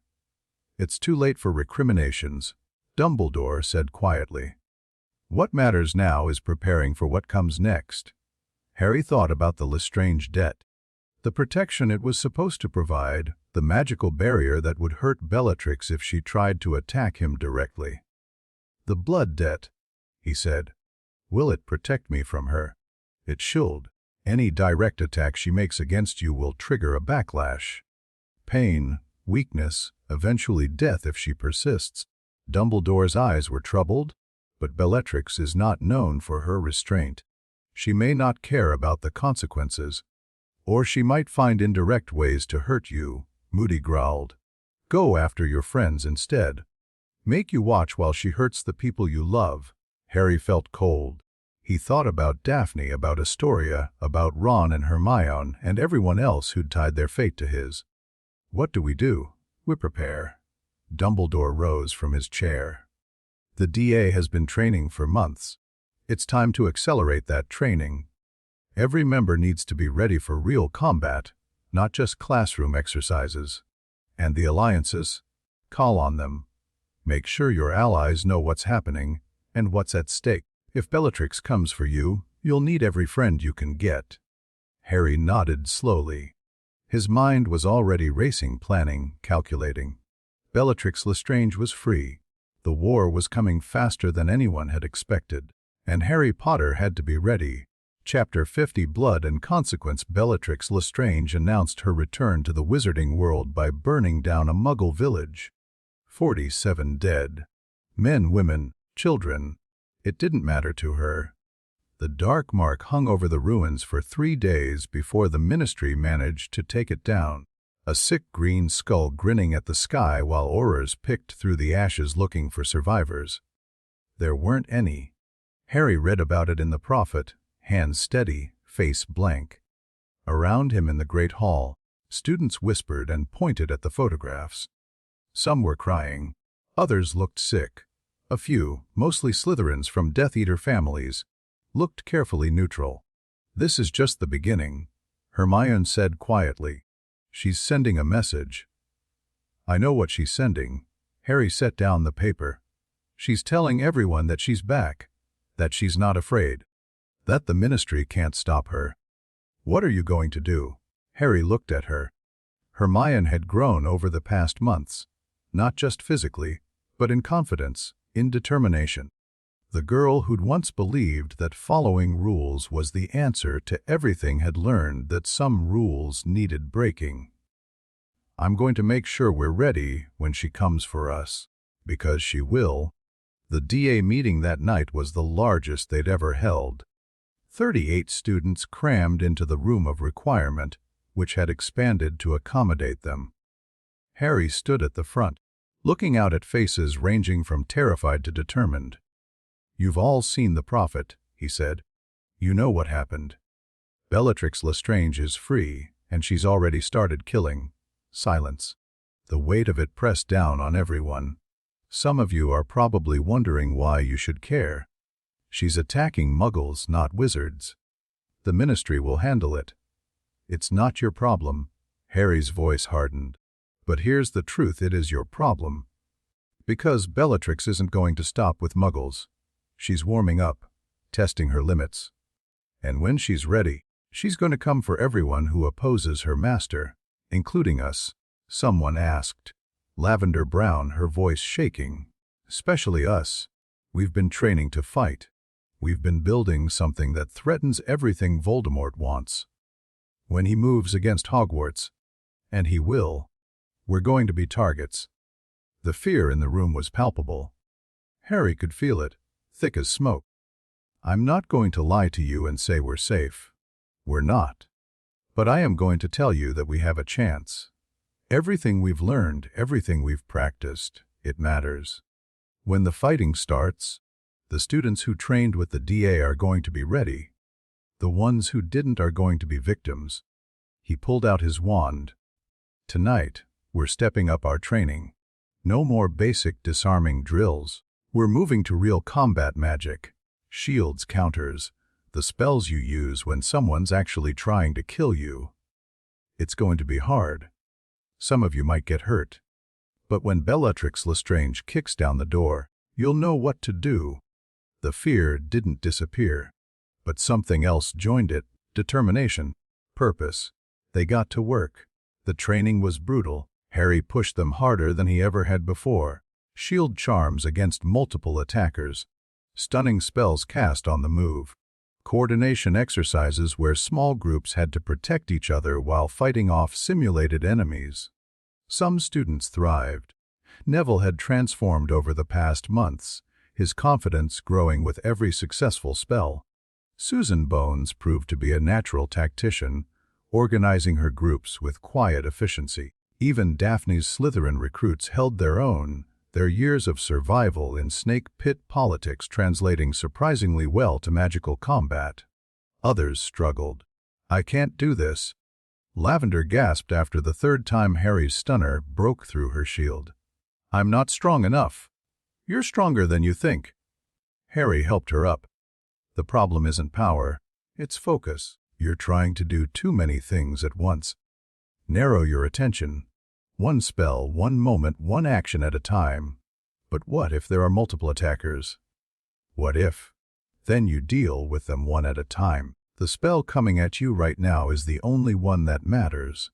Everything else is future Harry's problem." Lavender laughed weakly. "Future Lavender's problem, you mean?" "Same principle." Harry raised his wand again. "Ready." They went until midnight. By the end, everyone was exhausted, drenched in sweat, muscles aching from hours of constant movement. But they were better. Harry could see it. The way they held their wands, the speed of their reactions, the confidence in their stances. It wouldn't be enough. Not against Bellatrix, not against Voldemort's inner circle. But it was a start. Daphne found him afterward, sitting alone in the room of requirement while the others filtered out. "You're pushing yourself too hard," she said. "I'm pushing everyone too hard." Harry stared at the ceiling. "But not hard enough. Did you see Lavender's shield work? It's barely adequate. If she faced a real Death Eater, she'd probably die. So would half the others." Daphne sat down beside him. "But that's not a failure, Harry. We're training students, not soldiers. Most of them have never faced anything more dangerous than a rogue bludger. That's going to change.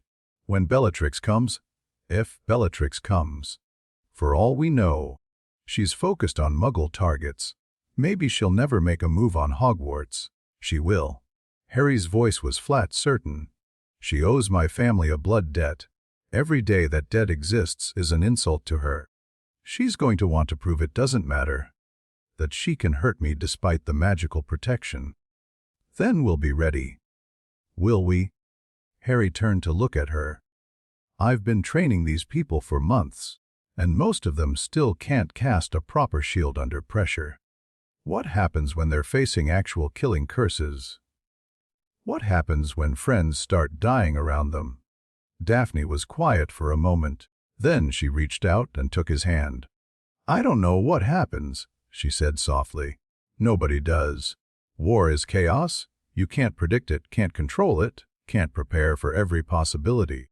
All you can do is give people the tools to survive and hope they're strong enough to use them." "That's not very comforting." "No. But it's honest." She squeezed his fingers. "You've done more for these people than anyone else at this school. You've given them skills, confidence, a reason to believe they can fight back. Whatever happens next, that matters." Harry wanted to argue, wanted to point out all the ways he'd failed, all the things he should have done better. But looking at Daphne, her pale hair in disarray, exhaustion etched on her face, still here with him when she could have been safely in bed, he couldn't find the words. "Thanks," he said instead. "Anytime." She leaned against his shoulder. "Now stop brooding and get some sleep. Tomorrow's going to be another long day." The attack came 3 weeks later. Harry was in potions when the ward screamed. It wasn't a subtle thing, a massive pulse of magical energy that shook the castle to its foundations, followed by alarm bells that hadn't rung since the founding. Professor Snape went rigid, his face draining of color. "Everyone stay here," he commanded. "Do not leave this room under any circumstances." He swept out, robes billowing behind him. The door slammed shut. For about 10 seconds the students obeyed. Then Harry was on his feet, wand in hand, moving toward the door. "Harry, you can't." Hermione started. "Watch me." He hit the corridor and immediately felt the chaos. Students running in every direction, teachers shouting orders, the distant sound of explosions from somewhere in the castle. The wards were still screaming, that terrible alarm cutting through everything else.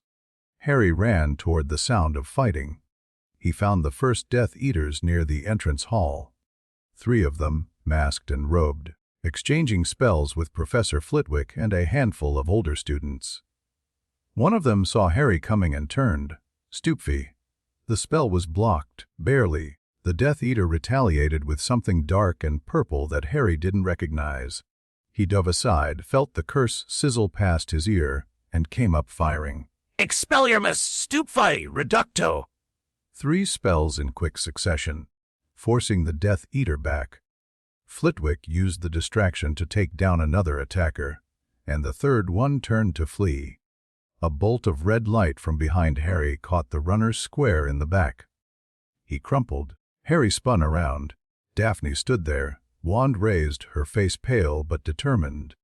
"You weren't supposed to leave potions," she said. "Neither were you. Touche." She moved to stand beside him. "What's the situation?" "I don't know.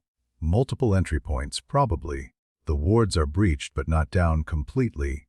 They're still screaming, which means the castle is fighting back. Bellatrix. Has to be. This is too coordinated for random Death Eaters." More students were arriving.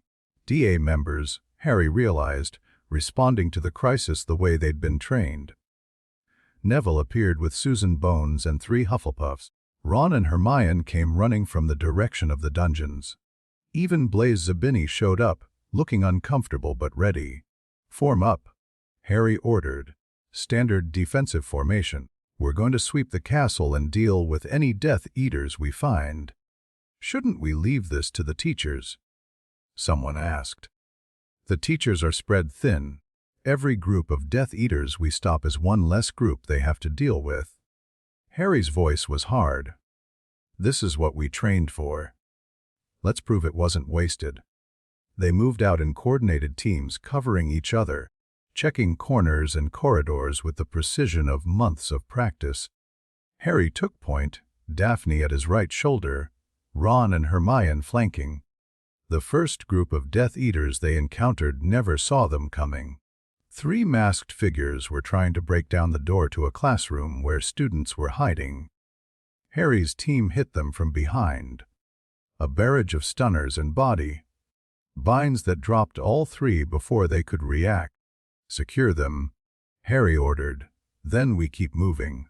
They swept through the ground floor, then the first floor, then the second. Each time they found Death Eaters, they engaged quickly and efficiently, overwhelming them with numbers and coordination.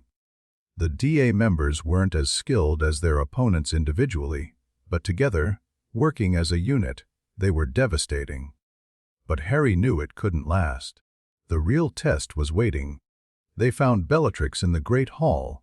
She'd transformed the space into a nightmare. Tables were overturned, some of them burning. The enchanted ceiling showed a sky that churned with black clouds and green lightning. Bodies lay scattered across the floor.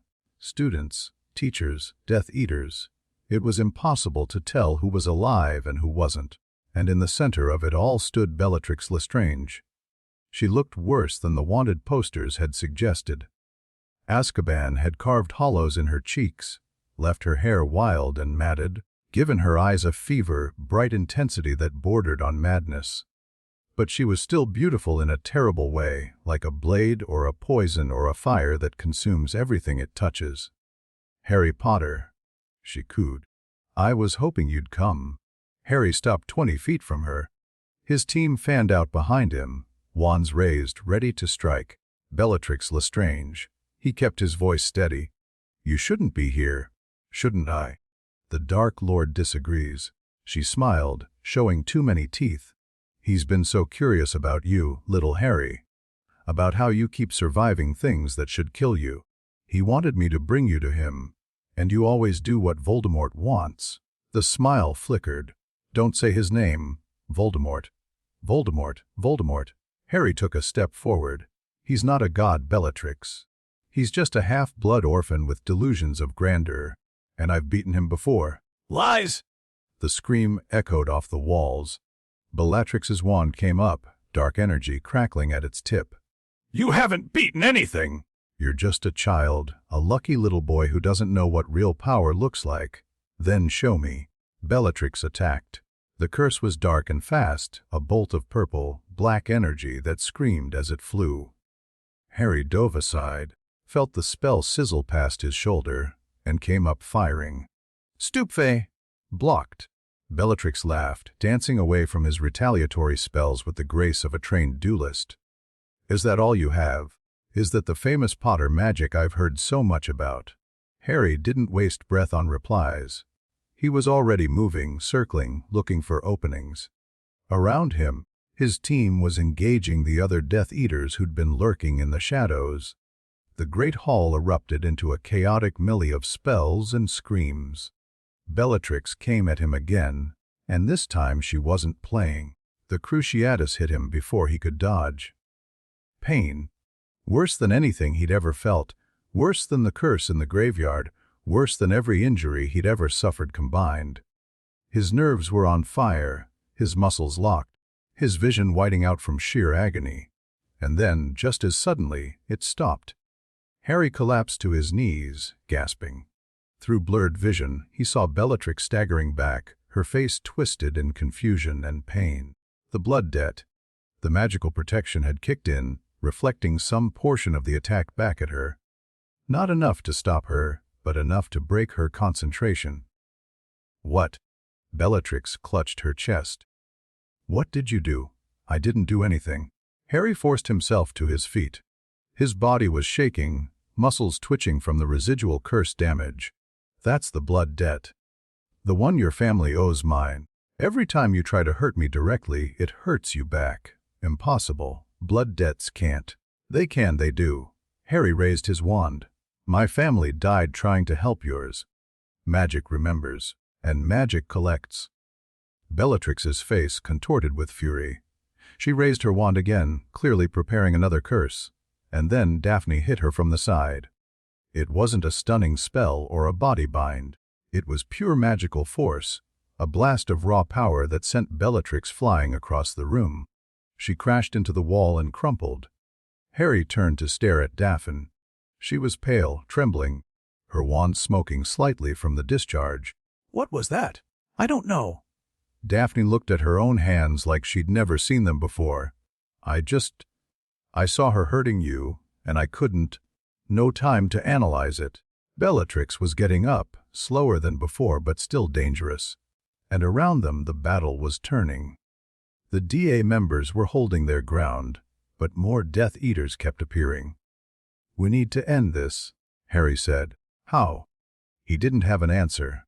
Bellatrix was too powerful to take down conventionally, and the blood debt's protection only worked on direct attacks. If she switched to indirect methods, going after his friends, using the environment as a weapon, the magic wouldn't help, unless... Harry thought about what Daphne had said months ago, about transformation demands, about using the debt not to punish, but to change. It was insane. It was probably impossible. He had no training, no preparation, no idea if it would even work, but he was out of options. Cover me, he told Daphne. What are you going to do? Something stupid. He walked toward Bellatrix. She saw him coming and laughed, that high deranged cackle that haunted survivors' nightmares. Come to die, little Potter. Come to join your mudblood mother. No. Harry stopped 10 feet from her. I came to give you a choice. A choice? What choice could you possibly offer me? The blood debt your family owes mine gives me power over you. Not just protection, obligation. I can demand service, sacrifice, repayment. Harry's voice dropped. Or I can demand transformation.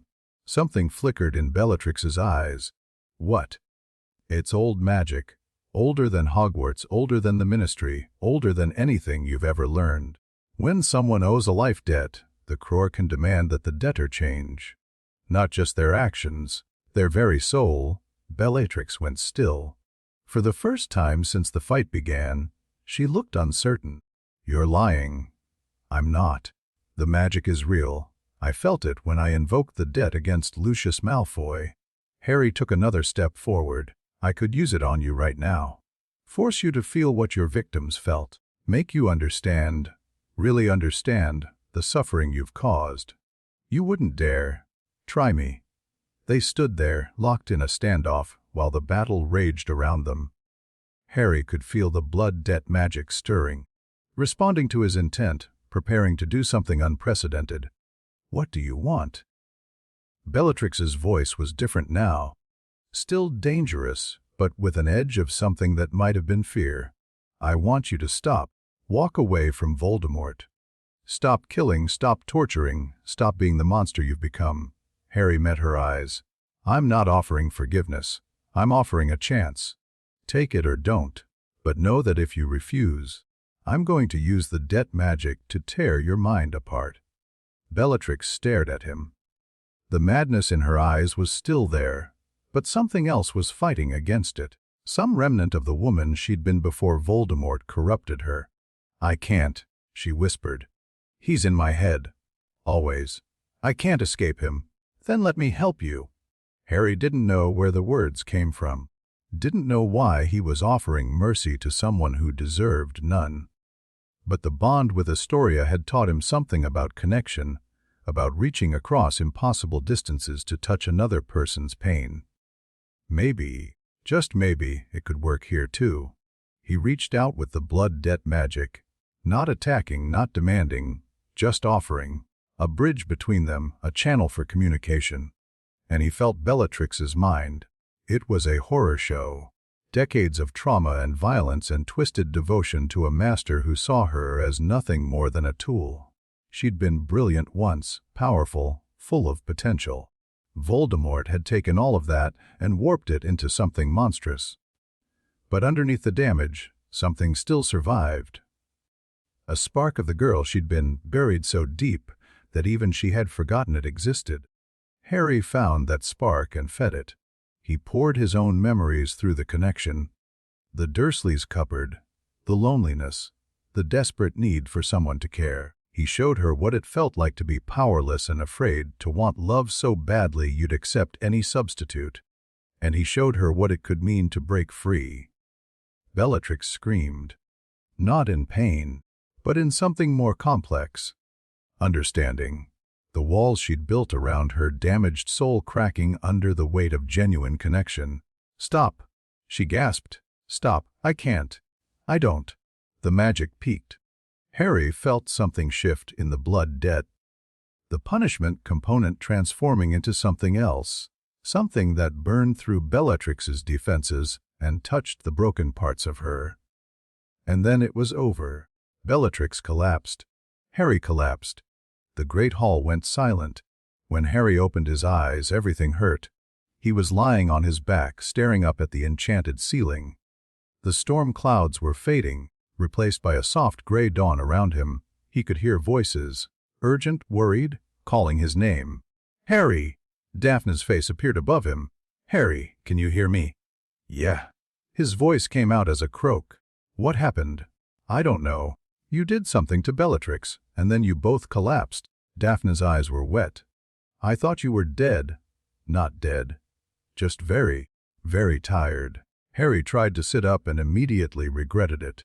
"Where's Bellatrix?" "Unconscious. The Aurors have her." Daphne helped him into a sitting position. "The other Death Eaters are fleeing. The attack is over." Harry looked around the great hall. It was a disaster. Scorched walls, broken furniture, injured students being tended by healers. But it could have been worse. So much worse. Casualties. Some. Not as many as it could have been.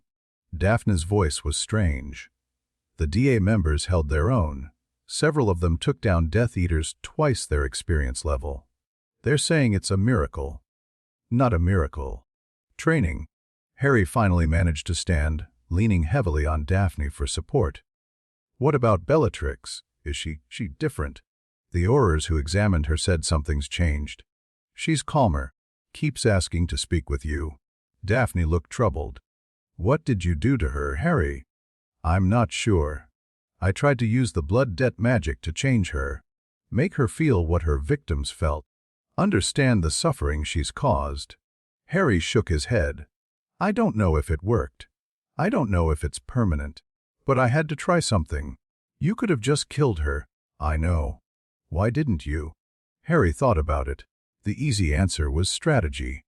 Bellatrix was more valuable alive, either as a source of information or a symbol of Voldemort's vulnerability. The noble answer was mercy. Even monsters deserved a chance at redemption. But the real answer was simpler. Because I'm tired of death, he said quietly. I've seen too much of it. Cedric, my parents, all the muggles she killed. If there's any way to break the cycle without adding to the body count, you'd take it. I'd try.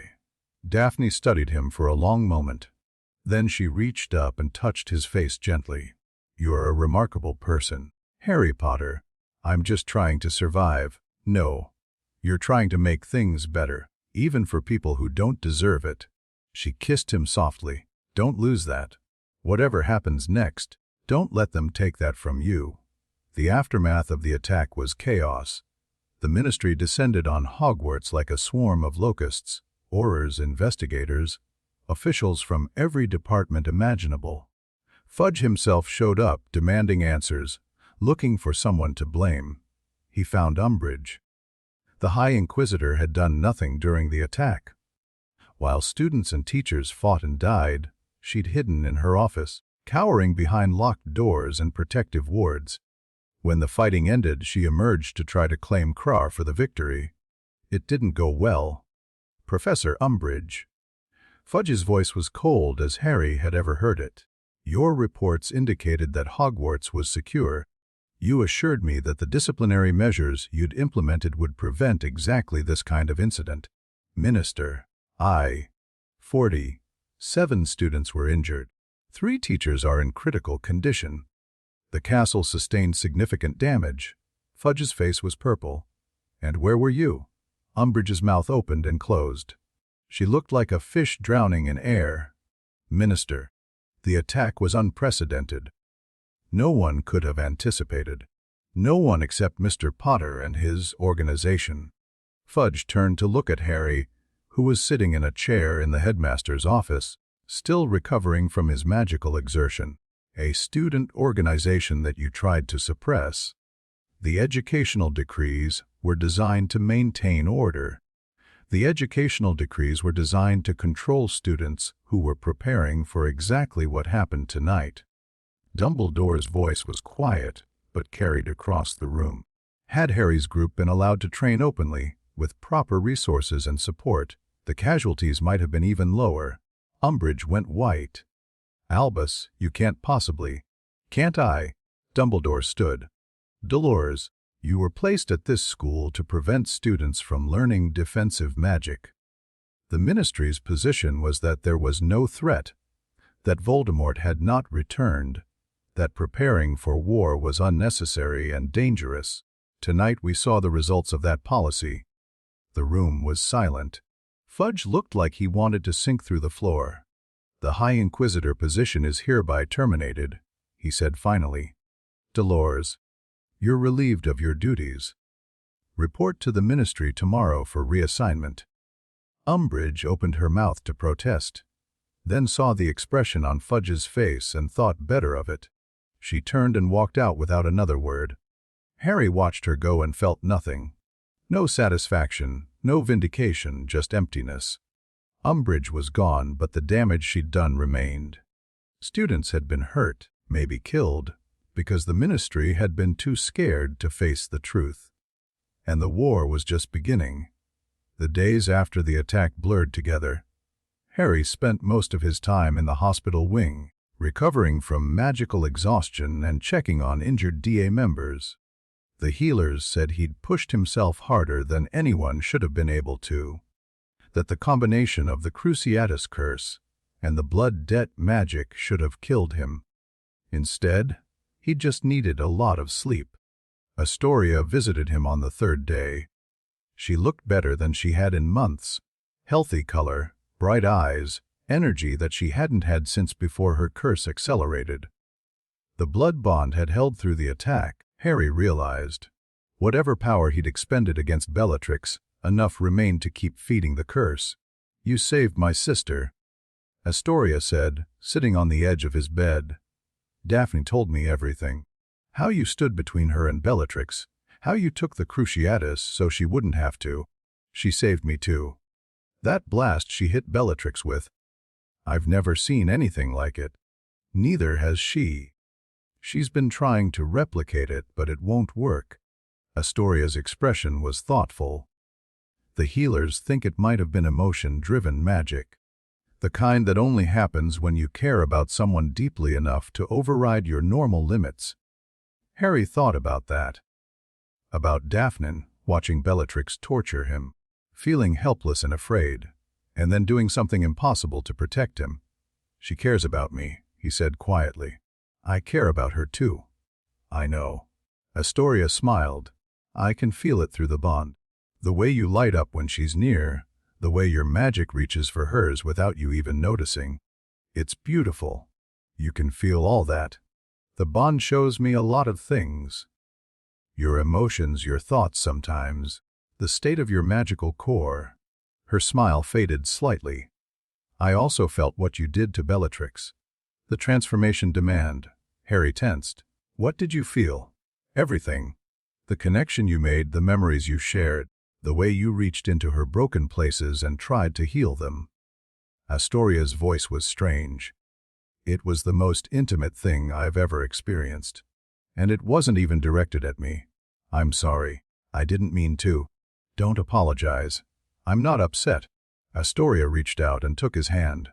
I'm amazed. What you did to Bellatrix, that's not just magic. That's compassion so powerful it became magic.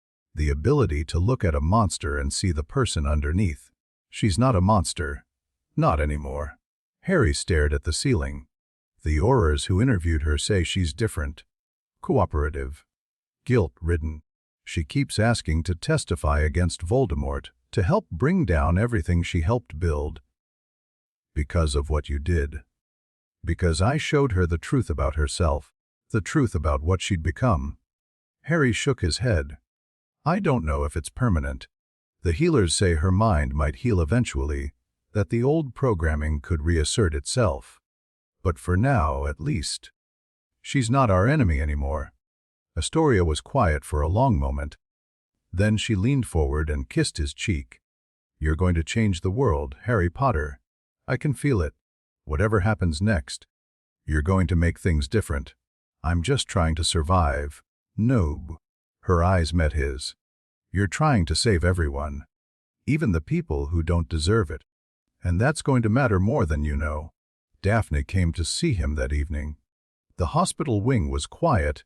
Most patients discharged or transferred to St. Mungo's. Harry was alone in his bed, staring at the ceiling, thinking about everything that had happened. Hey. Daphne sat down beside him. How are you feeling? Better. Tired. But better? Good. She took his hand. I've been thinking about what you did with Bellatrix. And it was stupid. Reckless. The kind of thing that could have gotten you killed. Her voice softened. And it was also the bravest thing I've ever seen. I didn't feel brave. I felt desperate. That's what bravery is. She squeezed his fingers. The teachers are talking about giving you an award. The ministry wants to call you a hero. The prophet's already running headlines about the boy who saved Hogwarts. I don't want awards or headlines. I just want this to be over. I know. But it's not over. Daphne's expression grew serious. Voldemort's going to retaliate for what happened. He's lost Bellatrix, one of his most powerful followers, and he's been publicly humiliated. He's going to come for you harder than ever. Let him come. Harry, I mean it. Harry turned to look at her. I'm done being afraid. I'm done waiting for the next attack, the next crisis, the next move in a game I didn't ask to play. If Voldemort wants a war, I'll give him one. That's not. It's exactly what I've been building toward. The alliances, the debts, the deal, all of it was preparation for this moment. The moment where I stop being reactive and start being proactive. Daphne studied him. Whatever she saw in his face made her expression shift. Concern giving way to something else. Understanding, maybe. Or acceptance. What do you want to do? I want to take the fight to Voldemort, find out where he's hiding, learn his plans, and start dismantling his operation piece by piece." Harry's voice was hard. He's spent years building his power in the shadows. It's time to shine some light.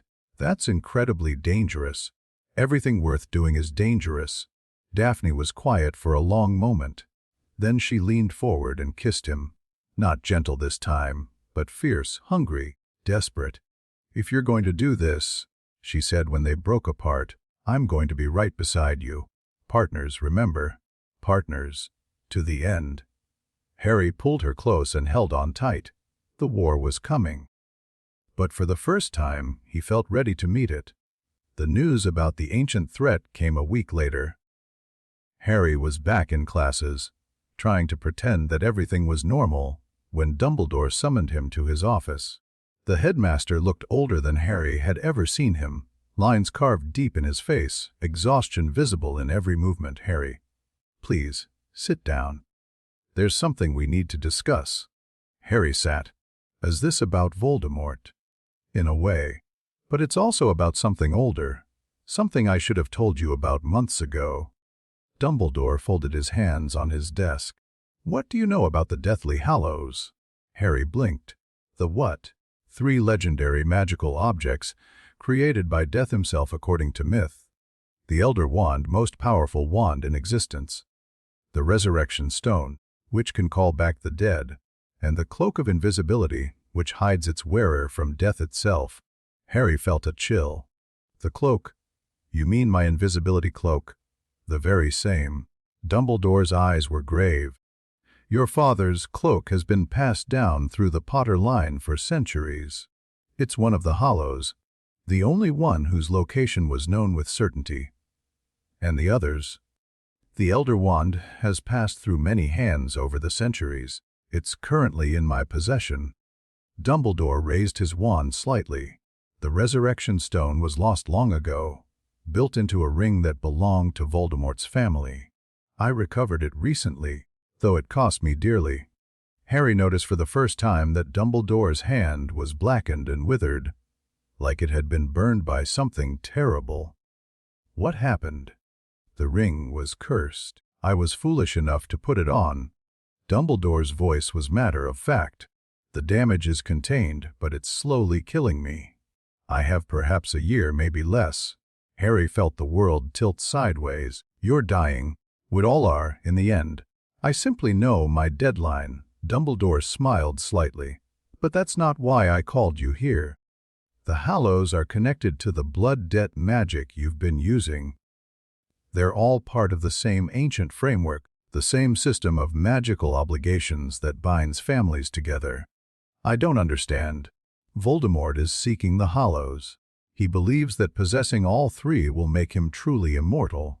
Not just unable to die from age, but unable to die at all."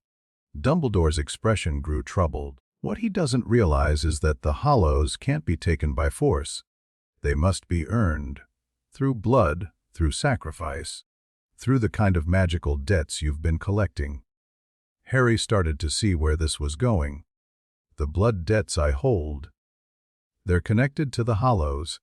More than connected, they're prerequisites." Dumbledore leaned forward. "The Potter family has been collecting debts for generations, Harry.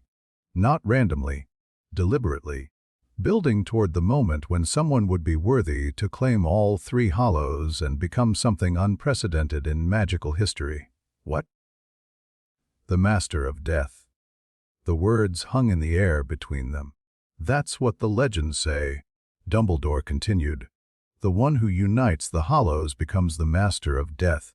Not immortal in the way Voldemort seeks, but something else, something that transcends the normal boundaries between life and death." Harry's mind was reeling. The cloak he'd carried since first year, the debts he'd been collecting, the bond with Astoria, the transformation of Bellatrix, all of it. Pieces of a puzzle he hadn't even known existed. "Why didn't you tell me this before?" "Because I wanted you to make your own choices, to collect debts and build alliances for your own reasons, not because you were following a predetermined path." Dumbledore's eyes met his. And because I wasn't certain the prophecy was real. What prophecy? Dumbledore was quiet for a long moment. Then he spoke words that Harry would remember for the rest of his life. The one with the power to vanquish the Dark Lord approaches, born to those who have thrice defied him, born as the 7th month dies, and the Dark Lord will mark him as his equal, but he will have power the Dark Lord knows not, and either must die at the hand of the other, for neither can live while the other survives. Harry felt cold. That's about me. Yes. The power the Dark Lord knows not. I always believed it was love, the thing Voldemort has never understood. But I'm beginning to think it might be something else. Something connected to the Hallows, to the blood debts, to the ancient magical framework that binds everything together. What do I do? For now, keep building, keep collecting debts and strengthening alliances. The war is coming to a head, and you'll need every advantage you can get. Dumbledore stood slowly, painfully. And Harry, whatever happens next, know that I believe in you. Not because of prophecies or destiny, but because of who you are. Who am I? Dumbledore smiled. Someone who offers mercy to monsters. Someone who sacrifices himself for strangers. Someone who sees the good in people, even when there doesn't seem to be any left.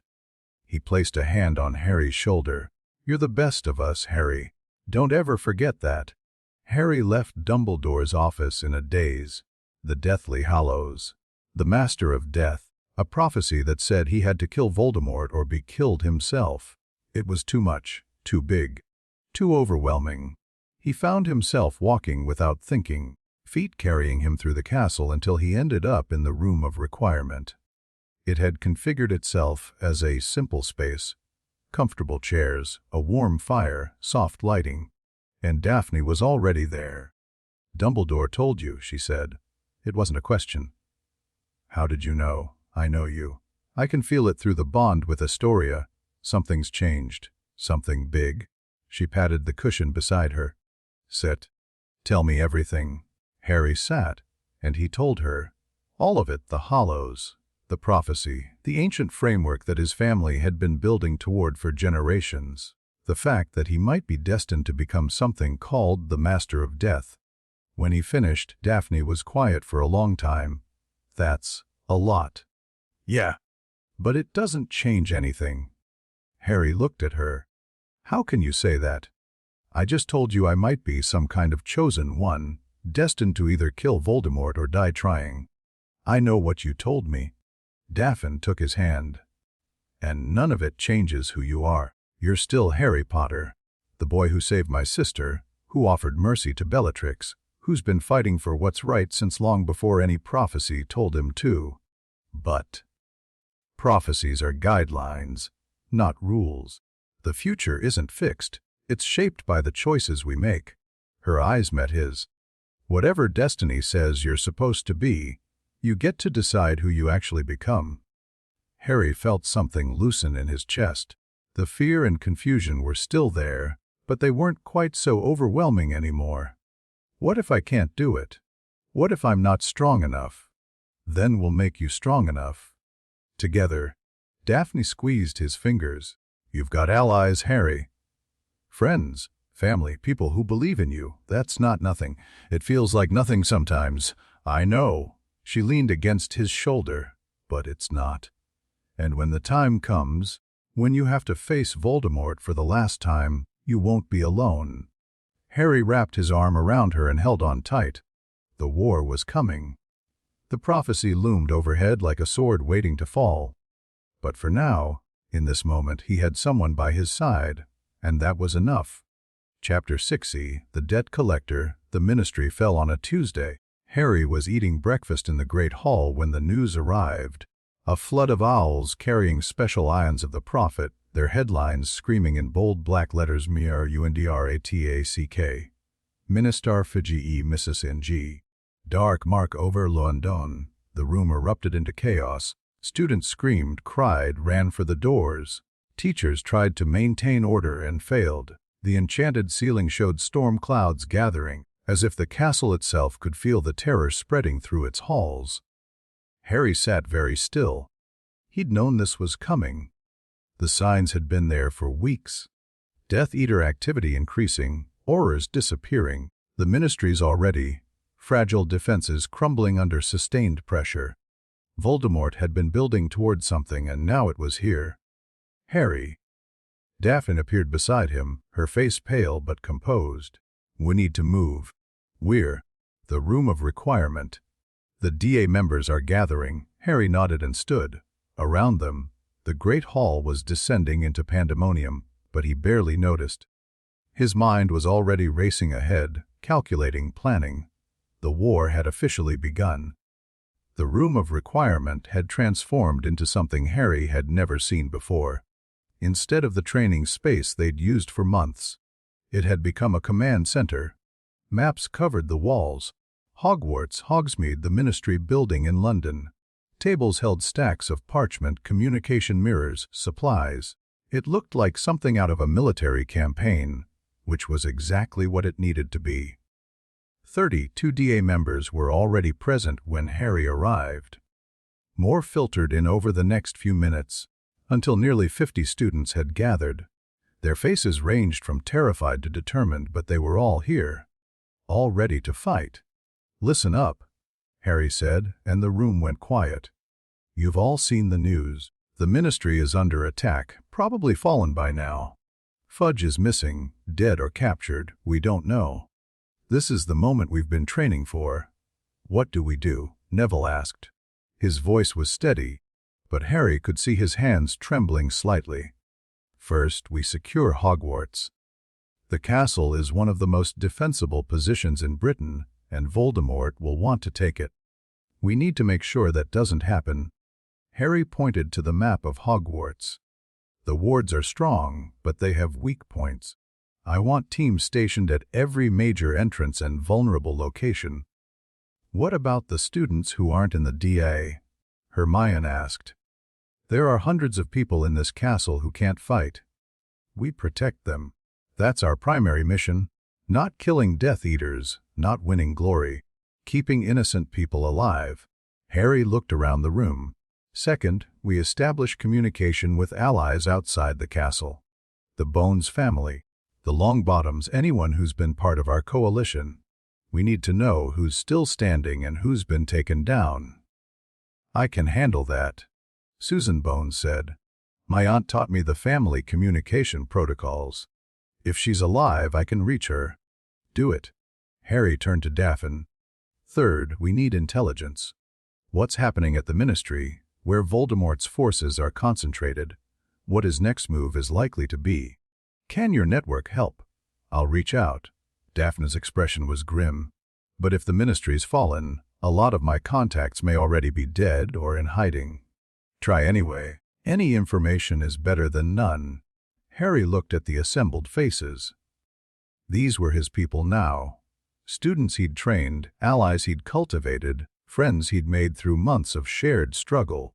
They were scared, but they were ready. One more thing, he said. This is going to get ugly. People are going to die. Maybe people in this room, maybe people we love. That's the reality of war. But we face it together.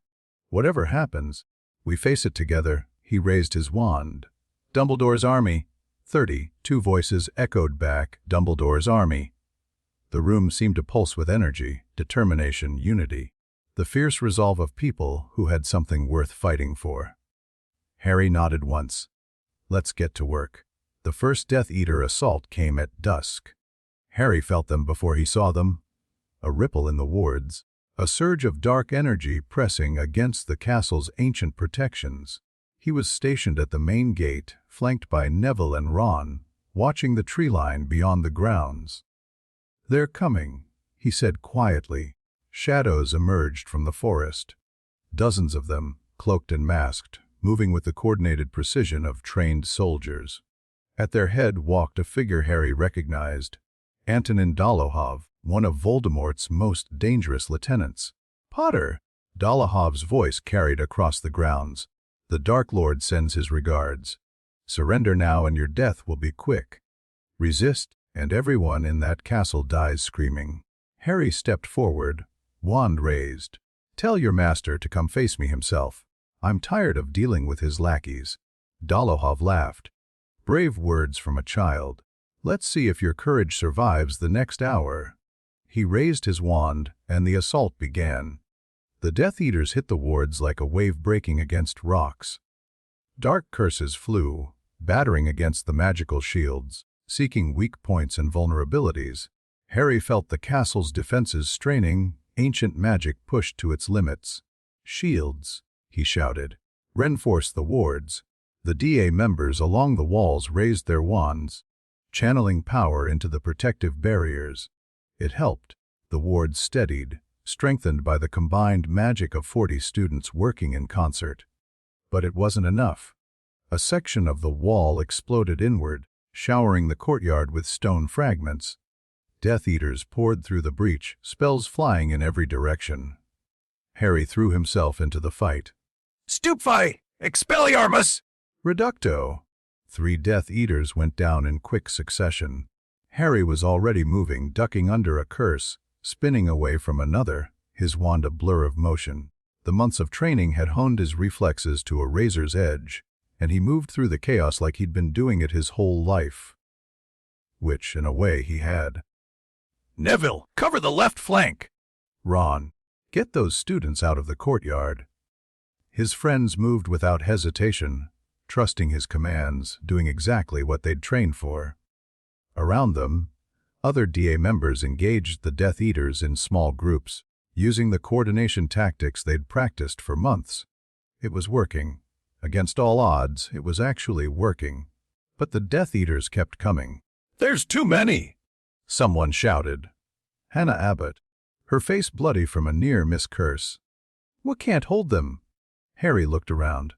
The courtyard was a chaos of spellfire and screaming. Death Eaters and students mixed together in a confused melee, making it impossible to use large-scale magic without hitting allies. They needed an advantage. Something to turn the tide. Harry thought about the blood debts. The Malfoy debt was still active, binding Lucius and his family. The Black debt tied him to Sirius and through him to Narcissa. The Greengrass Alliance gave him access to their resources and connections, and the Lestrange debt, the protective magic that punished anyone from that family who attacked him directly, was still in effect, even with Bellatrix neutralized. But there were other Lestranges. Rabastan, Bellatrix's brother-in-law, was among Voldemort's Death Eaters. If Harry could identify him in the crowd, the debt magic might provide an opportunity. He scanned the battlefield, looking for the distinctive mask pattern that marked Lestrange family members. There, near the breach in the wall, a tall figure directing other Death Eaters with sharp, commanding gestures. Harry pushed through the chaos toward him. Lestrange! The Death Eater turned. His mask hid his expression, but his posture shifted. Recognition, perhaps, or wariness. Potter, I was hoping you'd find me. The blood debt your family owes mine. You know about it? I know my idiot sister-in-law got herself compromised because of it. But I'm not Bellatrix. Rabastan raised his wand. That protection won't save you from me. Want to test that? Rabastan fired. The curse was dark and fast, something lethal designed to kill instantly. Harry didn't try to dodge. He stood his ground and let the debt magic do its work. The curse hit an invisible barrier inches from Harry's face and rebounded. Rabastan screamed as his own magic turned against him. The dark energy tore through his defenses, burning through his robes, driving him to his knees. The debt magic was punishing him for the attack, just as it had punished Bellatrix. I warned you. Harry walked toward the fallen Death Eater. Magic remembers. Magic collects. The other Death Eaters had stopped fighting, staring at their fallen comrade with expressions of shock and fear. This wasn't supposed to happen. The boy who lived wasn't supposed to have power like this. Retreat. Someone shouted. Dolohov, Harry realized, recognizing the voice. Fall back to the secondary position. The Death Eaters fled, disappearing into the darkness beyond the grounds. Harry let them go. Pursuing would be dangerous, and his priority was defending the castle, not racking up kills. The first assault was over. They had won. The victory was Pyrrhic. 3 students dead. 17 injured, some critically. The breach in the wall remained open, barely held by emergency wards that wouldn't survive another concentrated attack. Harry stood in the hospital wing, watching Madame Pomfrey move from bed to bed, and tried not to let the guilt consume him. "You can't save everyone." Daphne's voice was soft, gentle. "You know that. I should have done more. Should have been faster, stronger. You were exactly what you needed to be. You held them off when anyone else would have folded." She took his hand. "This isn't your fault, Harry. It feels like my fault. I know. But feelings aren't facts." She squeezed his fingers. "What matters now is what we do next. The Death Eaters will regroup and attack again. We need to be ready." Harry nodded slowly. She was right. There was no time for grief, not yet. The war was still happening, and people were still counting on him. "What's our situation?" "The wall is barely holding. Our forces are depleted. We lost 3 fighters, and another 6 are too injured to continue. The communication mirrors are working, but the news from outside isn't good." Daphne's expression grew troubled. "The ministry has fallen completely. Fudge is dead. Voldemort is installing his own people in key positions. What about our allies?" "Mixed. The Bones family is in hiding. Amelia Bones escaped the ministry with a handful of loyal Aurors. The Longbottoms have sealed their ancestral home and are refusing all contact. Most of the neutral families we cultivated have gone to ground." Harry absorbed this. The coalition he'd spent months building was scattering, driven apart by fear and self-preservation. Everything he'd worked for was falling apart. "There is some good news," Daphne continued. "Narcissa Malfoy made contact an hour ago. She says Voldemort is planning a second assault on Hogwarts. Bigger than the first, with himself leading the attack. Voldemort is coming here personally, tomorrow night. Narcissa says he's obsessed with taking the castle, something about ancient magic that he needs access to. The Hollows." Harry remembered what Dumbledore had told him about the ancient framework, the connection between the Blood Debts and the Deathly Hollows. Voldemort was seeking the Hollows, trying to become truly immortal, and he thought something in Hogwarts would help him achieve that goal. "We need to talk to Dumbledore," Harry said. The headmaster's office was quiet when Harry arrived. Dumbledore sat behind his desk, looking more frail than Harry had ever seen him. The blackened hand rested on the wood, a constant reminder that time was running out. "Harry, I expected you'd come. Voldemort is attacking tomorrow. He's coming personally." Harry sat down. "Narcissa says he wants something in the castle. Something connected to the ancient magic, the Room of Requirement." Dumbledore's voice was soft. "Or more specifically, the Room of Hidden Things. Tom Riddle hid something there decades ago, a piece of his soul, preserved in an object of great magical significance. A Horcrux, yes. One of several, I believe. He's created multiple anchors for his soul, each one preventing true death." Dumbledore met Harry's eyes. "That's why he can't be killed by conventional means. As long as the Horcruxes exist, he'll simply resurrect. Then we need to destroy them." "We do. And we've made progress. The ring I recovered was one, the diary from your second year was another. But there are more. The snake, Nagini. A cup belonging to Helga Hufflepuff. A locket that once belonged to Salazar Slytherin." Dumbledore paused. "And you?" Harry went cold. "What?" "The night Voldemort killed your parents, when his curse rebounded, a fragment of his soul attached itself to the only living thing in the room. You've been carrying a piece of Tom Riddle inside you for 15 years. The words hit like physical blows. Harry felt sick, contaminated, violated in ways he couldn't articulate. "I'm a Horcrux. Of a sort. An accidental one, created without intent." Dumbledore's expression was gentle but sad. "I've suspected for some time. The connection between you and Voldemort, the Parseltongue ability, the visions, they all stem from that fragment of soul. How do I get rid of it?" Dumbledore was quiet for a long moment. "There's only one certain way to destroy a Horcrux. The container must be damaged beyond magical repair. He met Harry's eyes. For most objects, that means physical destruction. For a living Horcrux, Harry understood. I have to die. The fragment must be destroyed. If there's another way, I haven't found it. Dumbledore's voice cracked slightly. I've spent months researching alternatives, Harry. Every moment I could spare. But the magic is absolute. The Horcrux must be destroyed, and you are the Horcrux. Harry sat very still. He'd known on some level that he might die in this war, but knowing it abstractly was different from being told directly that his death was necessary. Required. The only way to end Voldemort permanently. The prophecy, he said quietly. Neither can live while the other survives. This is what it meant. Perhaps. Prophecies are notoriously ambiguous. Dumbledore leaned forward. But there's something else you should know. The Hallows. The Blood Debt Framework. They're connected to this. The ancient magic that created the Horcruxes is the same magic that binds families through blood debts. I don't understand. The Master of Death isn't just someone who possesses all three Hallows. It's someone who has fully integrated with the ancient framework, blood debts, soul magic, the fundamental forces that govern life and death. Dumbledore's eyes were intense. You've been building toward this your entire life, Harry. The debts you've collected, the bonds you've formed, the transformation magic you used on Bellatrix, all of it has been preparing you for something unprecedented. Preparing me for what? I don't know.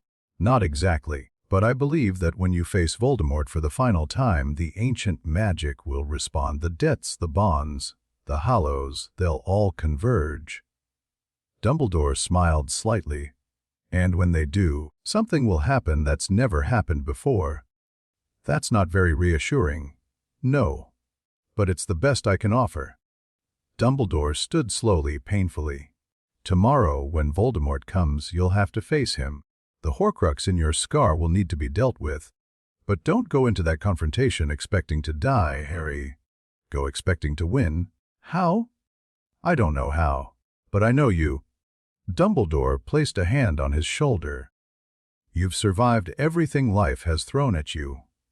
You've built alliances that shouldn't exist, transformed enemies into allies, created bonds that transcend blood and obligation. If anyone can find a way through this, it's you. Harry looked at the old man, dying, frail, but still believing, still hoping. Thank you, he said, for everything. Thank you, Harry, for being exactly who you needed to be. Harry found Daphne in the room of requirement. She was sitting alone, staring at nothing, her face pale in the candlelight. When he entered, she looked up, and he saw the fear she'd been hiding from everyone else. I heard, she said quietly. About the Horcrux. How? Astoria felt your emotions through the bond. The shock, the despair. She came to me in tears, saying something terrible had happened to you. Daphne's voice cracked. She could feel you breaking, Harry, and she couldn't do anything to help. Harry crossed the room and sat beside her. I should have come to you first. Yes, you should have. Tears were running down her face now. But I understand why you didn't. This isn't something you can just share casually. I have to face him tomorrow. Voldemort. And there's a good chance I won't survive. I know. I need you to understand why. Harry took her hands. The Horcrux in my scar, it's the only thing keeping him immortal. If I die with it still attached, it dies too. And then he can be killed permanently. There has to be another way. Dumbledore's been looking for one. He hasn't found it. Harry's voice was gentle. I'm not giving up, Daphne. I'm not going into this expecting to die, but I need to be realistic about the odds. Daphne was quiet for a long moment. The tears had stopped, replaced by something harder, more determined. Then we make sure you have every advantage possible. She stood up abruptly. The blood debts. You said they're connected to the ancient framework. The same magic that created the Horcruxes. That's what Dumbledore said. Then maybe they can be used against the Horcrux. Not to destroy it, but to separate it. Detach it from you without killing you. Harry frowned. How? I don't know. But I'm going to find out. Daphne's eyes were fierce. You're not dying tomorrow, Harry Potter. Not if I have anything to say about it. She kissed him, hard, desperate, like she was trying to imprint herself on his soul. I love you, she said when they broke apart. I should have told you before, but I was scared. Too proud, too guarded. But if there's any chance you're not coming back from this, I love you too. The words came easily, naturally. I think I have for a while, then stay alive. For me, for Astoria, for everyone who needs you. She gripped his shoulders. Promise me. I promise I'll try. Not good enough. Her voice broke. Promise me you'll come back. Harry looked at her. This fierce, brilliant, impossible girl who'd become the center of his world. The Ice Queen who'd thawed for him, who'd let him see beneath her walls, who'd stood beside him through everything. I promise, he said. Whatever it takes, I'll come back to you. The final assault began at sunset. Harry stood on the ramparts of Hogwarts, watching the army approach. Hundreds of Death Eaters, augmented by giants, werewolves, and darker things that Harry couldn't identify. At their center, a tall figure in black robes, his face pale and serpentine, red eyes gleaming in the fading light. Voldemort had come. This is it, Neville said beside him. His voice was steady, his wand raised. Whatever happens, it's been an honor. Don't talk like we've already lost. Harry gripped his friend's shoulder. We're going to win this. You really believe that? Harry thought about everything he'd built. The alliances, the debts, the bonds. The DA members stationed throughout the castle, ready to fight. The friends who'd stood by him through everything. Yeah, he said. I really do. The army stopped 100 yards from the walls. Voldemort stepped forward, his voice magically amplified to carry across the battlefield. Harry Potter, I've come for you. Harry stepped onto the wall, visible to everyone below. I'm right here. So brave. So foolish. Voldemort's lipless mouth curved into something that might have been a smile. You've defied me for 15 years. Tonight, that defiance ends. You've been saying that for 15 years. I'm still standing. Not for long. Voldemort raised his wand. Surrender, and your friends will be spared. Resist, and everyone in that castle dies. Harry thought about Dumbledore's words. About the blood debts, the ancient framework, the hollows.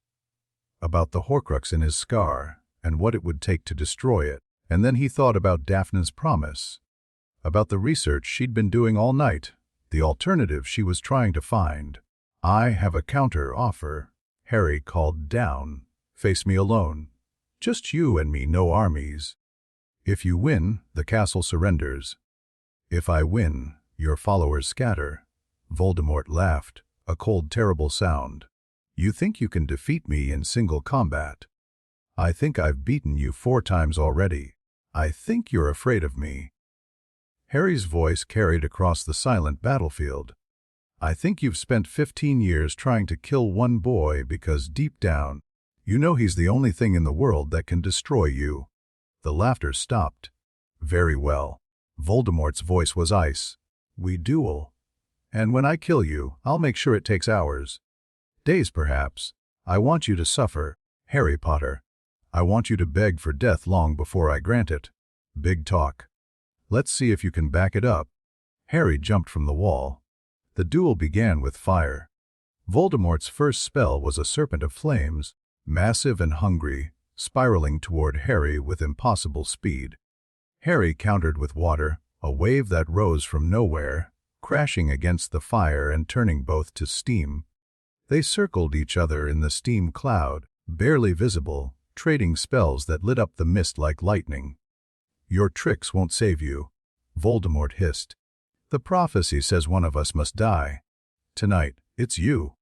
The prophecy says one of us must kill the other. It doesn't say which one. Harry lunged forward, wand blazing. Stunners, disarmers, reducto curses. A barrage of magic that forced Voldemort back step by step. But the Dark Lord deflected everything, his movements fluid and precise, his power seemingly inexhaustible. You're strong, Voldemort admitted. Stronger than I expected. But strength isn't enough.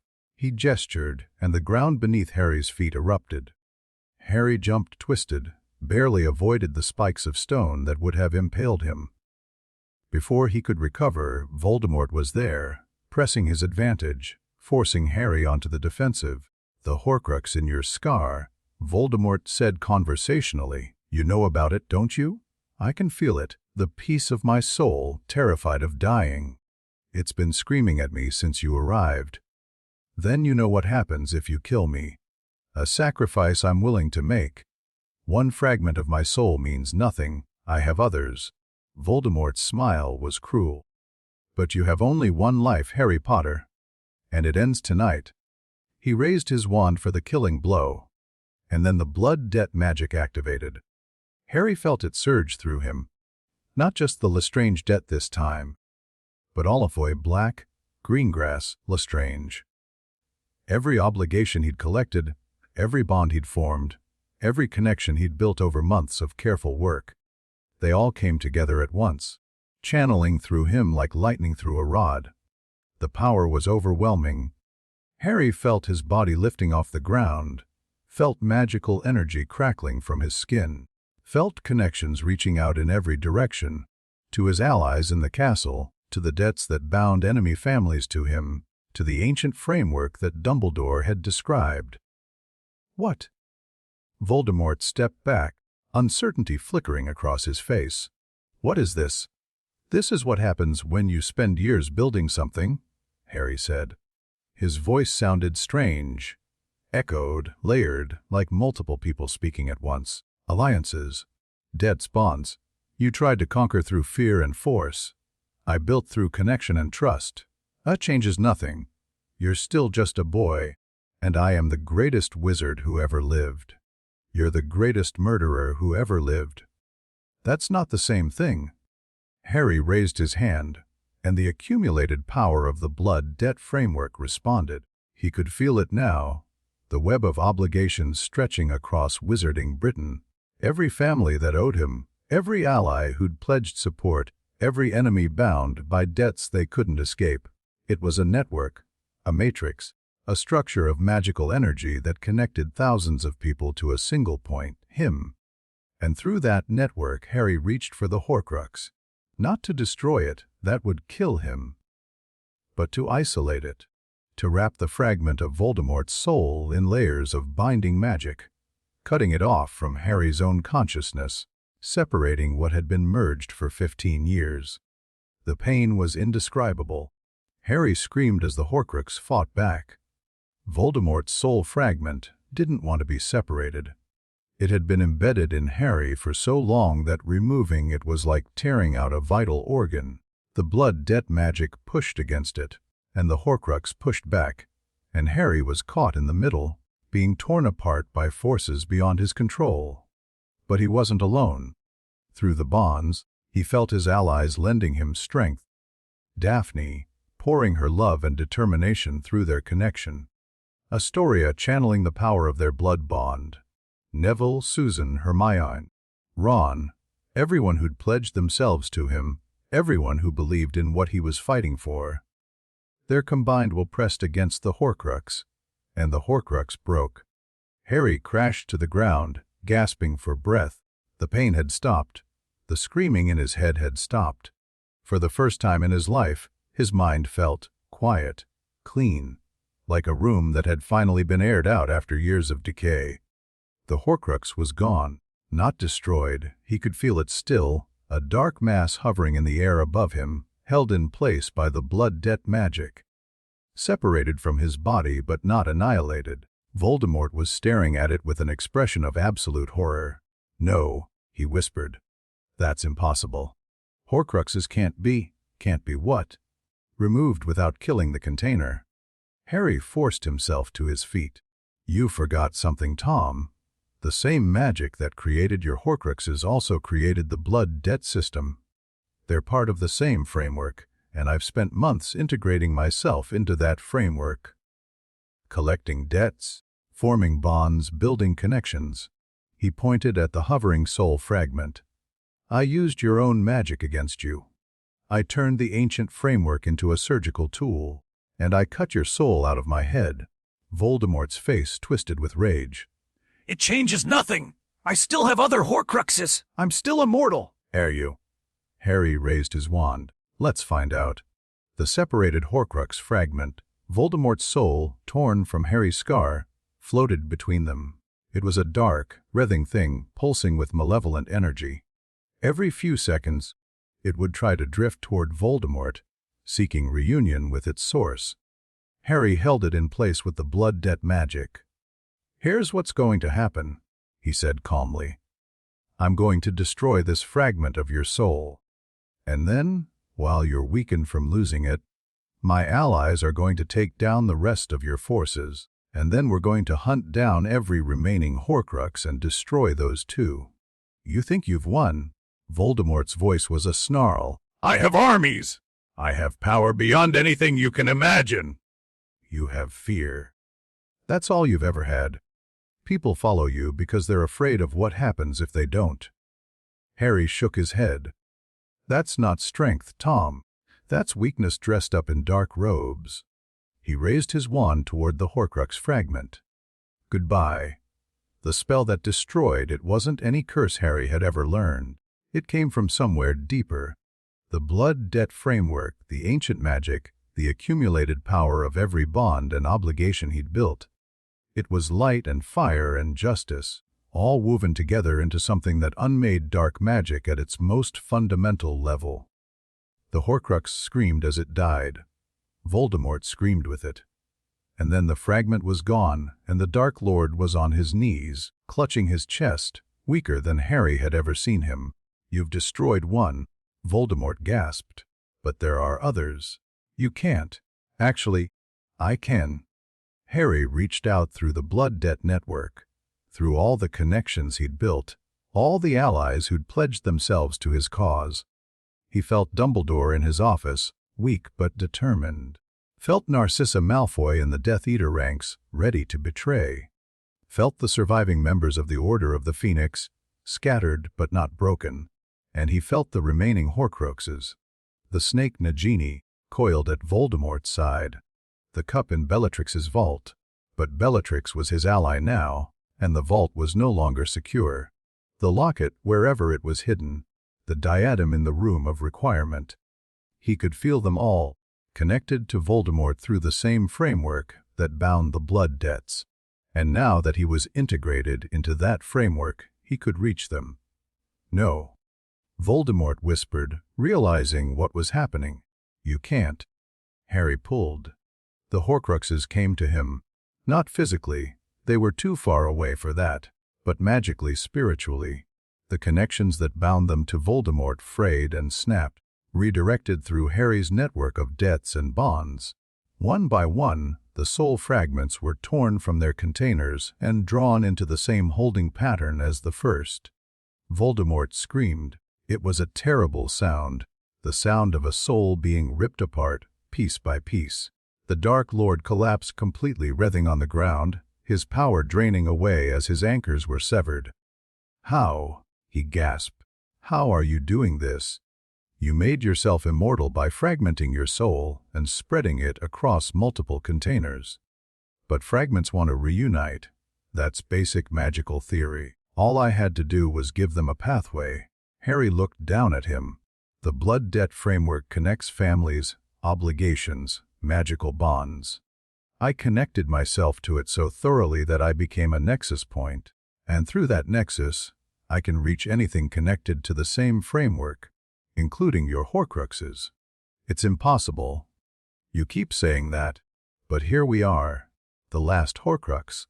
The fragment that had been in Nagini joined the others hovering above them. 7 pieces of Voldemort's soul, torn from their containers, held in place by the accumulated power of the blood debt magic. 7 pieces that were now ready to be destroyed. Harry raised his wand one final time. For my parents. For Cedric. For everyone you've ever hurt. The light that destroyed the Horcruxes was blinding. It seared across the battlefield, visible for miles, a beacon that announced the end of something terrible and the beginning of something new. When the light faded, The Horcruxes were gone, and Voldemort was mortal. The final moment came almost as an anticlimax. Voldemort lay on the ground, stripped of his immortality, his power broken. His Death Eaters had fled or surrendered, their courage evaporating the moment they realized their master was finished. The giants had retreated into the mountains. The werewolves had scattered. The war was over. Harry stood above his fallen enemy, wand pointed at his heart. Any last words? Voldemort looked up at him with something that might have been fear, or maybe resignation, or maybe just the bitter acknowledgement of defeat. Kill me then. Finish it. Harry thought about it. 15 years of conflict, of fear, of loss. His parents murdered in their beds. Cedric struck down in a graveyard. Countless others killed or tortured or destroyed by this creature at his feet. He could end it all with 2 words, Avada Kedavra. Simple, clean, permanent. But no. Voldemort's eyes widened. What? I'm not going to kill you. Harry lowered his wand. You're going to stand trial. The whole wizarding world is going to see what you really are. Not a dark god, not a master of death, just a scared little orphan who was so afraid of dying that he tore his own soul apart. That's not. And then you're going to spend the rest of your life in Azkaban, however long that is without your Horcruxes. Harry smiled coldly. You wanted immortality. You're going to get the opposite. You're going to age and weaken and eventually die, just like everyone else, and there's nothing you can do about it. Voldemort stared at him with pure hatred. You'll regret this. Someone will free me. I'll return stronger than before, maybe. But I doubt it. Harry gestured to the approaching Aurors, survivors from the Ministry, bolstered by volunteers from across Britain. Take him, and make sure the whole world knows what happened here tonight. They bound Voldemort in chains that suppressed his magic, chains that would hold him until he stood before the wizarding world's justice. As they dragged him away, he kept his eyes on Harry, his face twisted with impotent rage. Harry watched him go and felt nothing but relief. The celebration lasted for days. News of Voldemort's defeat spread across Britain, then across Europe, then across the world. The Dark Lord who had terrorized generations had finally been brought down, not by an army or a government, but by a teenager with a network of allies and a lot of stubborn determination. Harry avoided most of the festivities. He was exhausted, physically, magically, emotionally. The strain of integrating himself into the blood debt framework, of destroying the Horcruxes, of everything he'd done in the final battle, had pushed him to his absolute limits. He needed rest. He needed time to process. But first, he needed to see Daphne. He found her in the hospital wing, sitting beside Astoria's bed. The younger Greengrass had collapsed during the battle. The strain of the blood bond, Harry realized, channeling so much power through their connection. Is she okay? She will be. Daphne looked up, and her eyes were red from crying, but she was smiling. The healers say the curse is weakened. Whatever you did out there, it affected the blood bond too. Astoria's stronger than she's been in years. I didn't do anything special. Just used everything I had. Everything you had was pretty spectacular. Daphne stood and pulled him into a hug. You came back. You promised you would, and you did. I always keep my promises. They held each other for a long moment, the relief and exhaustion washing over them. Around them, the hospital wing was full of the injured from the battle. Students, teachers, Aurors who'd come to help at the last minute. The cost had been high, but they'd won. What happens now? Daphne asked. I don't know. The Ministry needs to be rebuilt. Voldemort's followers need to be dealt with. The blood debts. Harry paused. The blood debts are still active. I'm still connected to the families who owe me. You could use that. Build something permanent. A new political structure, a coalition that lasts beyond the war. Maybe. Harry thought about it. But I'm tired, Daphne. I've been fighting since I was 11 years old. I'd like to just be a teenager for a while. Graduate from Hogwarts. Figure out what I want to do with my life. That sounds nice. Daphne smiled slightly, though I'm not sure the wizarding world is going to let you retire quietly. Probably not. But they can wait. Harry pulled back and looked at her. I meant what I said before the battle. I love you, and whatever comes next, I want us to face it together. Partners. Always. The trials took months. Voldemort was convicted on so many charges that the list filled 3 scrolls. The Wizengamot sentenced him to life imprisonment in a specially constructed cell. Warded against magic, guarded constantly, designed to hold him until he died of natural causes. It was more than he deserved. But Harry found that he didn't care about revenge anymore.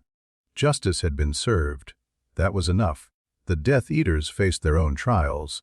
Some, like Lucius Malfoy, managed to avoid the worst consequences by claiming coercion. Others, like the Lestrange brothers, were sent to Azkaban for life. A few, like Narcissa Malfoy, were granted leniency in exchange for their assistance during the war. Draco Malfoy was acquitted of all charges. The blood debt his family owed Harry had protected him from the worst accusations, and testimony from multiple sources confirmed that he'd never actually participated in Death Eater activities. Harry used the occasion to formally settle the Malfoy debt, converting it from a life obligation to a permanent alliance. The Malfoys would support the Potter agenda in perpetuity, using their wealth and influence to advance causes Harry cared about. Lucius wasn't happy about it, but he didn't have a choice. The Black Debt was similarly resolved. Harry transferred most of the financial obligation to charitable causes, educational programs for Muggle-born students, medical research for curse victims, reconstruction efforts for communities damaged by the war. The Black family fortune, accumulated over centuries through dark magic and political manipulation, would finally be used for something good. Sirius was delighted. The Greengrass debt was the simplest to handle. Harry officially adopted Astoria as his ward, not to control her, but to ensure that the blood bond remained stable. The curse was still present, still feeding on his magic, but it was weaker now. The healers were optimistic that a cure might eventually be found. In the meantime, Harry didn't mind sharing his power. He had more than enough. Graduation came faster than Harry expected. He stood in the Great Hall with his classmates, Ron, Hermione, Neville, Dean, Seamus, all of them, and listened to Dumbledore give his final speech as headmaster. The old man was visibly weaker, the curse from the ring finally claiming its due, but his voice was strong. "This year has been one of the most challenging in Hogwarts's history," Dumbledore said. "You have faced darkness that most adults never experience. You have fought battles that should have been beyond your abilities. And you have emerged victorious, not through individual power, but through unity, trust, and the bonds you've formed with each other." He looked directly at Harry. "You leave this school as more than students. You leave as the people who will shape the future of our world. Some of you will become Aurors, others healers, others teachers. But all of you carry something precious, the knowledge that when you stand together, there is nothing you cannot overcome." The applause was thunderous. After the ceremony, Harry found himself surrounded by friends and family. Sirius was there, looking healthier than he had in years. The Greengrass family, Cyrus, Daphne, Astoria, stood together, unified in ways they hadn't been before the war. Even the Weasleys had come, despite the complicated history between their family and some of Harry's allies. "So what now?" Ron asked. "We've defeated the Dark Lord, graduated from school, and saved the world. What do we do for an encore?" "I was thinking about taking a vacation," Harry said. "Somewhere with a beach. Maybe no dark wizards." "That sounds boring." "That sounds perfect." Daphne appeared at his side, slipping her hand into his. "I know a place. Private island, owned by the Greengrass family. Very exclusive. No politics allowed. I like the sound of that." They walked out of the Great Hall together, leaving behind the castle that had been home for 7 years. The future was uncertain. The ministry still needed rebuilding. The blood debt network still required management. The war's aftermath still demanded attention. But for now, in this moment, none of that mattered. Harry Potter had survived. He'd won. And he had people he loved, people who loved him back, people who'd stand beside him through whatever came next. That was more than enough.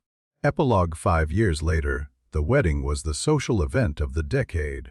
Harry Potter and Daphne Greengrass, married in a ceremony that combined traditional pureblood customs with contemporary innovations. The guest list included everyone who mattered in Wizarding Britain. Ministry officials, Hogwarts professors, representatives from every major family. And in the front row, Astoria Greengrass sat beside her father, crying happy tears. The curse was finally gone. It had taken 3 years of research, drawing on the knowledge of curse breakers from around the world, but they'd found a way to destroy it permanently. The ancient magic that had plagued the Greengrass line for centuries was broken, eliminated, erased from existence. Astoria would live a full, normal life, and she owed that to her bond brother, the man now standing at the altar with her sister. The ceremony was beautiful. The reception was chaotic. The party lasted until dawn. And when it was over, when the last guests had departed and the venue had been cleaned, Harry and Daphne stood together on the balcony of their new home, watching the sunrise over the English countryside. "We did it," Daphne said softly. "We did." Harry put his arm around her. "War's over. Debts are settled. Curse is broken. What do we do now?" "Whatever we want." She smiled up at him. "That's the beauty of peace. We get to choose." Harry thought about everything that had brought them to this moment. The blood debts, the alliances, the battles and sacrifices and impossible victories. He'd started as an orphan with nothing, and now he had everything that mattered. Family, friends, love. "I choose you," he said. "Whatever comes next, I choose this." Daphne leaned into him, her head on his shoulder, watching the sun paint the sky in shades of gold and rose. "Partners," she said. "Always." And they stood there together as a new day began, facing a future full of possibilities. The debt collector had collected his final debt. He was finally free.